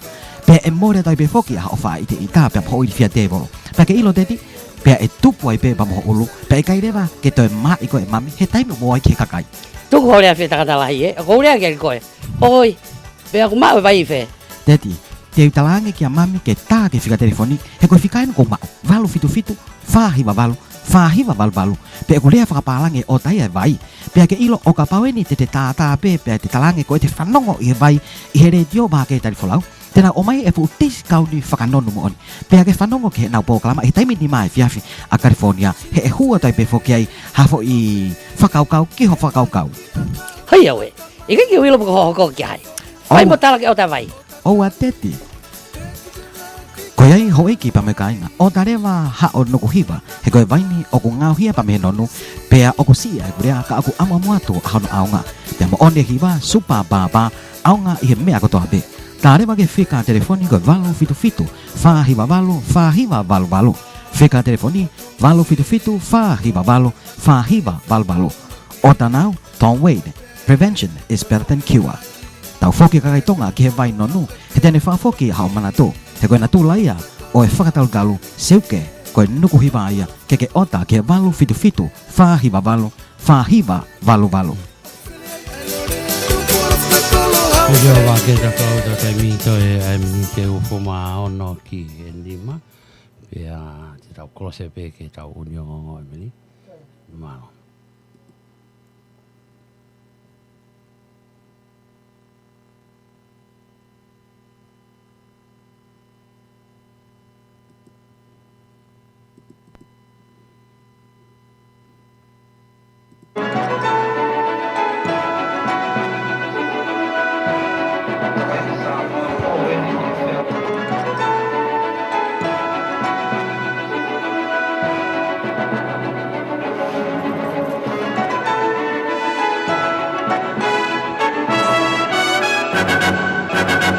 Malala malia ho e ki mo le lea e tonga ko tonga pe whiwhi te tali le ki mo tolu ki ho mo unio ngongo mo le te o kai mo afo ki television e tonga ki he e whiawhini.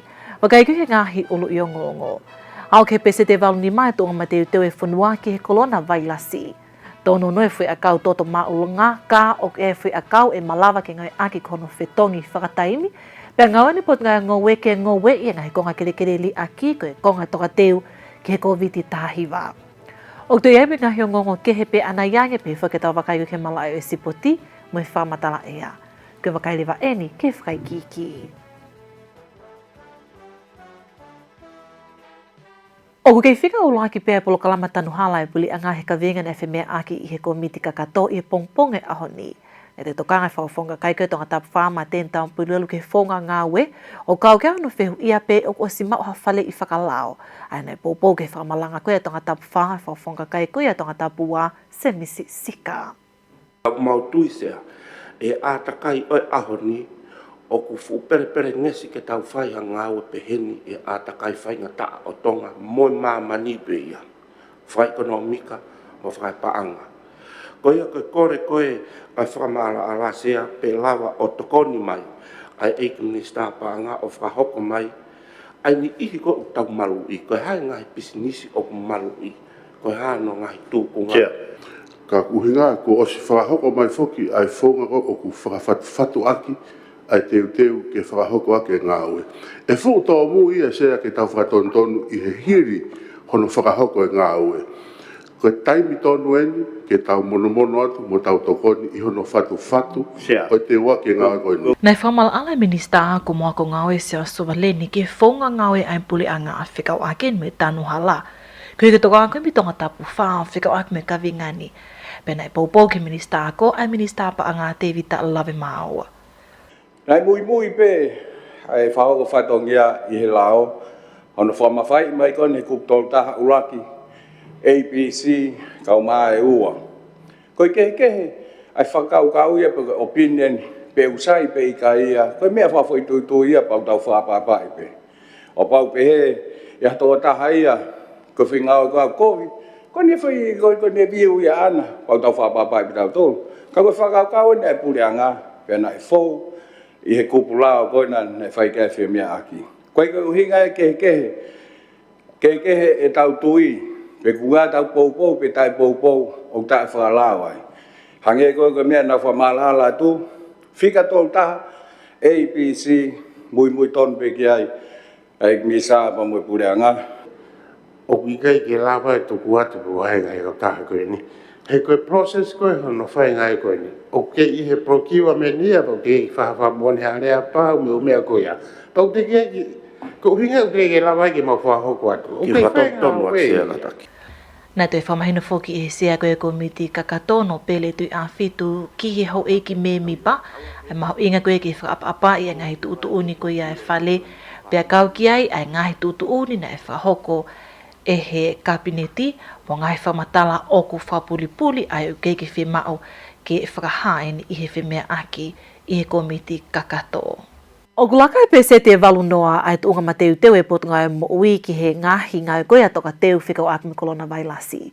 Koe ko ngai mea minista mo ui toke tā amelia tu i pulotu lo tonga whemea aki i he komiti kakato i hoa ho atai whiawhi o aho nei.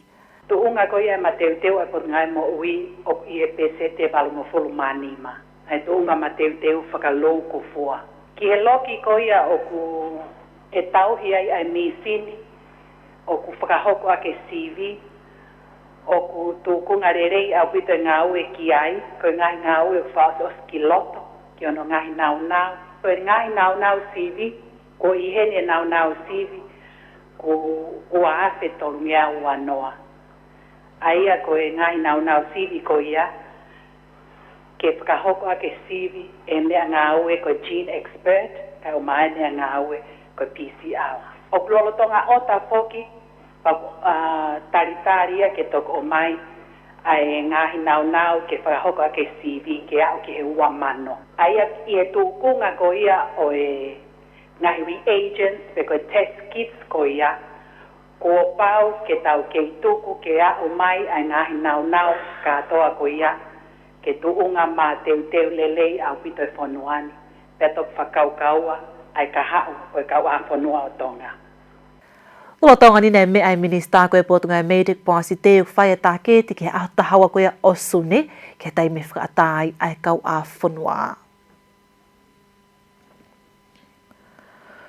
Kua whahampe whale maha ki vai o lau o se whai a kau ke he toto mā o lunga peo ke i whatatali ke ha taime e uta mai e ngahi kolofa whale maha ki me to o pule anga. O te eke mahino ha taime e malawa ki to ki uta mai e ngahi toko ni whale maha ki koe ni, ka ok iai pe whai a kau e malawa ke whetongi aki i holotongani whakataimi ke uhiku i tuunga ko ia ok iai ai osi ko ia ai whai a kau ki he toto mā o lunga. Koe whai ki ke tala noa ko ia mo Malia Guten Bale. E whamatala whalalaanga me he whale maha ki, koe tupu pe eni me whakatangata o i whai a kau o ko uta mai me no usila.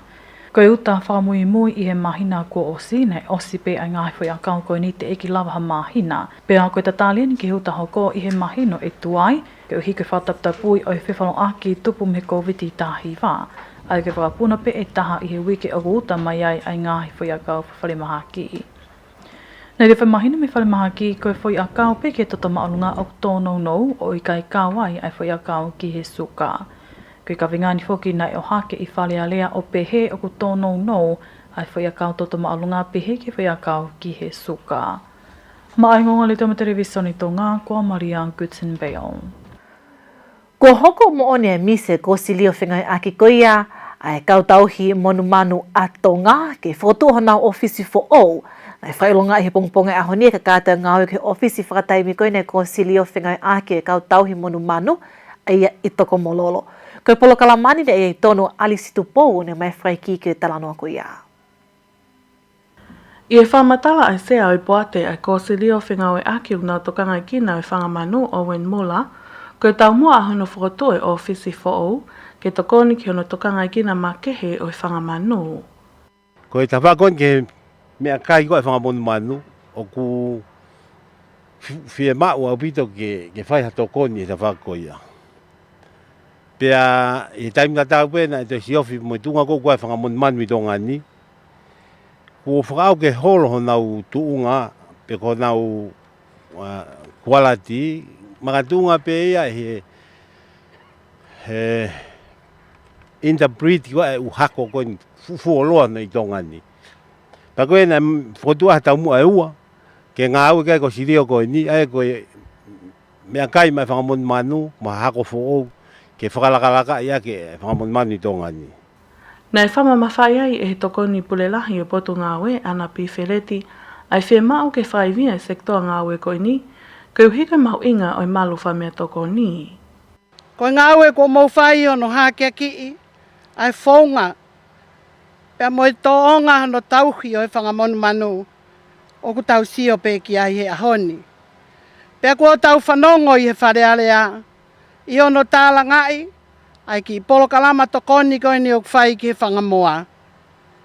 Tālu me wāwhe taha tolu, o au mai ki he ahoni.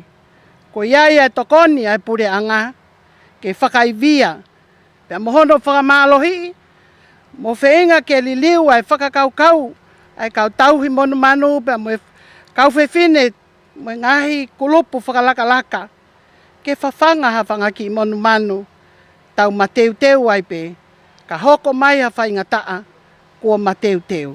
Nei fofofo toa ko se leo ngā we koe ni aho taha whao e peleri wanoa taha wha, pia ko hono tok whakata e ni ke iai hanau ofisi i he waai tō mololo, ke hoko atu ki ai nau whahoko whatongi ia. Ma ai ngonga le teo me te visone tonga, ko Alice Tupo. O kei tuku pāpea e puli angasia ina, ki hoko at pē nau tokoni ki tongani ki he ngahi se ki toa oku e sia me he COVID tāhiwa, tau te whito ni ke ngahi ngawe o fotu utu he pot ngai mo ui, ki hono malui mno tau i ke kolona vailasi o ka whaiwhai ange wak mai ki tongani. Ki hili a hono whakahai ampastoka sia ina ki tongani i a whakatama ke me ka whai o ngongo i ho atani. Ko e whataha angane e tonu a whai o ngongo a leo teo mo television tonga sinolita tu i vaio ni mai whaikiki o talanoa ko ia. People around the world and acclaimed Pehe ampastoa siena ki tongani His Excellency Sao Shaolin kua whakaha e he Palestinian Seinat Xi Jinping neongo a hono whakawhi atungi a hingai whanuala i mamani e nau ngai tokoni o whakahoko koe uhi koe COVID tahi wā kau i kai ke tuku ai e nau loto whia tokoni ki mamani kotoa ke malu i a kakai me he maha ki whakaauha ko e ni. Ko e ngahi whakawhi atungia ko e ni o ku kau ki ai ai uhinga ko siaina e fuafua wheituu ne mawhola me ai ai vailasi pe aku pehe e ngai whanualahi i mamani o i kai ke whalala anga ngai tokoni tau te whito ke ngai tokoni nau nau whakawhale mahaki ke ngai whanualahi i mamani.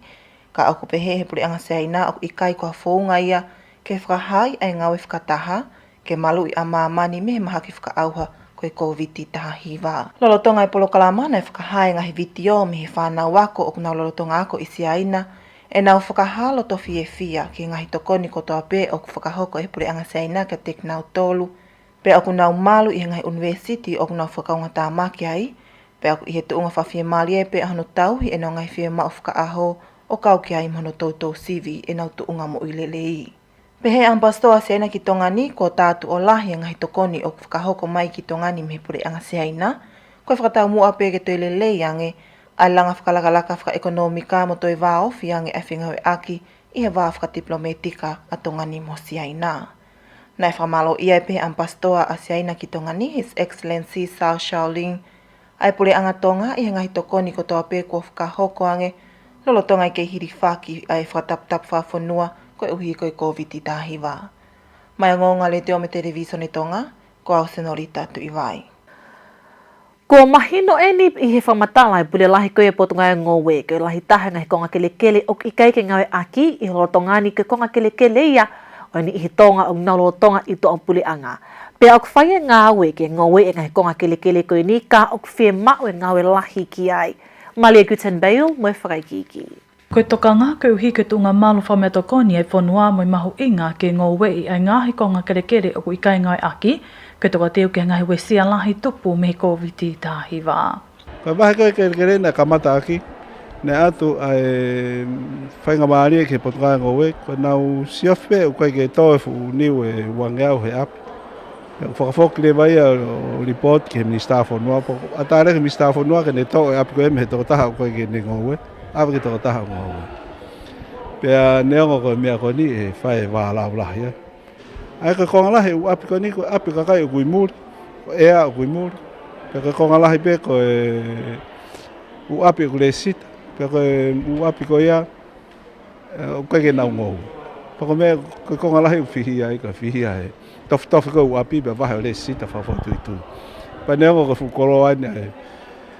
Ko tō mai me whare lahe o wahe ke ina se whanua. Ka uto e wesi e whanua ko kau ngōwe ko kwa haka whie ngōwe. O koe ke nau malawa o ngōwe ko hinga ku ose ke reho na wha. Paka tāri pe ke toki whetong mai. Ka koe mea lahe koe ke lawa whae ngōwe. Ko ngā uhai he resisita koe totona toko tahu ne resisita. Ke aptakta. Nā te whamatala toke tāwiri mi manu ke sa vea na whakahoko ki muini mai o hā mahi noi ai lahi o i konga kerekere i whanua o i kai ngōwe i. Ko te kose ne mau sa vea ngōwe. Ngōwe ko ulo tonga tohe ta mini, e ka pe fituafe valungi auto. E ka konga si be whanua o ngōwe i. Ko konga lahi e koe miu na i tohe ta imkou ke i toi ai. Pea koe mea ko ku asimai. Ko lahi taha e rea kanu koe ngō i koe sāwhau ki ai. Peko mea ko mai he potu ngā ue ICP pa mo kosi. Ko nga ke whakalahe ke whangapulu ke na whakaonga e whukolo koni. Ko mai ka muri o si ohen ki he whukolo koni. O whima ke whakaonga. Ka koe mea lahi. Koe wahe koe kere kere. Pia kai ke lava lewa o tawa taina lewa toko taha petene ngowe i peikai. Koe taha ni ngai ka venga ne hoaki whare lea i he howai whiawhi ane awhi. Me he whakamau anga lahina e tau teanga e pōpula tau e tōle ma tau pule tau whānima me whatai ko sinela whiwhita ke ne whakatup halawe ma mawha ke ne whaetangata e tau anoa tahani ma. E tutu o nea whakamau lahi laki ni o tolo i tau ewa e ne tau teanga e pōpula ko ia a sinela. E puipui toa mea koe na e hoko na e whakailo a sinela ke e ne whalawea e ne whaetangata a ka mea maasila o malo pe ne hao mo ui. He pongponge ahonine e tutu une e whakamau, laki niu koe mga tuunga hono toloi koe ngahi tau teanga e pōpula e whakailoa, koe koe tuwaia ngau e talatalanki ke hopo koe ni. E whamatala e talatalanki na anau toki mau pe whamatala whika me hopo koe ni me he kau polisi e ahua ni ma maasi e tau ko o si. O toka mata e nau ngau e ke kawingani. Na te mga tuunga whoki hono toloi e tau teanga e pōpula koe e sinela koe hi koe i kaikine te whakahoko hahea kehe e tau e nima ko maliwa tu tau luni me tau anoa tahanima. Kai kere tutu una laki niu ko pau e toi whahoko e sinela hahia. Pe ka pau tini toi whahoko hahia i loto ni he tau ewa ka mata lau me ahoni e whakilewa e tau teanga e pōpula. Ka ko pau kene ngā wei e hoa e te au matu ungani me kai tutu uni ko ia ko tuku atu he kau ofisa nau ngā we me he whakamau anga. O ku ngau ene ko silea ngai siasi a Tonga ke whalele e ngai sentahu whangaanga e tolu i Tonga ni. Koe wai wawau pe taha iha apai koe kongai nau polokalama toka teo ka whainga whatamaki whaina tula. Koe ngā weni whahoko e whingai aki me polokalama Act for Peace a Australia ai whahoko e polokalama ako makehe. Nai kau whainga ta ia whakai sino i hiwawe tupu i Tongani ke nau ilo e ngai mea koe ke nau whahoko o Tonga haa whape whainga whatamaki whaina tula. E polo kalama tatau e malawa ke fuatua e ngahi mau anga vai ke fuapau e he tuunga hao mo malu ngahi tāna anga vai kai malawa ke toku mau he kai koe whunua. Ko ngā wene whapatonu e ke ngahi e elia kutula vea ngofolahi taha ke ngahi whatamaki i he tokoni whapaanga ko whak me puli anga Amerika whafoine na polo kalama tokoni ko USAID.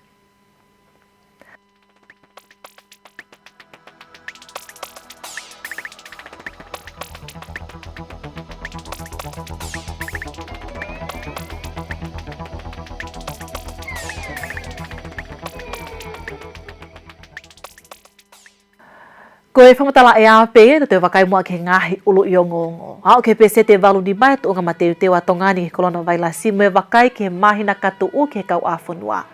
Tono noe whai akau ke toto maa olu ngā ka o ke whai akau e malawa ke ngai aki whakataimi ke hono whetongi. Pea ngau ene potu ngai ngowe ke ngowe e ngahi konga kele kele li aki ko e konga e toka teu ke COVID tahiwa. Ke kato peho mo unio ngongo me le teo kai mo afo ke television tonga ki hawani me whaka amune o tona te unio ngongo ni kihilo to whale ko tonga pe o tu tongani. Whamana toa te ngai whale i me pot ngai mo ui e maho inga kai mo i hai sini mono tau he ngahi wama ma o whai tangata.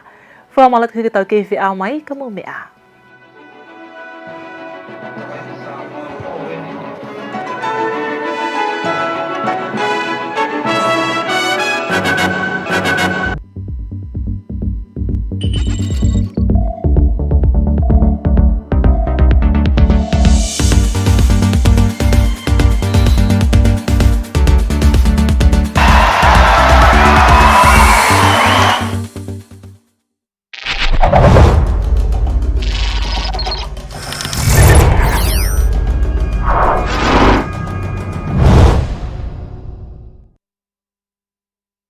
Le Tonga Vake Tali Folau i San Francisco, e tau taimi, tau e mi te walu ki he ni mai, mani.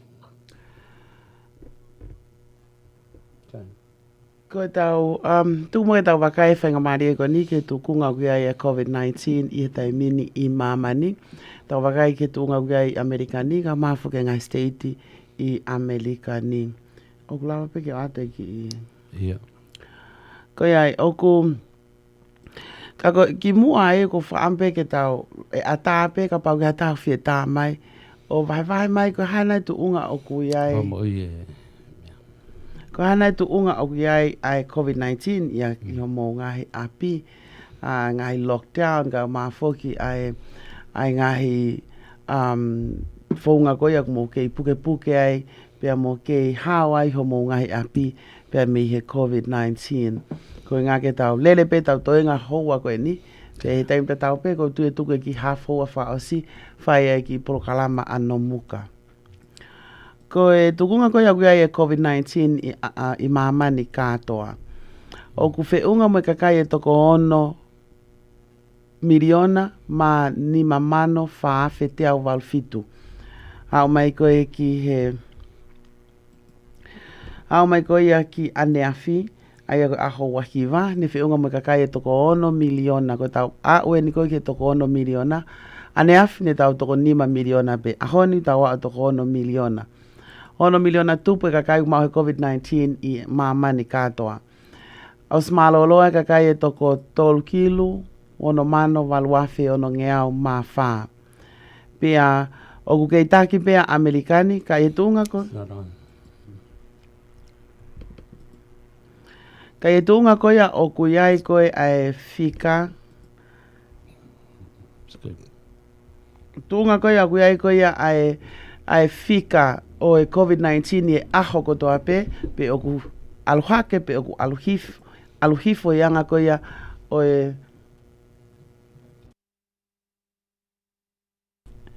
ianga ko ia ai tuu ai i mamani wakai ko ia ke fika mamani katoa o ku whiunga pea moe ko ia umai ko ki aneafi whiunga mo toko te au tahakilu tahamano ni maafe tupu ne mao he COVID-19 o ku ki holo si i fope me i he aho aho tu apule lulu ai aho tu apule lulu me whiunga mo kakai e toko te tahakilu tahamano fitu afe tupu.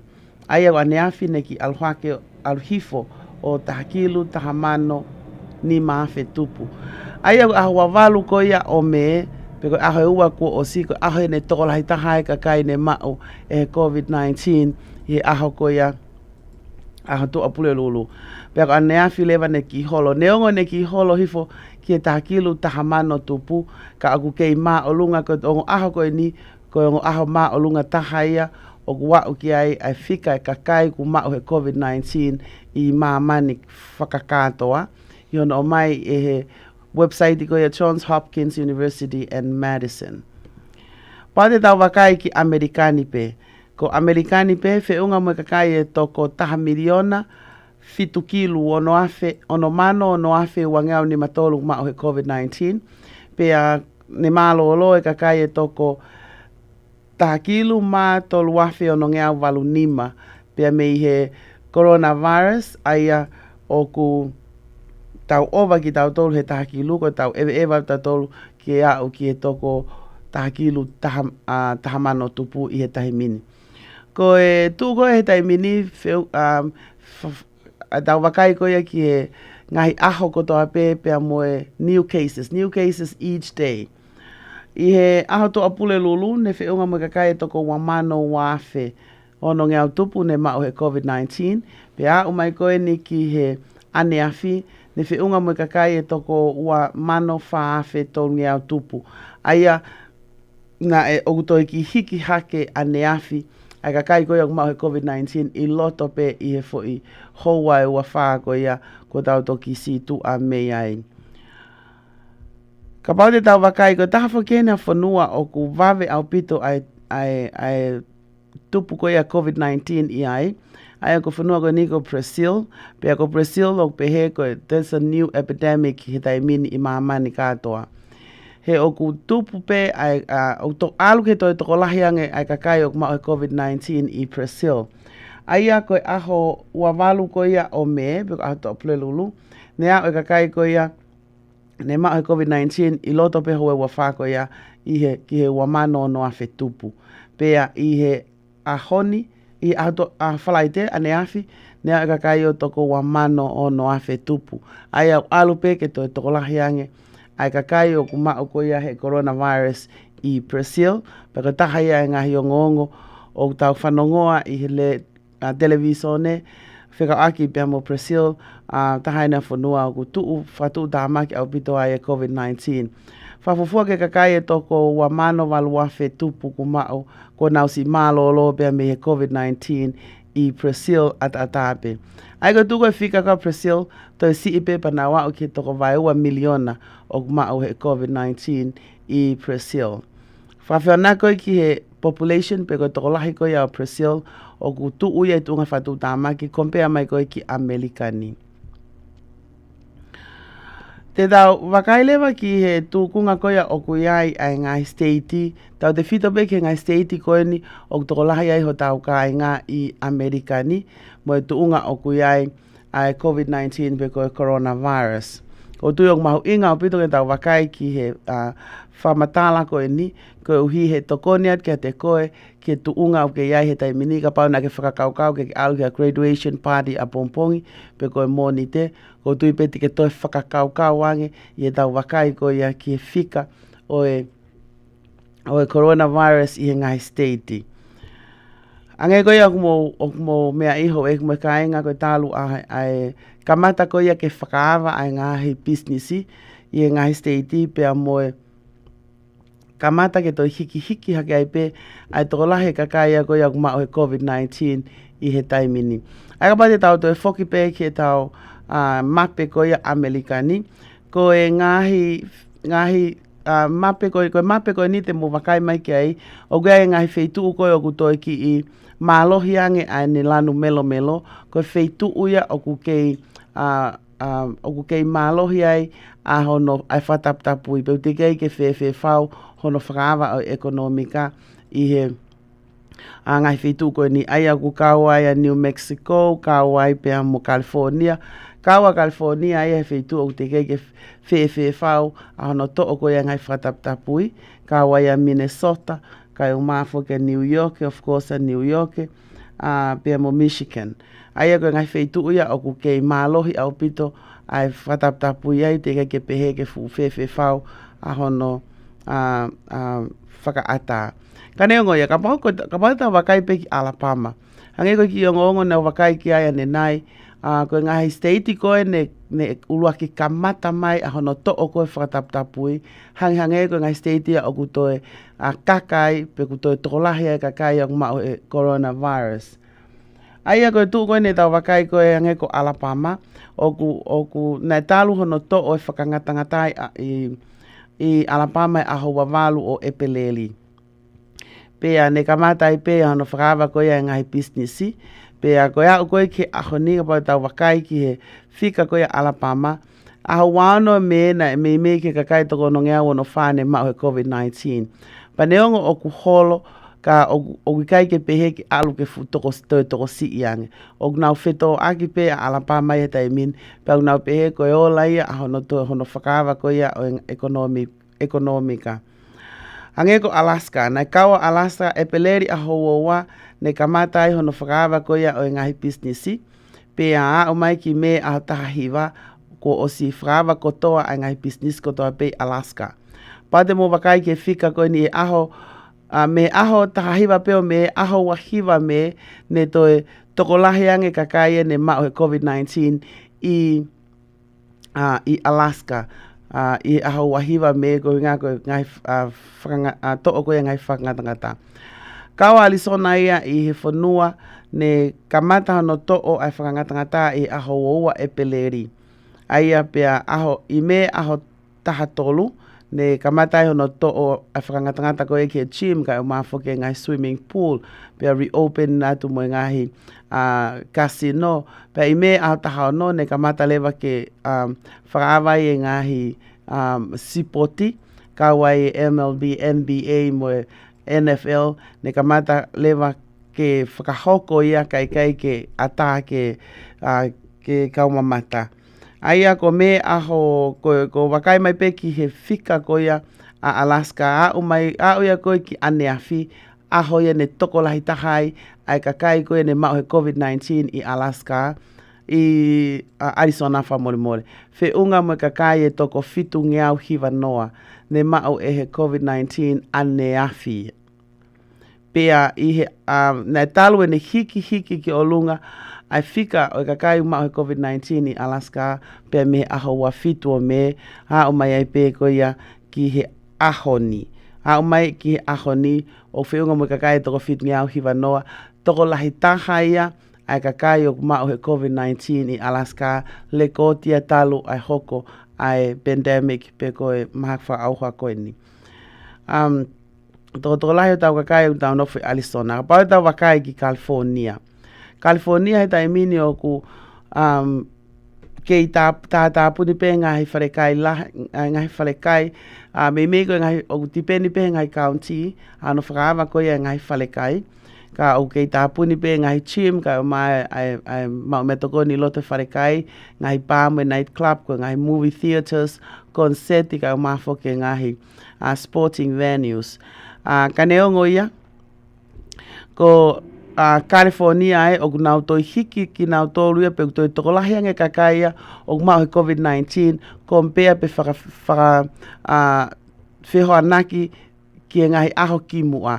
Ha umai koe ki aho wafitu o me, whiunga mo kakaia toko wafe wangeau whafitu o mau he COVID-19.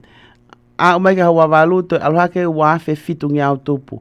Ha umai koe ki aho wahiva aluhake ia naiki holo aho wahiva wafe te au waluhiva, ka koe au koe ki aho toko noa me, nei whiunga mo kakai e toko wafe hiva nge au tupu ne mau e COVID-19, koe aho e ni toko lahi taha, koe aho e ni toko lahi taha ai kakai o mau e COVID-19 i California ni.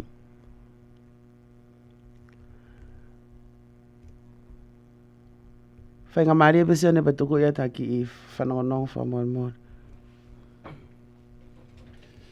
Malo bida e melipea te ho dai pe mo ngongo ko na ko e tai mino a te da fanki i ngong ke ha o ato ko ha mai meli ke ho ko pe ala fa ha i amerikania fika waki pe mono malo ko ia e tanga tau uri i lo ko George Floyd i he ni mai ka officer ko ia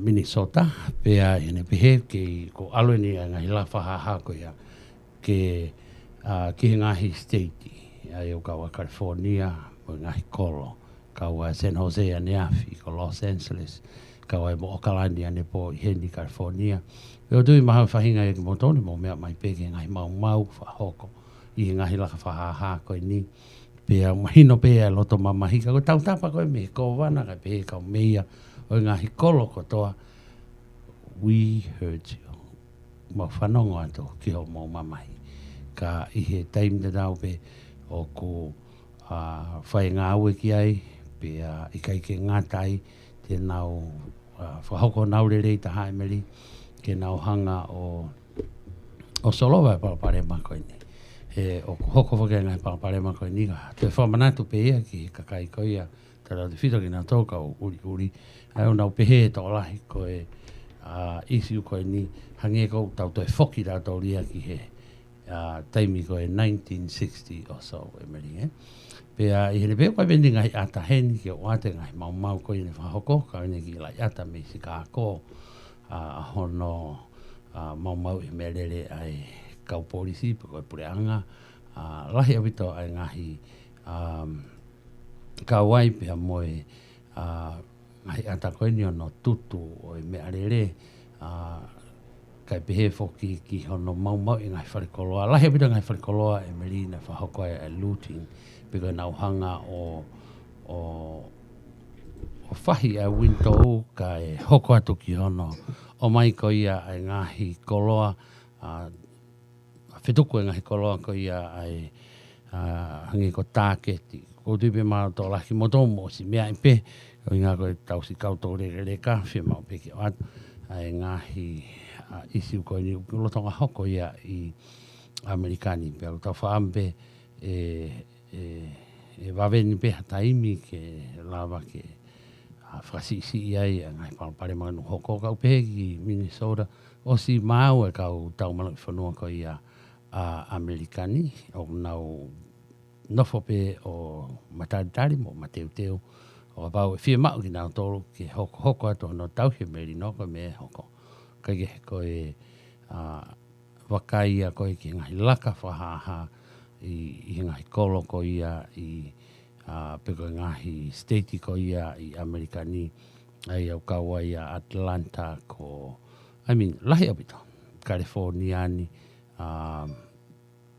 peko ai pa mo ngahi state ke Twin City na e toi lahi ange ai toko lahi ki nau tolu na nau laka whahahai kai ke koe hokot pe nau la whaha I he nau loto mamahi pika nau anchor o kune ki the feel is still there ka I he taim te nau pe I he tau tapa koia me kau ko wananga pe kau me ia ai kore koe ki he kakai au ku whaofa au pito ai laka whahaha winga koe nau to tonu whakonisu tone ke nau laka whahaha koe palparema koe ni ngai laka koe ni hange pe koe mea nei hoko I heni California no se ko kamata ke whai tauta pia koe taimpe ko nau tauta ai mo kau polisi tolo kau polisi mau I ngai mea rere apure anga pe he ki he ngahi mau ko ia ki he ngahi city hall ka pe ngahi businessi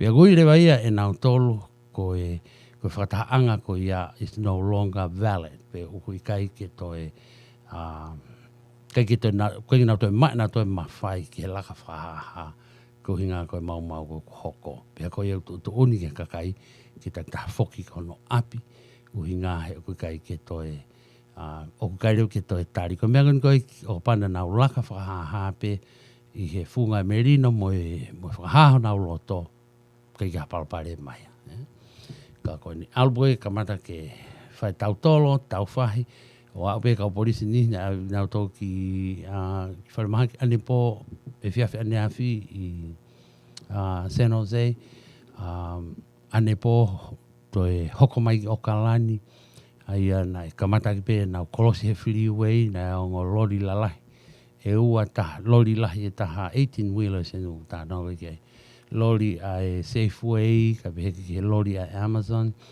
na nau kaka e kau laka whahaha I he freeway a koe kira pe nanga whewhe nau I olunga na os kamata ke ta ofi kau polisi ko hia koe na whaiwhai pia la vea hata a o beke ku wakai hake ki he mei tui I he mea rere ia e whahin fui toko ua they're about a foot away he kulere mai ngai mea rere I he high speed mo I lobe 65 or more miles an hour ki a kakai nau oho ki hala ke ta ofi mea rere pia taunga maari e pena kai si more ha moi ane pō kana ea o e ka lafa hako ni o kalani o nau kolosi he freeway low ango freeway ta ofi whakataimi ai kolosi ko ia ai ki he ngahi mea rere ko I he freeway pia nau hepi nai lawa ha minite wanoa pe I home full hoko atu e ka laka whahaha mai ki he downtown Auckland pia toki whakaha mai pe ia neo na live he ngahi kau whai o ngongo ka koe nau ngai whakahere kope tāke nau live mai a mea koe hoko ka rei ke lava ke sio hataha ki he details ko ia a hono taaki nau stuki papa he ngahi businessi nau ngai wharekoloa o tuki ake plywoodi ki unga ke oua te nau lava whahi o ku taaki pe ia ai plywoodi o mai plywoodi ka tutui he loto hala ka whahi katoa ai u me ke u sio ata ko ngai wharekoloa nge koe Walgreen mo ngai businessi I he downtown Auckland o nau lute wharekoloa hange peka ngahi looting ko tau sio ki ai ngai state ke he kau ai tāketi uinga koe I te lava he kau polisio o tata au whirau tō pia I hene pehe koe whatangia koe mei he kau pika tau tapa ia me he kau meia kai pehe ke kau ko wana no kore kakai ke nau whoki ki api tau he merino pia ka pau ke laka whahaha I he funga o he merino ke uinga ke aonga ai enga ko ia ka I he taimta tau pe meri kai tau ke lava tata aufi he kau tui pe o ku ka taimingan ko o ku maloko ki mate koe maa tau ilo pe ki toko lahi kai ke nau toi lava o matata ofi ka I he taimta tau pe nai kai ke tukuai e vai a kau polisi ki ano whahua ki nau tolu ko ia o ku nau lava koe ke nau identify Tata te whia whahinga o tolo ke kau polisi, mo ki nau tolu o tā ke kau polisi, ke hokat pe anu whahu ki nau tolu, i mau e lao. O pe, me Los Angeles, whawaris mahi toka te au, ko la whahaha ko nai whai koe ni i San Jose ia, maha pina au ia o toko ni, maha pina o whina rei ki futo lai whewhe, nau tolu nai whakahu ai, ka ko o kalani ane po pe ngatai pe toi wakai koe ki ai, ka koe ni ko wakai haki koe ni ki hongongo i he pongpongi ni Amerika me koe ngahi ripoti ta tau ai pe. Ka i he makehe koe me ai, o se ni me tau e hongo fulu, e te eki ai ke puko te kei, ne? Te kai ke whaha wakai Amerikani ki he wawa, pe a koi ai, ne lava a hono whanai ko ia whailo ke ti Amerikania i he ahonia. Pea pehe o ko whakahistoria meri, ko e uhinga ko e konga ko whahistoria, ko inga ko e fuoloa ai te eki ai ke whakahoko ai mea koe ni. Kana e lava re ia i he ahoni, pea mō mea ke peke ai hoi kumakainga. Ko i opeta o tangata koe ni, te eki o lava ke hona hingoa, mo he whakaikiki ka koe two-man, nā wai au nā lotonga i opete. Tanim ko tui maka tamai tō taha kua se koe, mo e ne whakamata. You alluded to kind of an alternative to the Soyuz solution that's out there, which gives us both an alternative for some political reasons, but also some robustness if we should find a problem. Kaike, You know, koe pailate tō na. Kaike, ka tau hoko atu e meri malo, koe ki whahino hina pe, I mean, kono ki show it pe, ai whanai ka whailo ke te ahoni. Bako hanga te au te have a new vehicle now. Kaike hange koe ngai fumea ka taimi koe have two booster with rocket, ka koe rocket launcher, owa. Pea me Seattle, pehe foki e anau, lolo tonga whae fulaka whakahaha i Seattle, he taimini mo e mau lahi. Aia koe la whahaha koe ni wakaifuki ki o ngongo ni me Seattle. Ko tutuni ai pe e meia koia o Seattle, Cheney Durkin, e ai curfew. Taimini mai fiafi, o kamata e curfew koia i downtown, i Seattle. Pea o kua o ki he ngahi mea lele koia kau polisi. Ko o si tutu e kau laka whahaha koe ni. Pea neongo ne nau tāla koe nau laka whahaha melino i he melino. Kana e hoko e ke hoko e mau lahi au pito. Lolo tonga hoko e mau lahi au pito. I Seattle ai nei kamata he tolu. Ai laka whahaha. Pea i he taimi wha. Nea o ai kau alaka whahaha ia ki Interstate Nima. O nau o kamata lewa ke nau tātā puni e ngahi ai ngahi hala freeway. Aia ne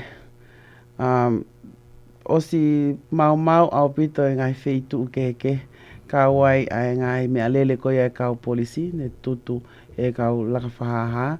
And destroyed as thousands of demonstrations. Aina e lau i awhi kakai na anau i downtown koia o Seattle. Mana e toi toko lahi. Na e toi toko lahi ange ia. Pea o nau pehe foki o ku fotu ai tatau mo Portland. O fotu e Portland pea mo e nau curfew. Aia koe taimi walu kai whia mau ke toi asi holo hataha i he taimi walu. Neongo pe koe laka whahafo koe ni. O kuiai a ene wesi alahi o kuiai e kuhinga ko Seattle na e kamata mi ai COVID-19 pea o kuiai ai whakatokanga lahi au pito pea me he meia koia Seattle ka o maa ai toinga e kautaki o Seattle ko uhi ko e tukunga o kuiai ai laka whahaha ko ni hangi he nei lau i Afrika ka e thousands and thousands of people hangi ko e to e toko lahi ange kakai o kumau e COVID-19 i he fuu laka whakahaha koe na e hoko. Ki he ku personal opinion pe ia ako meri. E anga koe ku wakai o whatatau ki he ngahi kolo koe ni ne nau toki laka whahangi o se non se hange ko o kalani e anga koe o ku wakai toko lahi nau tolu o ku nau alu I he lau maari o e laka whakahaha ke mea ko nei hoko. Ka I he taim ta tau pe wai ki whaahinga ia meri o ku they have a different intention. Pe ku e na whakakau ke hana toru ia ki he laka whakahaha ki nau cause damage, cause harm. Ngai uhinga pehe. Pe ko whahinga ko ne hanga mau I rewa ai right o e kau protest. Aia ko ne kamata pe ko ke hoko hanga I mea pehe o si tauwhi rewa laka. Kei ki toi oku ngalo ia te meri kwan e na ui is no longer a march oku nei e na ui ke oku ngalo ia I'm sorry. Kana e fwiri au na o ngaue ake ai pe ia I o kalani ko ne kamata pe ko ke kamata tutu mo mea ia ko tutu ni rewa ia o koe katoe laka whaha ia ko e mea ko e nia ko e ha ko e whamara ngalo e te au ka ko whaire au pehe o koe ki te aha o tō tonu ke I whaitu koe nuki ai tani mi O kai ki whakalao, o kai ki te whakalao o koe ki te whakalao I ka mahino pe kai te whakalao ka na e rea na nau ngau e ake ke mahino ke nau tōru ko osi nau tō tonu na tō ke laka whahaha ko ngā koe ngahi mau pe koe e whima ki tak whoko nau api. Yo, no pe koe kamata pe koe ke ase violence. Koe tai mea ko osi kanseri koe ke toi illegal ai whai laka whahaha ia koe ia I he meli no o ko osi illegal lewa ia. So o gai lewa I to tone kau polisi ke nau hanga ta ofi. Ai laka whahaha koe ia. Ka koe taimi ko kamata violence ko taimi a koe o ku out of control ai. Hange ko mea koe ne hoko ko I siato. Hange kau o whatu tamaki ange mea nei hoko I siato I mea koe nei hoko o kalani mo mea wakai hi foki e. Pako wakai fike kakai neonga nau tui e nau mask. Most me toko lahi pe kakai nau tui e nau mask a koe. Koe pek koe whaitu koe na nau ia e nau tolu ia ke whatu tamaki ia toi whatu tamaki ange whau. Ko wakai foki e ongongo koe ni ane afi. Ai mea koe nei hoko I San Jose. Na e ofi au pita whaita, pa te lava pe au o pinpoint na isi ai pe kau tonga ia ni nau asi holo he whaita. Pe koe tonga pe koe hamua ka ko wakahi fo Facebook I ahoni o gai pe whahinga nau. Kono moni anei koe la whahaha I he matakari ke heke. Na katau pe hepe koe laka whahaha ai kakai ko toa pe ke whakamahi noi ai tō tonu mo e nau tō tonu whakakoni stu tōne. Mahino pe e whawha ofa pe ia. Koe konga pe nia o palapare ma I taimu o te mau I a property ka pe ki he ngahi office I kai ke lau ai hano tā whakatata I ngahi tā varivaria e kau graffiti luti ko LA o te kovianga I LA o te kovianga LA he taimin ai ne kamata I he taimin nima ai te alu ke te lahianga o mai he CNN News I he tainimia ta tau pe LA mo siado he taimin ai ne o mai I he CNN News ko ni LA lahi au pito ngai me alele o kututu ai ka pau te ke wakai fo pe tau te fito ke kā koe kau polisi o kulo tonga live mai I he taimini ai ngahi mea lele ko ia ko kamata ko osi mau I tutu ko Los Angeles I he tainimi Ameri au sai pe ke tau ki alu live ki ai ke mausi mea mai pe ki ai ko ngā koe tuko I he tainimi koe o koe ki ilo pe ko whe ai ko ilo ko Los Angeles ka koe ki ilo po ko whe o Los Angeles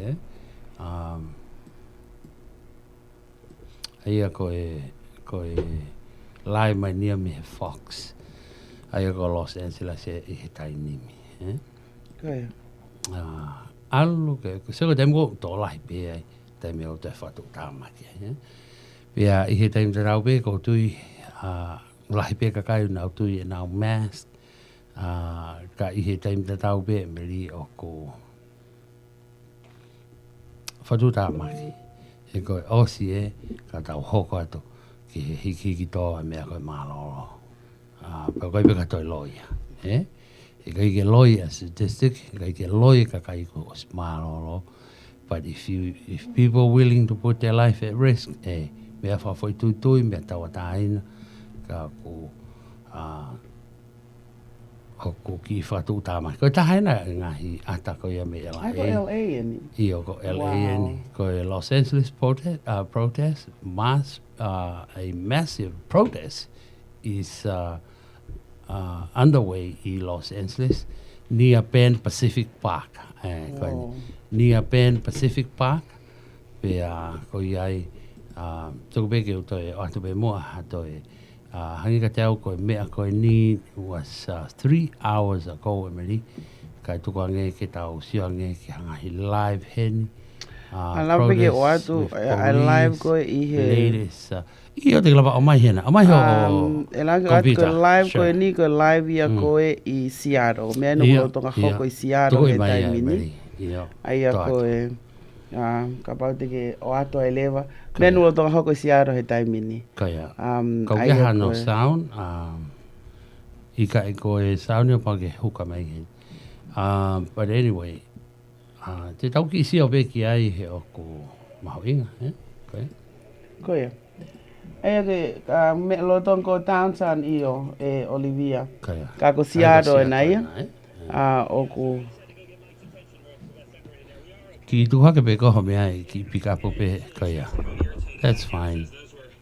There were grenades going off down the street, and it was just the wall of smoke that hit us down here, and it's hard to breathe. It hits the back of your throat, and it burns around your eyes. Mike Perry and I, who's doing a great job, we just had to take a minute and catch our breath and get some water. But as you can see, the result of that is police have gained a lot of ground here. They have pushed their way down Pine Street from 5th, and now they are at 6th here. And honestly, the scene that they left behind them is kind of unrecognizable. There's a barricade that's been built since the last time we were looking down this way. You can see it in the distance if Mike can zoom in a little bit. Mike, can you zoom in on that barricade right down there and take a look here? But you can see that there was a barricade built there by that SPD cruiser that is still burning. Cops holding the line here against these protesters that are standing there with their hands up. But the good news is that gas has dissipated. We've certainly seen people coming back coughing just like we were, with their eyes burning, getting their eyes rinsed out with milk and water. That people persist through those measures is honestly astounding, because we were just catching the edge of those, and they are just truly miserable when you are hit by those things. Just to kind of give you a sense of the situation here.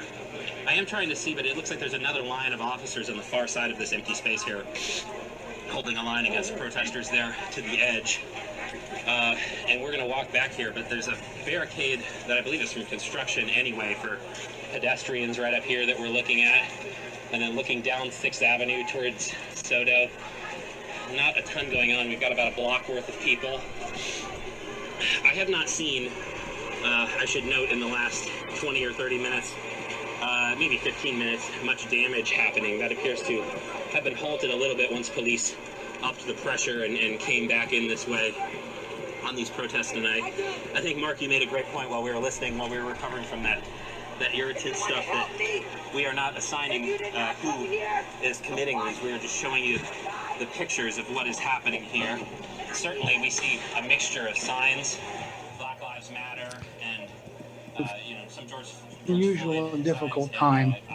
I'm right now in the center of the Capitol. We have a unified command where we've in fact combined the efforts of our public safety people, our highway patrol and troopers, as well as Chief Brown and the Salt Lake City Police Department. We're joined by 13 other cities and their police representatives here in this unified effort. And as has been mentioned by you, Mayor, I'm activating the National Guard to help where we need to have their input, their labor, and their help in clearing the streets and making sure that we, in fact, do not have any additional rioting and looting that's taking place. I'll just echo what has been said too, and that is that we understand. I think most of us agree that what happened in Minneapolis was despicable. And we have instances of that happening periodically around the country, and that's not, something that we support. At the same time, we honor the ability for people to assemble and to issue their complaints and address the government and peaceful protesting. But unfortunately, what I've seen in the last few hours is that's gone from a peaceful protest to just criminal behavior. I think we need to call it what it is, criminal behavior where people are looking to riot, to loot, to create violence, and that's not acceptable. I understand that we need to do some things together, which we are doing. The reason I've activated the National Guard is to give some additional augmentation to the efforts of making sure that people's lives and their property is protected. That's what we would expect in an organized society, a civil society, that in fact laws cannot be broken with impunity. And if they are broken, then they will be punished. That's part of the protest today is if somebody's broken the law, done something in violation of somebody's constitutional rights, they should be punished, and I expect that they will. But it cuts both ways. So we're going to make no mistake that we'll do whatever is necessary to restore order to our state, to our capital city here, Salt Lake. Mayor Mendenhall has my 100% full support to do what we need to do to, in fact, restore order here in our capital city. And I would say that's the truth throughout the state. We have other cities that have maybe smaller protests, but we're concerned about anything that becomes less than peaceful. We'll be there to help our other cities too. Ko Salt Lake City na pehe I downtown Salt Lake City aya ko e ka protest ko ni na e kamata peacefully ka ko tu ko e tainimi ko aluia au violent I he tainimi Emily, ko si hamehan to mai. Ko nga peno Salt Lake City. Kaya ko o mai KSL TV. Ai me ga ho ko. Yeah. Kaya. It's live right now. And I go to 7-Eleven hono fahi. Kaya. Wow. Kaya. Ko for multiple hours. Just not the way that a lot of people expect this journey. Salt Lake City and Salt Lake City. The sight that Tudo we've man. ever seen in Salt Lake City. Ray and I just got here a little while ago. I know Ray's been here covering this for a good part of the day, but I'm just getting to the scene after hearing about it on the radio, seeing it on TV. Thanks to you guys, but thanks a lot, Mike. Mike Anderson live for us there at about 400 South and 300 East at that 7-Eleven where we had some looting earlier today. Some windows busted out. He showed some of the damage inside. Let's head over to Matt Gephardt there, who is back live right where that vehicle continues to burn. Matt, what are you seeing? A little bit more aggression from protesters? Yeah, absolutely, no question about it. So this gentleman you see right down here in the red shirt, sorry, it's kind of hard to get a shot here. This guy began to rush behind the police, and this police officer, see in your frame, began shoving him back with his baton, which caused the crowd to do what the crowd does when they're pushing and shoving. They hoot and they holler. There you go. Hey, Brian, I appreciate it. Thank you very much. Thank you. Thank you very much. But as you can see, the flames continue to burn here on this car, which is right in front of the Salt Lake City Library and right in front of the historic Salt Lake City Hall. The protesters, no question about it, it has gotten more amped. Even when from the time it became unpeaceful, it was still more. It is the more. Looks like we lost our connection there to Matt Gephardt. We have reporters, though, there on the scene, different angles. Sheriff Park, Alex Cabrero, also downtown. Aya ko ngai ni Salt Lake City ka la pe ke tau wakai ke ngahi kia toi ngahi feituange e sion Salt Lake mo Los Angeles ka masiado ne tau wakai ko ya kiai ka me ko ngahi state ko to pe he tai min most of them pe he foki ye taha ngahi ngo me ane po me ki state tol fitu o kunau la ka whakahaha ko ia I he taimini. Kamata mai mi ane afi. Ai la ka whahaha ko ia. Ka e tupe ke tau wakai ko tu ke to. Ko ia.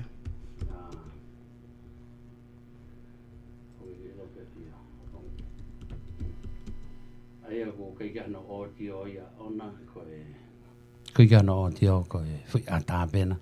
Ka ku lai mai na ia ka la fa na ia I heni I San Francisco, sorry. Kai ko Los Angeles, San Francisco. Aia ko e to kamata ia San Francisco na e pehe fuk ne na kamata ne Afrika hanga te nei kai na to kamata na to I taini aia ko San Francisco na I taini mi ameri pe o pehe fuk e to lahi ko e ko ne algo ke po uri pe to e ki fatu ta ma ke ameri ko inga te o na ngau e aki e po uri ke na Haiti ai pe again o ko menga la fa o ko me re pe wai pe na to na to ko tu ko tak time o ko fai ai fe tai mai no aki meri I ha time o ko fai ai fe tolo aki pe mo tu mo mau e lao ai ko la fa ko San Francisco do nga live at time ni ne kamata ia pe mi ne na fe tolo aki ki he UN Plaza kaya pe na alu leva me UN Plaza ki City Hall pe na toki ha o ko na fai mai fononga mai ko na I he taimi ni kaya pe ko me mega ngahi la ka me li o ko la fa ha pe ni o ko kamata pe ia I he fonga merino ai ki foi lu et pe ko ni kaya ka ko ne alu bo ke na to ko lahi o ko nge pe ko fai fa hinga ni hia ke kamata ke na tu kamata e ta ke ngai sio ata na tuk ke kau polisi famtal ko ia fatau ki ngai famtala ai meia me o kalani ania ka pege meia ko ia o San Jose na tuk ke nau na ke hanga he kau polisi ho haasi ki nau to ko inga ke o ange to tonu ko ia o ku nau ma o ke laka fahaha o fatau ke nau loto mamai fa pito peia o hinga fia ma pe ke naulaka ke fa na loto fa e na poini pe fa pito o ke ila meri o vale be ko kamata tu ya ko kamata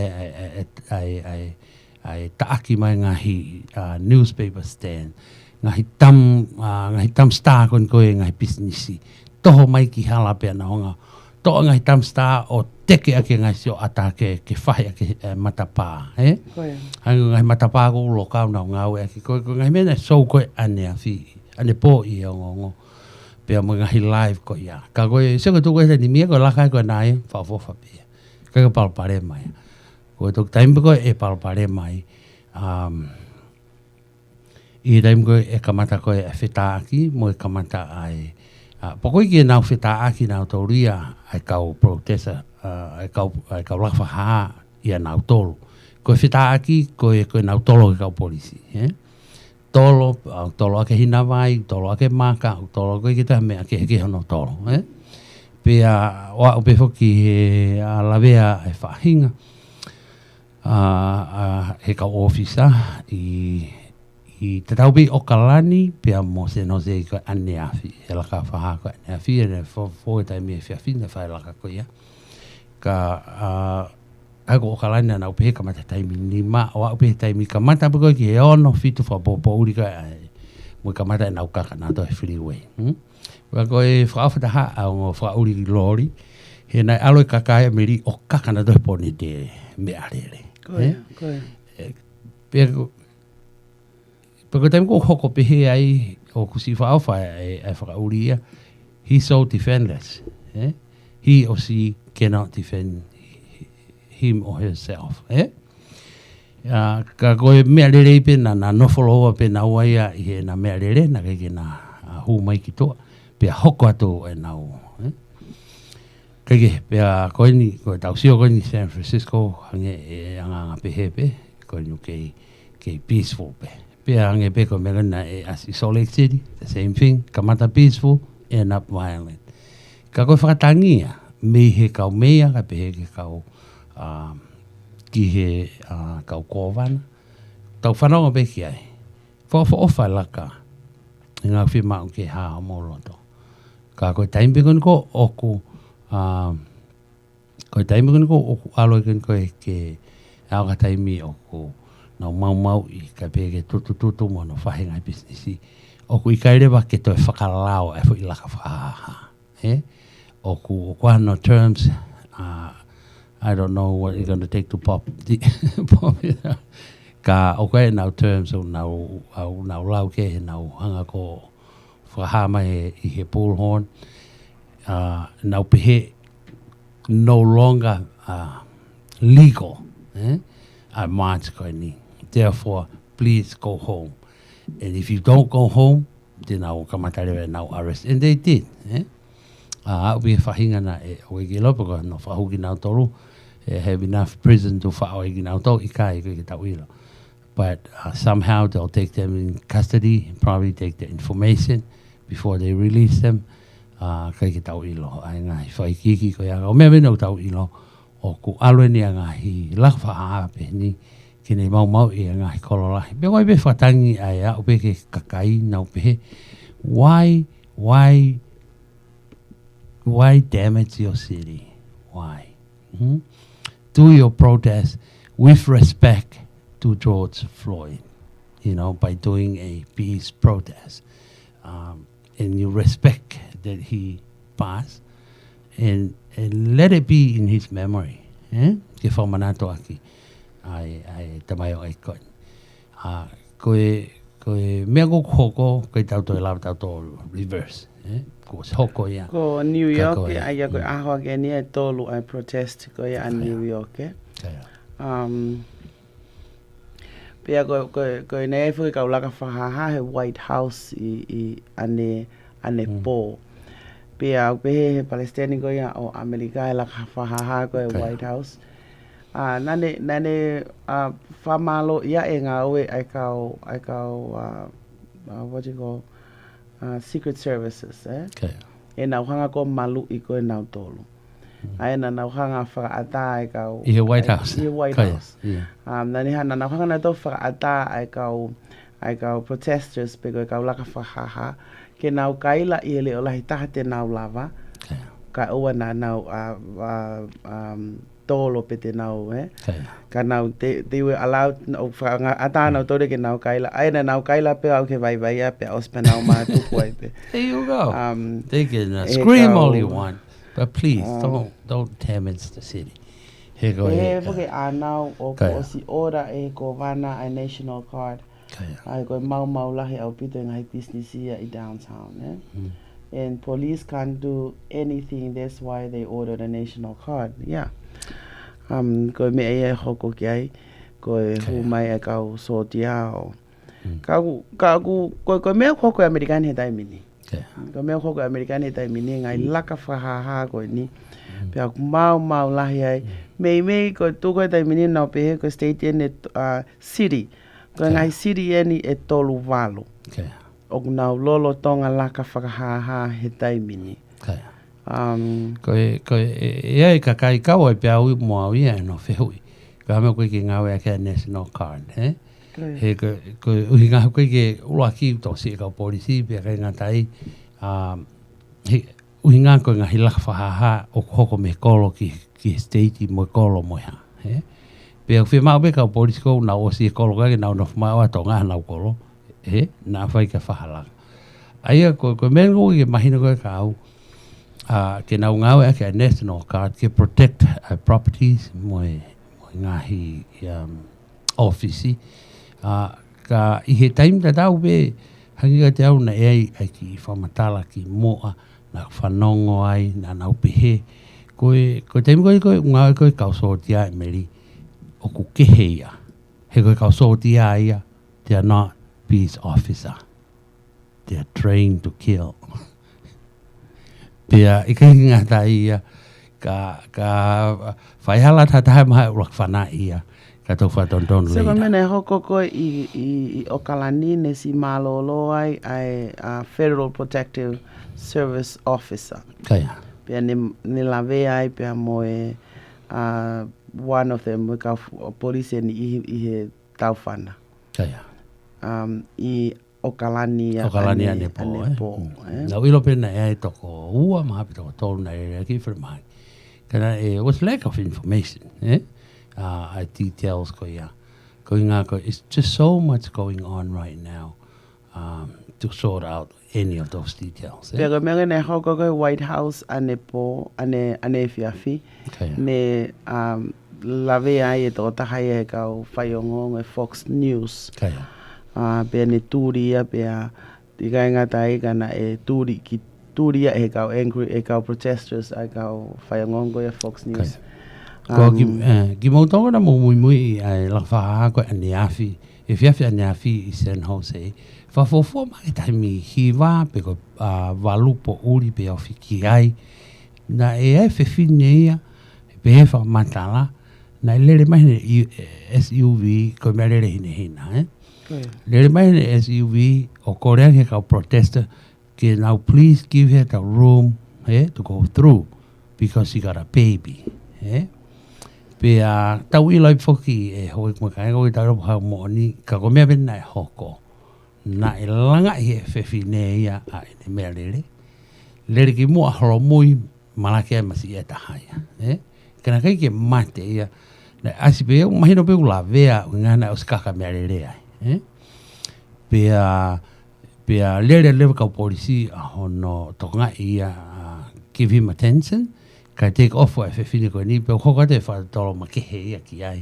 ki foi me ngana fa ko fe fine ko ni ka hange ko lau o ku alu ngai mea ki to lahi mangai fihala so ke Minneapolis Minnesota ko Minnesota ko osi tutuuni e ahoni Agosto tutuuni he ahonia ke full mobilization of the state's national guard I tu ko tai mini o na pehe ko mea ko tutuuni ko ni ai ko mana na te ke hoko ha tutuuni pehe ia e tau e te au no wha ko osi tau e te au last 164 years te ke wha tutuuni ke whai hono mobilize katoa ai army I Minnesota ke whai hono tata ofi o mea koe ni ka kone osi hanga ia o it's scary koe meri ke tau tata no pe o ko fa mo ne pe o ba o kai to le te ka fa hinga ka ko tau tata no pe fi o mo me no hoko ko tu be o fi ma ha ai ka taki ka ma be me palestini pe ko tu ko ta ha a message ko na o mai me palestini was not cool at all I anga pe wa ka te a na ne pe he ki ka protest ka hoko ka to ho mo mau I mea pe ko mo fita aki ke ka ofisa pe ka polisi ai ko kamata pe ko mo shooting ka wai pe mo shooting e kamata pe mo shooting ka ofisa it was some sort of message like that ko tu ne kai ke tole le ke ka ai tola pe o kune to pe I feel ke ka kai pe ulahi mo ngai ko meni me he hanga te au kua meia na ea ni ko men o ne whakahalaki me gana hoko in a way ne pehe o ku haa moe ha ka ke ko whangi mea pehe tātāna ke kakaini o hoko de nau loto mamahi meri ka ke koe ke tau ilo ka koe tūkoe I he tainimi we have a nation that is very very angry throughout the state pero whehu I rewa how are we going to get them to calm down? Somebody need to do something. He kai ke hokokat pe ai ngahi ka ko atakona mo me mai ke hoi makainga tau pick up me ABC News live I San Francisco. Pe ko ai o atai ai live ko ni ko me be ai ngahi la fa kamata be in a very peaceful manner. Pe ko ni albuai ke to ki FF Pauli kamata ke tau sio ke vela kamata ke tau sio pa ko ne time bi ko looting ia ko everybody look for ke to la hia ki na to o I kau intention ko ke na mau e lao ko o si kamata e na shopping ia na to pa ko tu be ko ate ngai ata ko ni o e mo ka nga mau inga ko ia ke tau toka ngā e tau whanau mo tau toi nofo mao I api. Koe ka taimenia ke tau lele takai holo ai. Pe te tau pe ko hangai ko California ni, pe ko Bay Area. Te tau ai Bay Area pe ko te Daly City. Daly City ko ko kolo hoko ia ki San Francisco. Te tau pe ko whewhi tu o te ai. Ka osi toton maho inga pe ia ke te whai e whiawhini o ka pompong. Ke ua te whaiha alu holo ia he koe tuu koe he taimini e whakairi whia. Hange koe ngai mea koe noko, ngai tāno koe noko mai e anao bea me si ato, Pe he anao koe kene ilo poka mea fuoloa e whai mo ngawe mai kau sotia. I tuu koe he taimini si ato, Pe oku osi, koe mahala ko hawea ko osi... ke kawe nia he ko uhinga ia national card. Ke nau malo e ka kai whanua.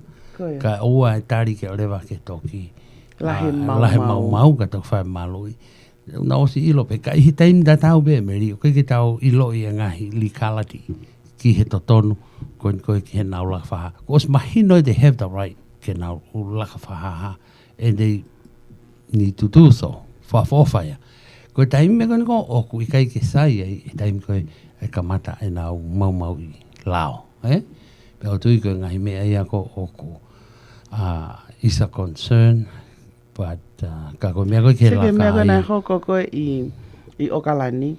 Aia koe whana koe nai hoko I Okalani. Nai hoko ia I he building, a federal building. Koe mea lele pe, nai fo I lele hake pe ia whana I kau security. Moe kau polisi koe na nau tuu koe I he wheitu koe ia. Koe fo I lele pe whana pe nau puri alu nau tolu ia. Aia ku mo ua te kau riots, e kau polisi ia he, kai whana e kau security ia.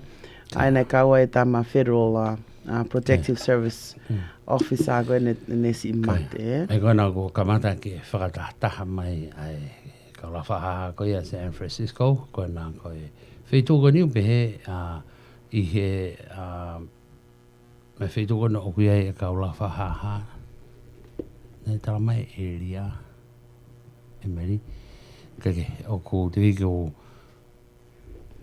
maka lai ata ki moana ai area ko whakoe kake siange e meri pe te aha mea hai nai Seattle pe ko Los Angeles see how they're doing o bauga ata hena pe ke now they're blocking the Bay Bridge. They're trying to block o nau whenga ke nau toi poloka last ane po na nau poloka Bay Bridge me he ono ki he valu ane po ane tok lava he kau polisi o whakaata Bay Bridge I he valu ai nai poloka ai ko tuko tai mini ok nau toi whenga pe ke nau poloka ai ako kake ki kona o ke I mea bea San Francisco ka ki wakaiange meri pe ko whewhe nei toi ngai kolonge o bau mao o pick up line mea me tamai o kolosi ato malo kai he taim te rau mo mea mai San Francisco o ko I kai ke hako ma o ko whe area koe ni San Francisco o meri o ko o ato ai ata koe ni ka koe koe live koe ni ai koe nau march me UN Plaza ki City Hall lo tonga koe e nau march o lo tonga uha he dai mini a San Francisco ki uha a San Francisco ai au ku nau move ki he a march ki Market Street east towards the ferry building pe aku nau pe te nau wafe ai ki along ki Embarcadero then up Harrison Street te nau whetaulake mo kau polisi I intersection ko ia o Harrison pe mo main streets. Now but they now move ai ki Folsom Street. Alu ai ai pe ki I-80 assemble fe maga now assemble ki I-80 Fremont Street off the ramp. Where they were again will be blocked by the police. Ai was mai ka police ai me ko fo tu ia ko en now lue. Pe ka organize, Aia koe anga ia ai tuu ko ia a San Francisco I he tai mini. Ka ko wakai pesione ko to si I ai Kaya, tai be tami te ua, ka wa tene whamalo, ko whamamone pe, kai ke, yeah, enough time, ke tau wakai ko toa ki ai, we're doing our best, ke tau ki wakai pe, ke ngai mea kono hoko, pia tau lotua pe, si family koni o George Floyd, ka pe, ke nau tolu ko toa pe, koe ke nau no longer with us, ko ngā ko COVID-19, lahe pita ngai more, meri, I whunga ke heke hepe. Kai he time te tau be, we do our best to save ourselves, save our lives and our family. Kamata be mea koe, ho whai tūtoni, ke be safe with your family. I he time whainga tā koe ni. Ko mea ngō ki whalolo mai me ri, ko hia, koe aloe nia, ko kamata ke hiki tō, ki nau tōku nau pōke. Pea koe ni mō mea I mai pe, tonu, ko wau katai mi kai tau toi lau tau whika kai. Pea, ko mea tau ataina pea ki nau tolu, ka I he taim te tau pe, te tau ki alu ki wharikoloa, te tau ki alu ki Walgreen, te tau ki alu ki Safeway, te tau ki alu ki ngai wharikoloa whakatau anga mea kai. Pea, ko taim kou tau alo I ko whai koe tau whakatau, ko ka kai kou tau whelonga ki mau, ko tau ilo ko hai ka kai na nau whelonga ki, and so on, and so on. Pea ko mea upe hea mau inga pita ke toi tokanga. A te o whalahi mo tolu mo e fua whatongia ai mo ki nau tolu ne nau si fua whatongia no a toi ngai pokalama koe a honi se mispo me mo ne ki whanau. A te o whalahi mo tolu. Pea o te pe whamalo ki a ki nau tolu kota pe ne nau kaumai pokalama koe ai San Francisco Tonga Interfaith. Ki he Palestini, pe he komiti,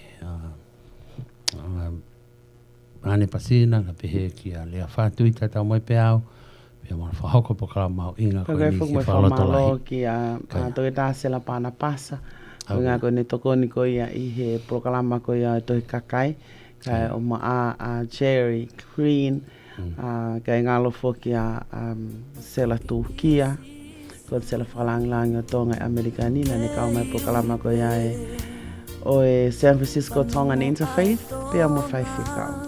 O kia ia whamalo lahi ata ki mo tolu ne mo pōpō mai whahauko pokalama pea me paenga Vake Tali Folau ma tau kainga. O walahi atu ki Tonga ko tau pe o kia paenga Vake Tali Folau whatau ange mo mau hai whia whele. Whawhei mo tō ke pokalama ko ia le tio so whae Tonga pea mo kolotina o anga I he Hawani. Hiko to tonu ai ono, awe ai ki tau tolu le tio so whae Tonga ki whasinga o whia whini. Whatawange mō mao ha aho lele, aho kelesi ia a pongpong, te teo ai wike fo'o, ia koe aho fo'o, aho ulaki fokosu ne a pongpong. Ia taimi te tau peo pe kole atu, ke mō be safe. No whamau I ati e putaimi koe ni o ku wō ngā ai au tau whanuani, tau ange mō hunga whumalu kai mawhoko mō whamiri, toi ngai whanau, I taimi whainga taa koe ni, I tau ngahi statei. Au kai o whalahi atu mō tōra ni kotoa, malo a pito ka mō mea, ko au emerito. Ko Sandra Hill, ka mō mea, tau tuk whilonga ka pongpongi, pia mō e pokalama whakaloto. Ko ia. A pongpongi, I he taimi? O no ke taimi walu. Kamata pe po kalama whakalotu he taimi fitu a pongpongi o lele ai pe he taimi tahataha. Kaike, ka mō mea, malo.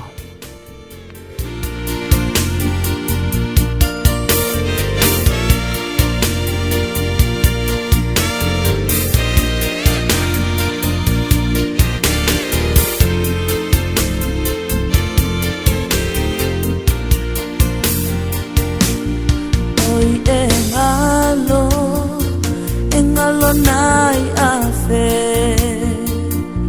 si ilupe pelo olive hetu kufonua a ulua kifa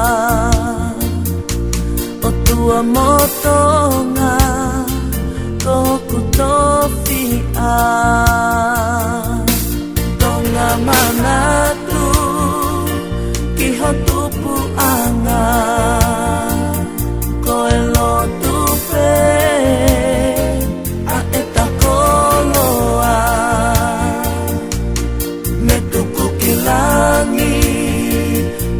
whakafonua